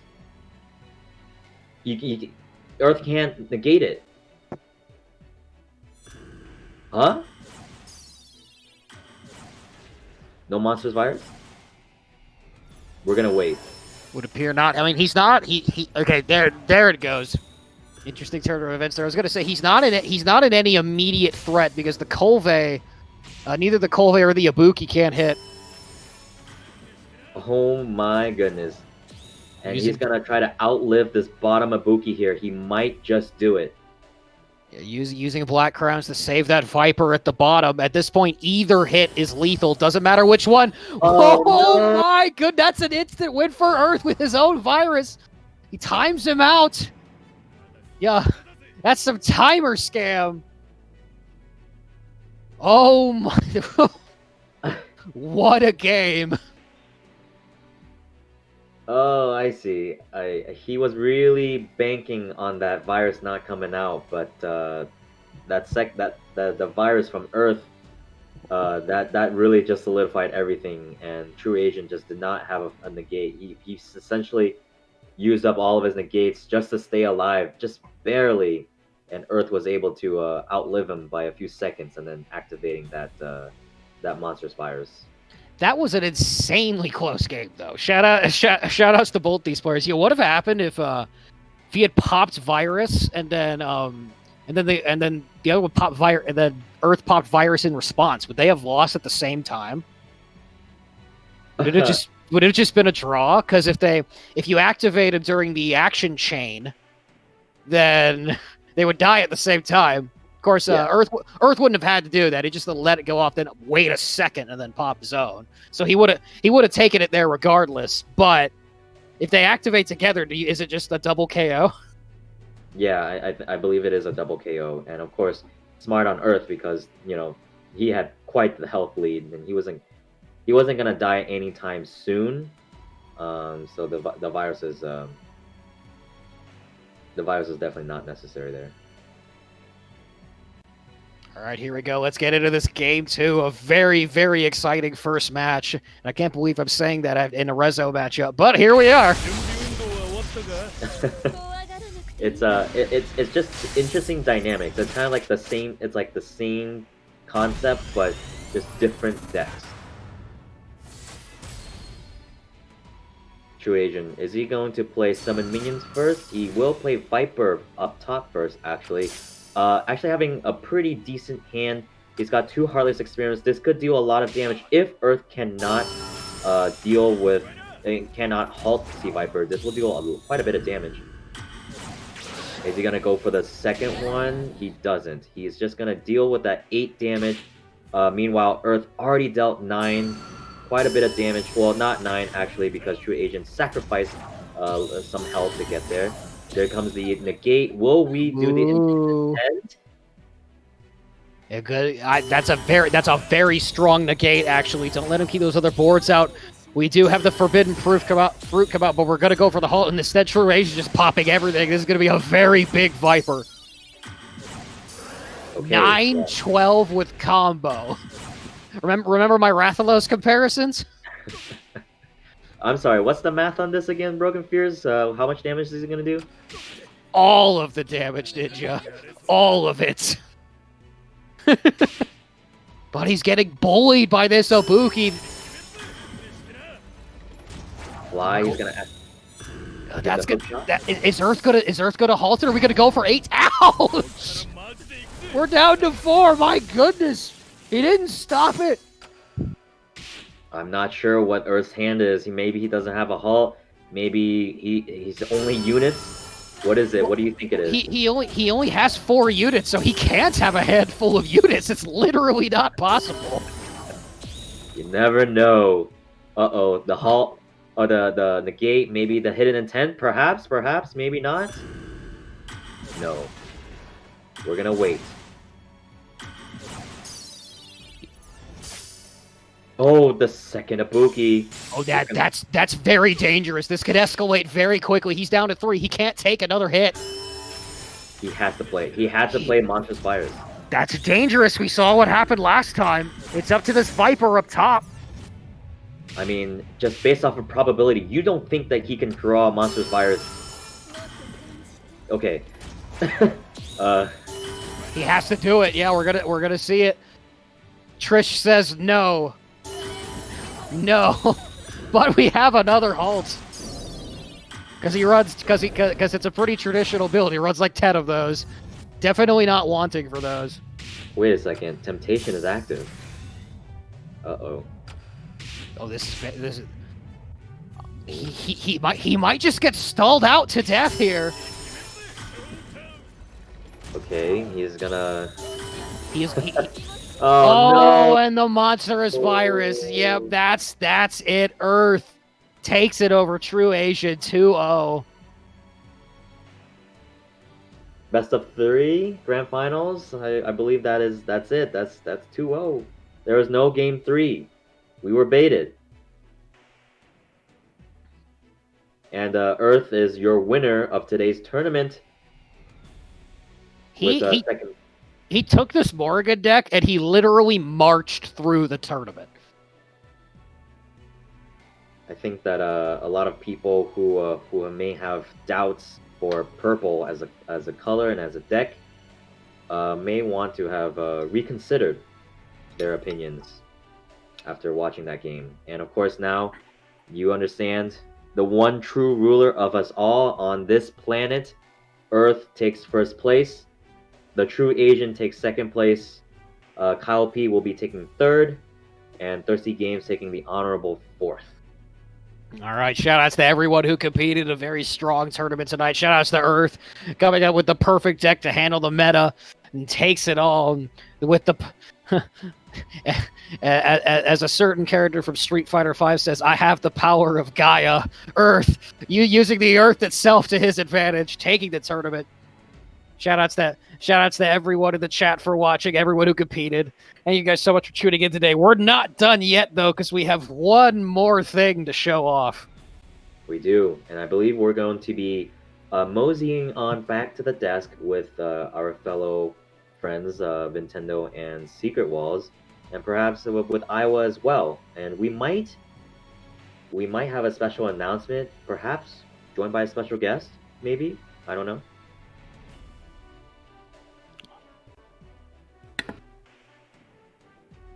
Secret Walls, you're muted. Pulling a So- James Chen now, are we? Shout out to James. Hold on. James is always in our hearts. Mm-hmm. It's not a stream if we don't say that at least once during stream, right? GG's, it's all over. The dream is dead. Fudge Rezo proving that it was a nuisance last year and it is a nuisance now. Purple is back, everyone. Still as strong as ever. But yeah, congrats to Earth for winning. Asian tried his best. Well, congrats to Earth, congrats to True Asian for second, congrats to Kyle P for third, congrats to Thirsty for fourth. I mean, great showing again from everybody. Again, thank you for great TEPPEN play and everything. And wow, perfect counter. I mean, that's basically what it seemed. To be. I mean, It just came down to who could activate their virus first. or it's like, oh, he's activated first, so now I can find my appropriate moment. You know, hopefully he's down MP, and then now he can't negate it. Let me throw it out there. Yeah, it's a tough match, that one. I mean, it's both rezoing. Phoebe is technically the faster variation, but just could not get through to the end because of all those holds. Like, all those holds were just stopping any chance Trajan had at potentially taking a game without having to rely on Monster Virus. And you know, Ninja Nam pointed out also that his AP, Earth's AP count was so high that he could have just halted anybody. So Viper was not going to be a threat at the end, even if he didn't have virus at that point. So That's true. just once again, so I think yeah, Earth went 8-1 that tourney, this tournament. Lost to Expert Hunter, I believe, and that's it. In that's the only person I know that has taken one game off him. Everyone else lost 2-0 straight. So Hunter, feel good. So, but again, again, we have, we are just waiting. I think, yeah, we got there's something else left, right? We got something. There's a little something. I wonder what that could possibly be. We're just waiting on the final confirmation, but yeah, we've got a little something to showcase. New announcement. Yes, so right now I'm going to bring it back to all of us, the TCS team. We're going to get Stephen, the second place to this tournament, onto the call. We're going to do a player interview with Steve. That game was quite interesting. I think that there was a lot of dynamics we haven't seen before on stream for tournament play, those two decks. So I'm really excited to talk to Stephen about that. But that's the plan. And then after that player interview, we will have a card reveal from the new set, The Tale of Amatsu no Kuni. Yeah. There we go. There we go. Yep. All right. I'm going to set things up. 1 second. All right. So while that's going on, why don't we bring everybody? I see your message there, Schmo. We got something to showcase for Dino Drops his pants. What makes you think I'm wearing pants? We have a new card announcement. It's going to be red, 10 cost, called Ninja Nam. If you drop that card, you automatically win. Oh wow, an insta win card. Damn, man. Right. I'm sorry, it's not 10 cost, it's 11 cost. Oh, 11 cost. Or Ninja, remember last time we talked about my idea of a Yu-Gi-Oh crossword, and one of Yugi's hero arts is 99 AP, you just win. It's just Exodia. I think instead of that, you should probably activate it as like consecutive hero arts. So maybe split that up in like 25 each, right? So Yeah, and head each is- one you pop like a limb shows up. Yep. That'd be So that cool. yeah, there'll be a limb of Exodia, and the final activation is just his head, and then you get all of Exodia, and then you get the whole animation too. And Oh, totally. He yells out "obliterate." Obliterate. I want to point out that everyone chats is kind of continuing the motif of me with no pants. So I think I started something. No. And it looks like we are all in Asian. We're all here. Yep. And we're just. I like the Inception window in the middle. And there he is.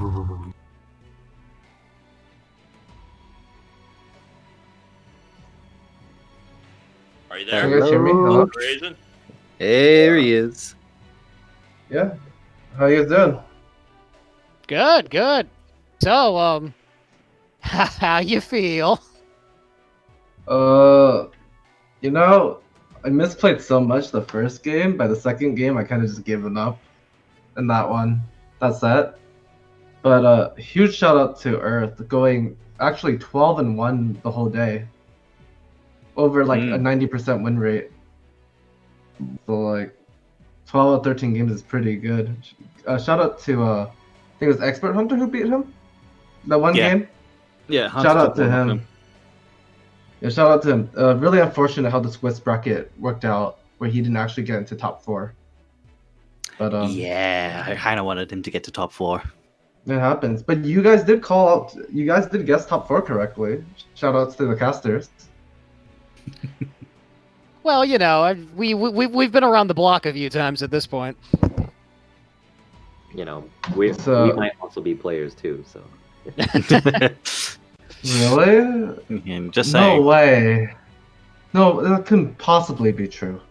So yeah, what's any questions? Or what am I talking about? So what was your mistakes that you said you came across in the first game?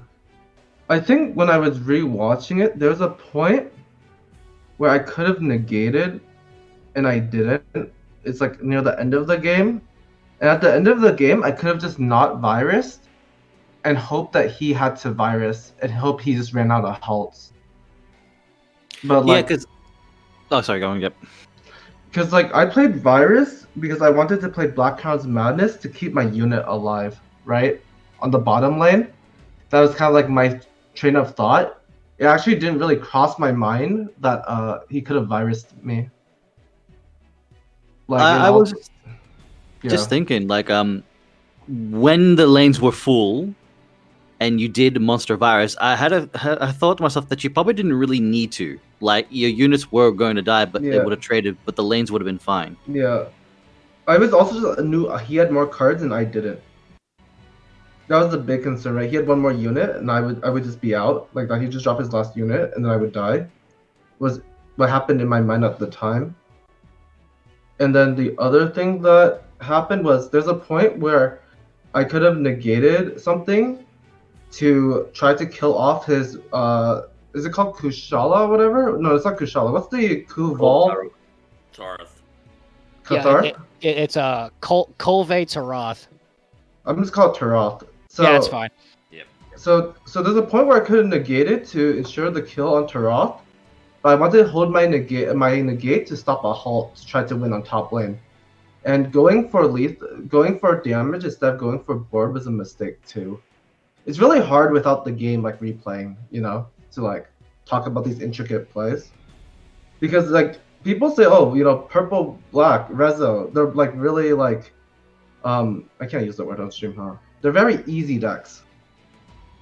So like there's a misconception that easy. Like if you see that game and just see how much decisions you have to make, it's really not that simple. Like every single all those decisions were really difficult, and I think people always underestimate how hard Rezo decks can be to actually pilot, especially in mirrors. Yeah, I was gonna say the mirror. I could definitely see it. There's so many different interactions and factors to consider, and you both have answers to each other's action cards. And then there's answers to the answers. There's a lot of factors to go through there. I noticed that you, particularly with the deck you were playing, you were specifically dedicated to making sure you can maintain that board control as best as possible, spending so many resources on the bottom to fight off that Ibuki. And I do think that was the best way to possibly play through the matchup. And so a lot of your decision making in a vacuum might not have seemed great. You made them specifically to make sure you maintain that bottom row advantage. Yeah, he runs 10 halts. Like I have to make him spread out the halts, right? I can't just go in on one unit and he just keeps halting that one unit, right? Mm-hmm. I needed him to spread out his halts. So he used like halts here, halts there. I have to have him just keep using halts to save himself from lethal while my units can fight back. But it didn't work out exactly how I wanted. Like Reza was a really smart pick. Like I had a deck literally dedicated to zombies. You guys saw my Raku deck. Like that deck was literally just to counter kill zombies. It had no other purpose. It couldn't be any other matchup with red black. But like we're in like a weird meta. Like the way about this, let's talk about the format, right? The format is if you win with a deck, you have to stick with it, which allows players to bring hard counters like that Raku deck I brought. I'm not that I think I said this before last time, but I'm actually not that confident in red black. So if I run into a mirror, I want to use that Raku deck. And that happened once against Pygmalion where I lost the mirror against him, so I brought up the Raku to hard counter the red black deck. Interesting. But, yeah. Like if you guys see the deck, I have three what's it called, Overwhelm or whatever? Yeah, No, a card that we haven't, we don't see too much on ladder or in general. It makes No. perfect sense for the zombie matchup, though. Yeah, I just like because that's the only card in the game where you can bounce back a gate and not be like tied or behind on mana. So it's like the only card I could think of. So I just threw in three of it. Hunter brought up something. Do you think in that matchup you just had, would Tenkuha would have been the better choice? No, because then I couldn't use the fruit. The fruit like is what kept me alive, right? If I didn't have the fruit, my bottom lane unit would have died. Fruit gave it 9 more health. That's true. Right? If I didn't have fruit, then like I would take the 9 more to the face right there, potentially like more. So like I can't actually do that, or like I wouldn't be able to make plays like that, right? Like Devil Trigger is superior to Tenkuha just because fruit is so busted in so many different matchups, as you saw right there, right? Like it's basically make any unit Oro, and no downside because you're hero art. That is true. If you saw the game against Kyle, I think game 2, where I just kind of drew everything, and he threw like a full agent's memory and Hado into the fruit, and it just ate 14 damage, but I didn't take any of it. Like it's just stuff like it can do stuff like that. It's a really scary card. It's a hard card to use, but when it's used to perfection, I mean, the results speak for themselves. Yeah, no, I do want to talk. Want to give a shout out to Earth about his deck though. Like, bring Rezo Purple to this format was really genius because like all the Rezo Purple counters are like really easy to hard counter, right? Like, think Mono Red. Think like Raging Demon isn't actually that popular for this tournament just because it's just naturally countered by red black zombies. And just stuff like that. Like all those decks that counter this deck were kind of out the meta. And then even if someone brought his hard counters, he can just play Yawn because that's the deck he's like known for. Like he'd even have to bring out his like main deck. It was like kind of scary. That is very scary. We weren't even playing him in his final form. No, we were not. I didn't want to. I was scared about Yawn. I had no idea how to beat it. But he even had to bring it against me. He just brought Rezo. I'm like, okay. Oh, and shout out to I think I speak to all the players. Shout out to everyone who donated. Right? Yes, absolutely. We can't have this without you guys doing like all the fundraising for this, and like your generosity is what makes these events possible and keep the community going. So I want to shout out the to the donators for that. Thank you so much. Yeah, we actually, since we last saw the matcherino, has actually increased since then, and we are actually at a total of, not including the 200, 341.80 cents.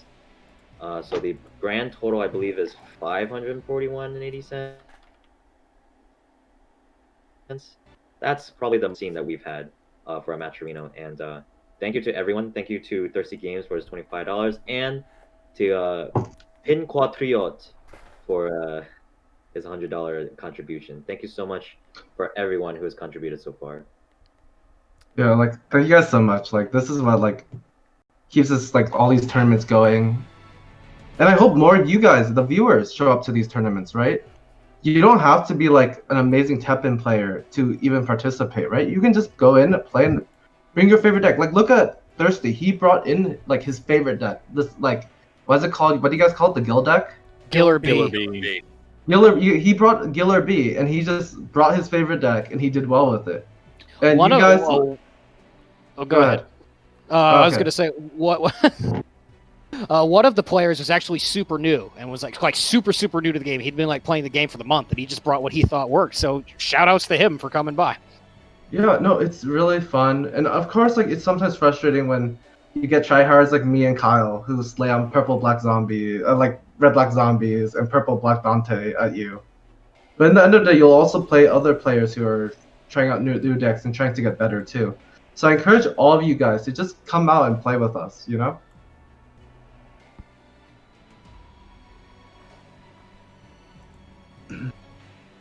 I agree. Yeah, that's all. That's what I had to say about that.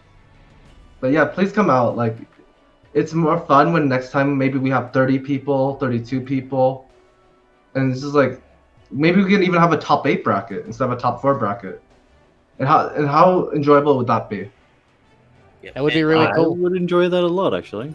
And as we get closer to a new pack, a new set, you know, I remember when we had our first pack, or we did our first tournament after Feline came out. We had 27 people show up for that, and hopefully we can get a number similar to that in our next event with the new pack, with the new hero, as we explore how Yeah. the crazy stuff for there. I don't know if you guys have any plans, but I think the new pack will bring back a lot of players, and having a tournament for this new set would be really hype. Hint, hint. Wait, what'd you say? Somehow I think that's on the horizon. Nothing, Iowa. Oh, okay. Don't worry about it. Don't worry about it. Just more tournaments, please. No worries. I believe that the TEPPEN community, I would say the members, we definitely got something cooking. I know Iowa's definitely working really hard.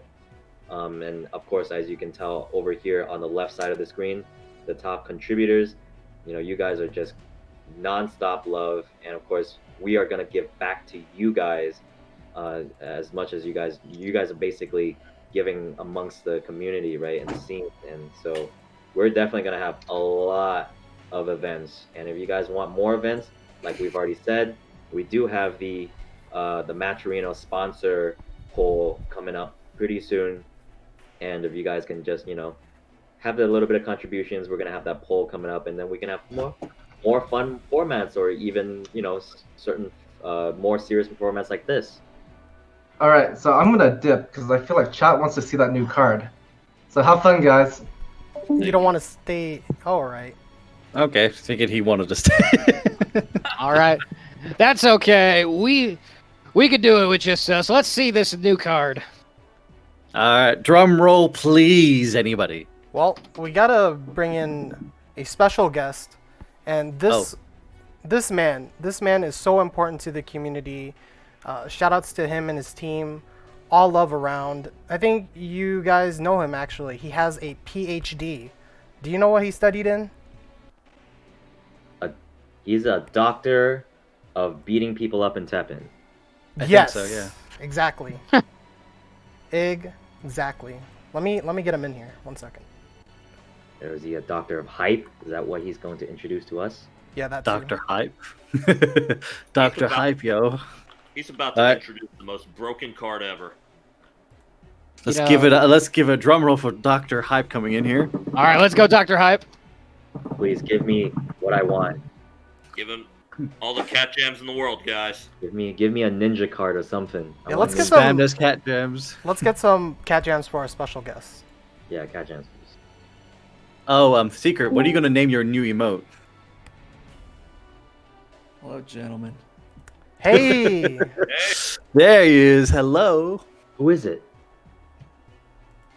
Let me find this call here. There we go. All right. Should I put on video chat for you? Let's see. Sure, why not? You don't. Oh, okay. I'm wearing an official Peppin shirt tonight, so. Fine, I got ejected. It's okay. I was never in the shot in the first place. You'll be fine. Join me in the outer realm. Oh no, you're in. I'm just banished. That's okay. I don't even have a picture. It doesn't matter. What's up, Doctor? I was just hanging out, watching a lovely tournament today. Great work all around here at the broadcast booth by everybody, of course. And obviously, congratulations to Earth, True Asian, Kyle P, and Thirsty putting in the work today. Of course, everybody that played. I know we couldn't see everybody's game because not everybody streams, but to come in and play in a tournament takes a little bit of guts. So good on everybody that showed up. I'm glad you enjoyed the show, Luke. And actually, I have a quick question before we do it. When are you gonna join our tournaments? Ooh, that's a good question. When am I going to join? Spicy decks, by the way. I saw you play against Thirsty yesterday. I was like, whoa, that's a spicy deck. I want to see Luke play. Oh well, all the spice comes from me just asking the community for the hot DGen meme decks. Wow, they put in so much work making those. I figure someone should play them somewhere on a stream. So that was a lot of fun. But we will not enter any events. I think that's a little unfair to everybody, right? We want to make sure I don't have the inside tip, hit the lag trigger and cause some line jumps on purpose. The doctor's being nice. We all know Luke's going to enter the tournament on October 24th, right? I mean, Oh well, I'm definitely playing the Worlds tournament. I mean, I gotta get out there and really ruin somebody's weekend by winning against them at the last second. That's my favorite thing to do. Gatekeeper Luke, huh? I wish. No, I'll be gladly giving everybody 1 to 3 points every victory for how low I'll be during that qualifying event.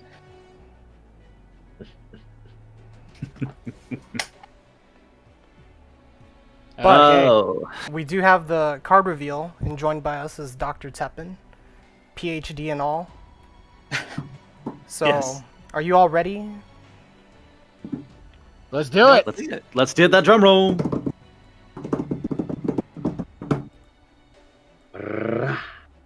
Whatever. And your new card is Maeda Keiji. Called it purple unit. Yes. When an enemy unit appears in front, deal damage to the enemy hero equivalent to own attack. When he ascends, he gains +2/+3. A 5 cost. Wait a second. Oh, He's not red. Wait, hold on, wait. I am so confused. What? So let's get this Enemy straight. unit? If your opponent plays an enemy unit in front of him, he takes 2 or 4 damage to the face. Well, depending on his attack. So he's like a Billy, but he's aiming at the face. Guys, purple's getting buffed. I quit TEPPEN. I hope you all have a good time. I'll see you guys later. Have a good night, everyone. I'll see you never. Gosh, fiber. Wow. What? And he's not even a legendary. I could play 3 of these. Yeah, That's he's correct. so worth it. Man, wait until I put a whole field of these out. Man, every time you put anything in front of me, take 4. Well, thank At goodness minimum, right? Thank goodness he's not 4 cost. Otherwise, we'd be summoning minions. He said minimum. You're right.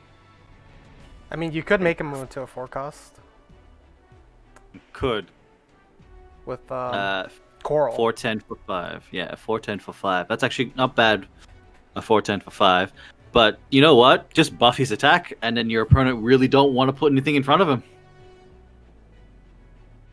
This is awesome. I'm gonna play him with Fade. I'm just gonna keep buffing him. You know what's funny? We actually have a member of the community that's actually named Keiji Mieda, and I wonder if it's because of this character. This character is cool, by the way. Interesting. He's actually like really dope in that time era and in the series as well. Yo, somebody tag Keiji Mieda in the TEPPEN community Discord, because they would probably love this card. It's the same name. I am so excited. There's It's a very so cool many card. ideas. You didn't want didn't you want more purple to ascend? Yes, that's right. I did want more purple to ascend. This is all your fault. Probably. I like Man, this a this is- lot. Yeah, this is so hard to choose because a lot of my favorite characters from Sengoku Basa are in purple now. just play purple. Ninja, Oh, no. now. Am I a purple player? You are No, purple. Ninja. Am I a purple player? I thought we were friends. You can't do this to me. I mean, So let me, as someone who's familiar with the franchise, you know, where does this character fit in? Does this feel right for this particular card and unit? it's on my opinion. I think that I initially thought that KG might have been like a red unit, and just looking at his effects, it does seem a little bit of red-ish kind of effects, right? Which is burn, a burn effect, and buff stats. So I thought that maybe it could have been red, but I think it's very exciting to kind of introduce some of these new concepts that are from other colors and kind of splash them in just a little bit in other colors, like purple. So I would have thought this would have been red, so you guys got me. Well, good. No, it's we do hear from people, since we're now however many expansions deep, that it's like, oh, you know what, we should see some more crossovers between what the different colors can do, and instead of just always having to rely on doing like a dual color deck, right? So I think we're seeing that right now. Red's getting purple's getting shields, purple's getting some red effects. Black is still just getting all kinds of revenge, which is great. But there's a lot of different things happening with this expansion that I think people are really gonna like for the latter half of the year's meta. I hope. So far, I'm enjoying it a lot. There's a lot of new stuff.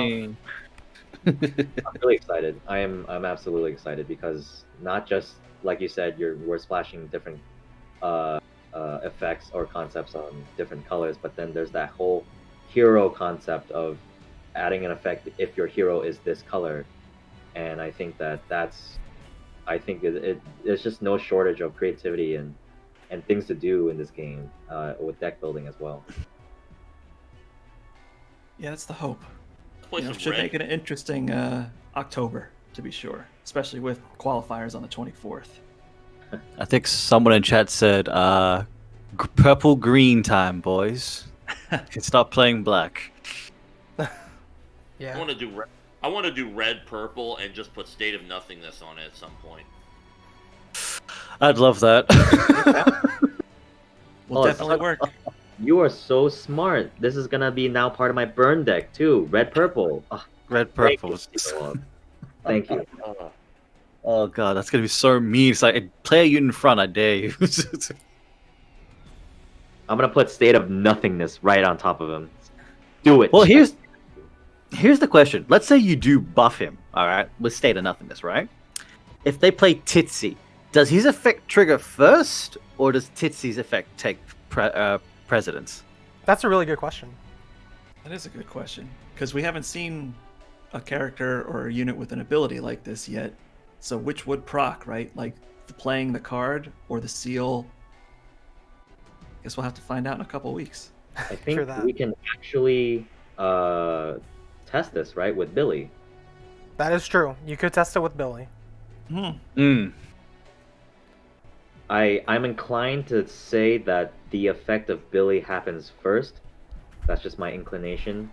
But for all of you lab monsters out there, literally right now in the chat, feel free to test this out and let us know. Thirsty. He's already said, yeah, he's on it, right? Yeah, time to go test. Time to go test.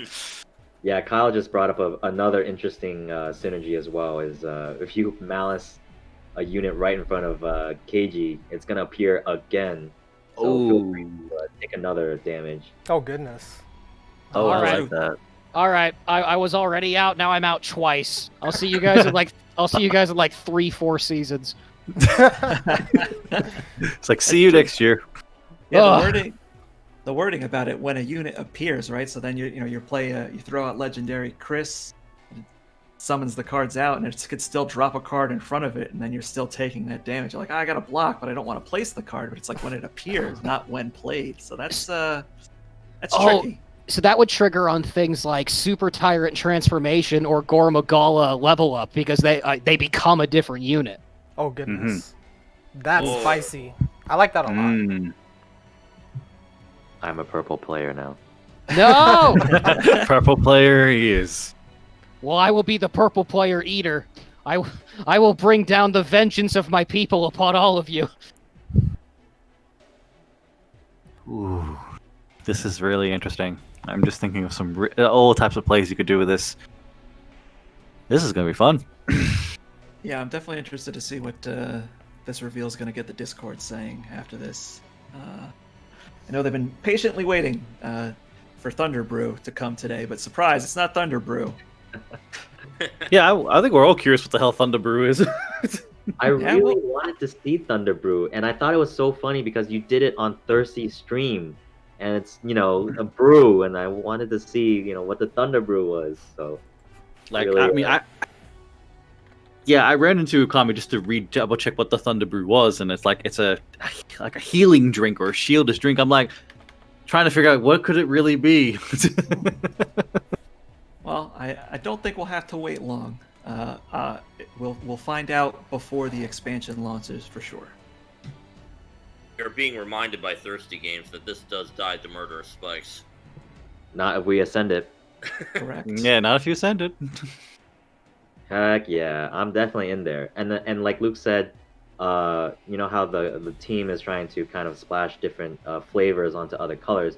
Now this is kind of enticing me to want to play purple decks because I think purple is one of my least played deck out of all of them. And I'm mostly a red-black player, and I played some green before.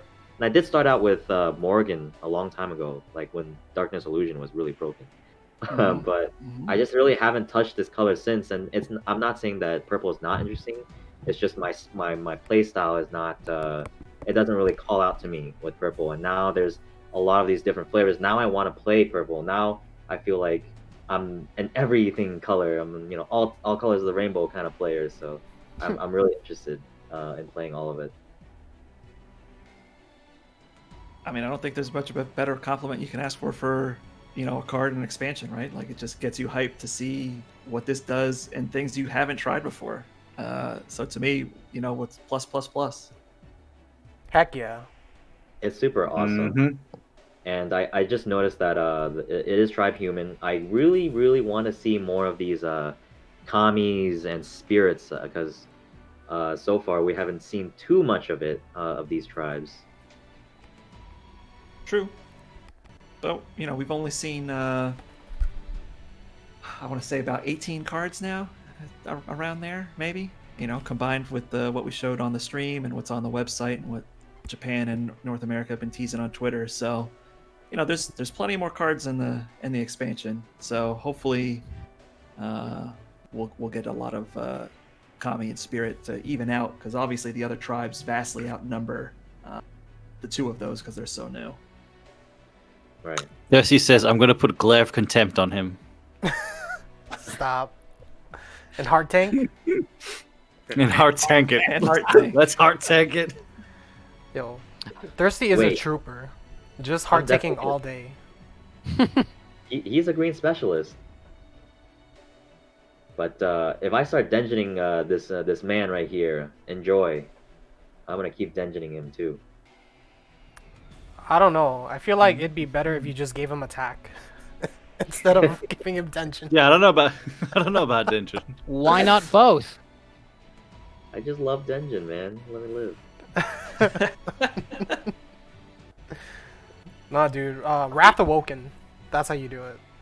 On the other hand, a purple deck could really try to do their best to throw as much weakness on there as possible, and then, okay, now I'll throw some units on the field. Yeah, that's definitely the purple's way out of that. It's just weaken it so that it doesn't hurt you. So I'm trying to think, what's another fun way to buff this card? Oh yeah, just give him black buffs. Why not? Yeah. Well, the current black-purple deck is being played like that, right? And this could be a thing. This is nasty. Yeah. It is nasty. Dark Void, State of Nothingness plus KG. Yeah, I think we did already mention State of Nothingness. Yeah, we did. Let's do Wrath Awoken too, so it gets flight and it's harder to kill him. Oh yeah, let's just let's go all out on this guy. Yeah, that sounds like fun. Wow, interesting news all around. Is there any chance that Dr. TEPPEN has brought 2 cards with us? Oh, what? That would be amazing. That would be extra special, yes. Unfortunately, no. We're pretty much sticking to the 1 card per account deal. But of course, tomorrow there will be a new card on Iowa's stream. All right. You can check out. Tomorrow evening Pacific time, and tomorrow we'll also be sharing, hopefully, pending some timing adjustments that we're getting in from everybody partnering with us on this, is a full schedule of when all the NA cards will be able to be seen. Wow. Well, I can't wait for tomorrow. I hope that you're joining. I believe it's Iowa. Yes. We'll be seeing you again. That'd be nice. We'll be seeing you again, Dr. TEPPEN. Yeah, it'll be either myself or Madeline to come by and deliver some good news to the streams. Sick. Yeah. Awesome. Thank you so much for gracing us with this card, Maeda Keiji. Honestly, like this is like top 3 favorite cards already so far from this set. Wow. That's high, considering some of the cards that we've shown already. So. Yeah, I mean, a lot of the cards, are very different. Like the card that was kind of released from Play TEPPEN Asia, like I forgot his name, Sarutobi or something like that. And these cards are all just very, very different. So like, and I cannot like keep up. I can't, like, there's just too much ideas, and I think that the TEPPEN community has their hands full coming up next week, or well, not next week. I would say like 10 days. 10 days, yeah. 10 days. 10 days, and then of course we'll have a launch stream where everybody will send us decks to play against them on stream, and we'll have some fun with day 1 tech, which is always a blast because we're just all kinds of fun stuff. I know you guys are thanking me for coming on and revealing the card, but us and everybody at the company, I want to thank you guys for continually supporting us, hosting these awesome events. Without you guys doing these kind of tournaments, we'd be hard pressed to kind of push the game as much as we are, just because of everything that's gone on this year. It's really, really awesome to see the community continue to step up, be in these. Obviously, the prize pool for this was bananas, so congratulations. And hopefully, we have some good news for tournaments that everybody's going to be entering very soon as well on our end. TEPPEN Trial Cup coming up, which is, the beginning of something larger on our end to keep this momentum going throughout the rest of the year. And we're all looking forward to Amaterasu and Worlds. So go Kyle, good luck, and but thank you guys for having me on, and looking forward to revealing more cards over the next 10 days. Awesome. Yeah, thank you and Gung Ho. It's been immense getting the support from you guys for the community. So I really appreciate you guys always sticking by us. Well, you guys are great, so that's not a problem. Just don't be jerks. Exactly. We're never jerks. I will try my best. No problem. Well, thanks for having me on, guys. I'll let you close out your show, and have a good rest of the weekend, and we'll be back again tomorrow. Mm-hmm. All right. Have a good night. See you, Dr. Teppen. See you, Doc. All right, how was that? Ooh. Some Wow. sweet cards. All right, stream chat. I want to have a quick kind of gauge on a 1 to 10. How excited are you guys for this card? Just want to see 1 to 10, or maybe 1 to 5. What do you guys think? I'll go 1 to 10. 1 to 10, yeah. 1 to 10. I like 1 to 10. All right, I'm gonna just put it out there right now. Duration says 1. Duration says 1. What? All right, my hand Ninja slipped. Nom says 100. What Jill says 2. Man. You guys are playing too much Among Us, that's why. Can't see a good card. I'm clearly joking, though. It's all right. Everyone is just sus, right? They're very sus. They're like, Media, Keiji, where were you? What task have you done? Hey, my man Maeda Keiji was in Medbay, all right? I can vouch for him. All right, we all know Ninja Nom's the imposter. Put him out of the ship. It's clearly Duration. Nah, it's clearly Duration because he's totally sus about this card. He said throw it out. Yeah, it seems like general consensus is that everyone seems to be pretty excited for this card, even if they're not purple players, right? It's just that the effect is very spicy. I like it. I'm definitely going to do a Wrath Awoken build with it. I think that's pretty busted. Yeah, I think that I'm more than likely probably going to be a red purple and try to see what I can do with this. You know, maybe even red black. You know, have a little bit of a rebirth. You know, bring him back, fill up the field. Malice, Uro, stuff like that. That's spicy too. Yeah, it'll be very, very interesting for the next set. So with that said, do you guys have any final thoughts about the card, the announcement, the tournament, everything, the trial cups? Just a reminder that tomorrow at noon Pacific time, watch the Play Teppen Twitter account because there is going to be the Teppen Trial Cup signups. And if you don't have all the information about that, please do check out the Teppen community server announcements and tournament announcements because there is all the information you need about the tournaments.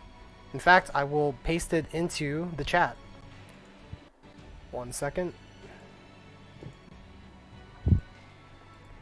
So here is a official write-up by Gung Ho on their new website, gunghoonline.com. This article is explaining to you what to expect from the Teppen Trial Cup. To me, it's very exciting because this is a part of the North America and EU.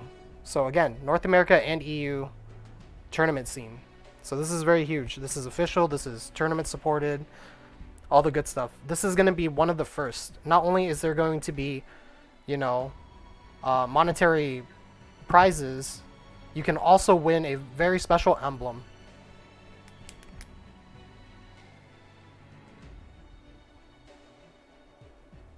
Very exciting. So yeah, don't forget to sign that up, guys. Tomorrow, 12 p.m. PST, I believe, is what Iowa had said. Now, you don't want to miss this. This is like, you don't even have to pay to get in. But if you do win, big prizes, right? A lot of money on that Amazon gift card, if I'm not mistaken. So, think- That's all. And correct us if I'm wrong. Iowa, correct us if I'm wrong. I think it's limited to 16 players per group. Is that right?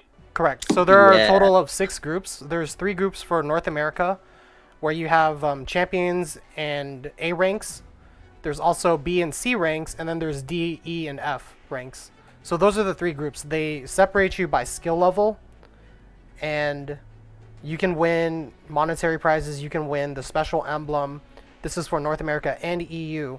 So there's a scarcity for spots, but there's, if you're really interested in this, you are going to be probably the first amount of people to join these tournaments if you're watching the PlayTeppen at PlayTeppen Twitter account. Sign up, get yourself ready to win those basically free prizes. Get some games in. don't forget, guys. Don't be slacking on that. Okay. I mean, how many of us are already in champions? That's a. Well, I would like to see some new players enter the D, E, and F rank tournament, because I would like to see, just some player winning this money, winning this emblem, becoming the new Kyle P, becoming the new Earth, becoming the new True Asian. You know what I mean? I want to see the Teppen scene grow. And I think we're definitely still growing. I think well, we haven't quite stopped. We have already seen a new player join us today on our tournament. So shout out to that person. And with this new set, I believe we're still, the momentum is still rising, and we're definitely gonna snowball all the way until World Cup finals. So I don't think we're gonna be stopping anytime soon. So if you guys are just watching and you haven't been playing, please try it out and play with us. It's a very fun game. Mm-hmm. Download Teppen. It's free. Any other announcements, Iowa? Like the Matcherino tournament, if you wanted to give some details on that, or... Right. Okay. So, if you want to still donate to the tournament that has just ended, you still can. There is a marketplace item called Tournament Sponsor Roll. It's a Discord roll. So once you purchase that, it allows you to get a special role from, the Teppen community Discord. We give you that role, you'll be entered into a special chat. Right now, we already have one person in there. It's actually Cosplay Fitness. Shout outs to Cosplay Fitness TV. And this poll will determine what are we going to use as a format for, next Sunday. It's going to probably be something wacky, although I did put standard as an option for this poll. But right now it's only Cosplay Fitness, so if you want to help Cosplay Fitness not be so lonely, feel free to endorse this tournament, and we will allow you to pick, vote on what type of format we run next Sunday. Besides that, we actually do have another reveal tomorrow.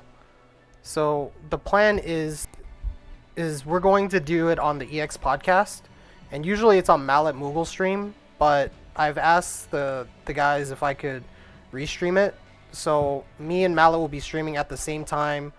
We'll have, Gung Ho, Luke, or Max. I'm sorry. Gung Ho, Luke, or Madeline on stream with us, and we'll be doing the card reveal at the same time. So that's the plan. Awesome. That's a lot of news, new news, if you may, coming out just this week. Mm-hmm. All right then. You think we'll Right. finally get a Thunder? What is it called? Thunder B something? Thunder Brew. Thunder Brew. Thunder Brew. Watch Thunder Brew be revealed on September 30th. It might be. What if Thunder Brew is its own card? Like, it's not just an explore card, but it's actually a card that you can play, kind of like Shigaru Magala. You know what I'm talking about? It's like Wire Snatch. It's like the only other card that's like just regularly in the game. That's Yeah, that's right. Yeah, I think Thirsty pointed that out that one time, but Yeah, I wonder who's gonna be the other half of Thirsty's reveal. Because Thirsty's probably, streaming, did the reveal. He's like, man, where's the other part to my card? He's just looking. Where is it? It feels so incomplete. Mm-hmm.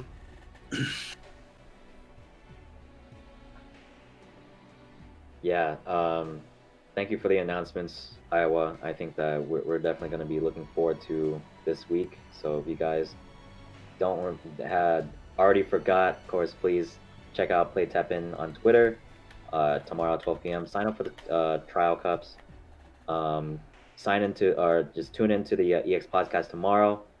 Twitch.tv/MalatMughal and Twitch.tv/Iowa the Boat. There will be another announcement there for another card reveal. Of course, we do have the matcherino tournament next week on Sunday, so that will be next Sunday. So that's the 27th. So don't forget to do that as well. So, do you guys have any final words? Any remarks? A reminder, Nah. of course, next week, until the 30th, we don't know the full schedule yet, but there will be at least one card every day until the set is finally released. For North America and Japan. For North America and Japan, so 2 cards a day. Play TEPPEN. Something tells me. Oh, sorry. All right. There you have it. You want to close out the show? Yep. All right, everyone. Say goodbye. You guys, Thanks for take tuning in, care. guys. See ya. Take care, everyone. We'll see you next time.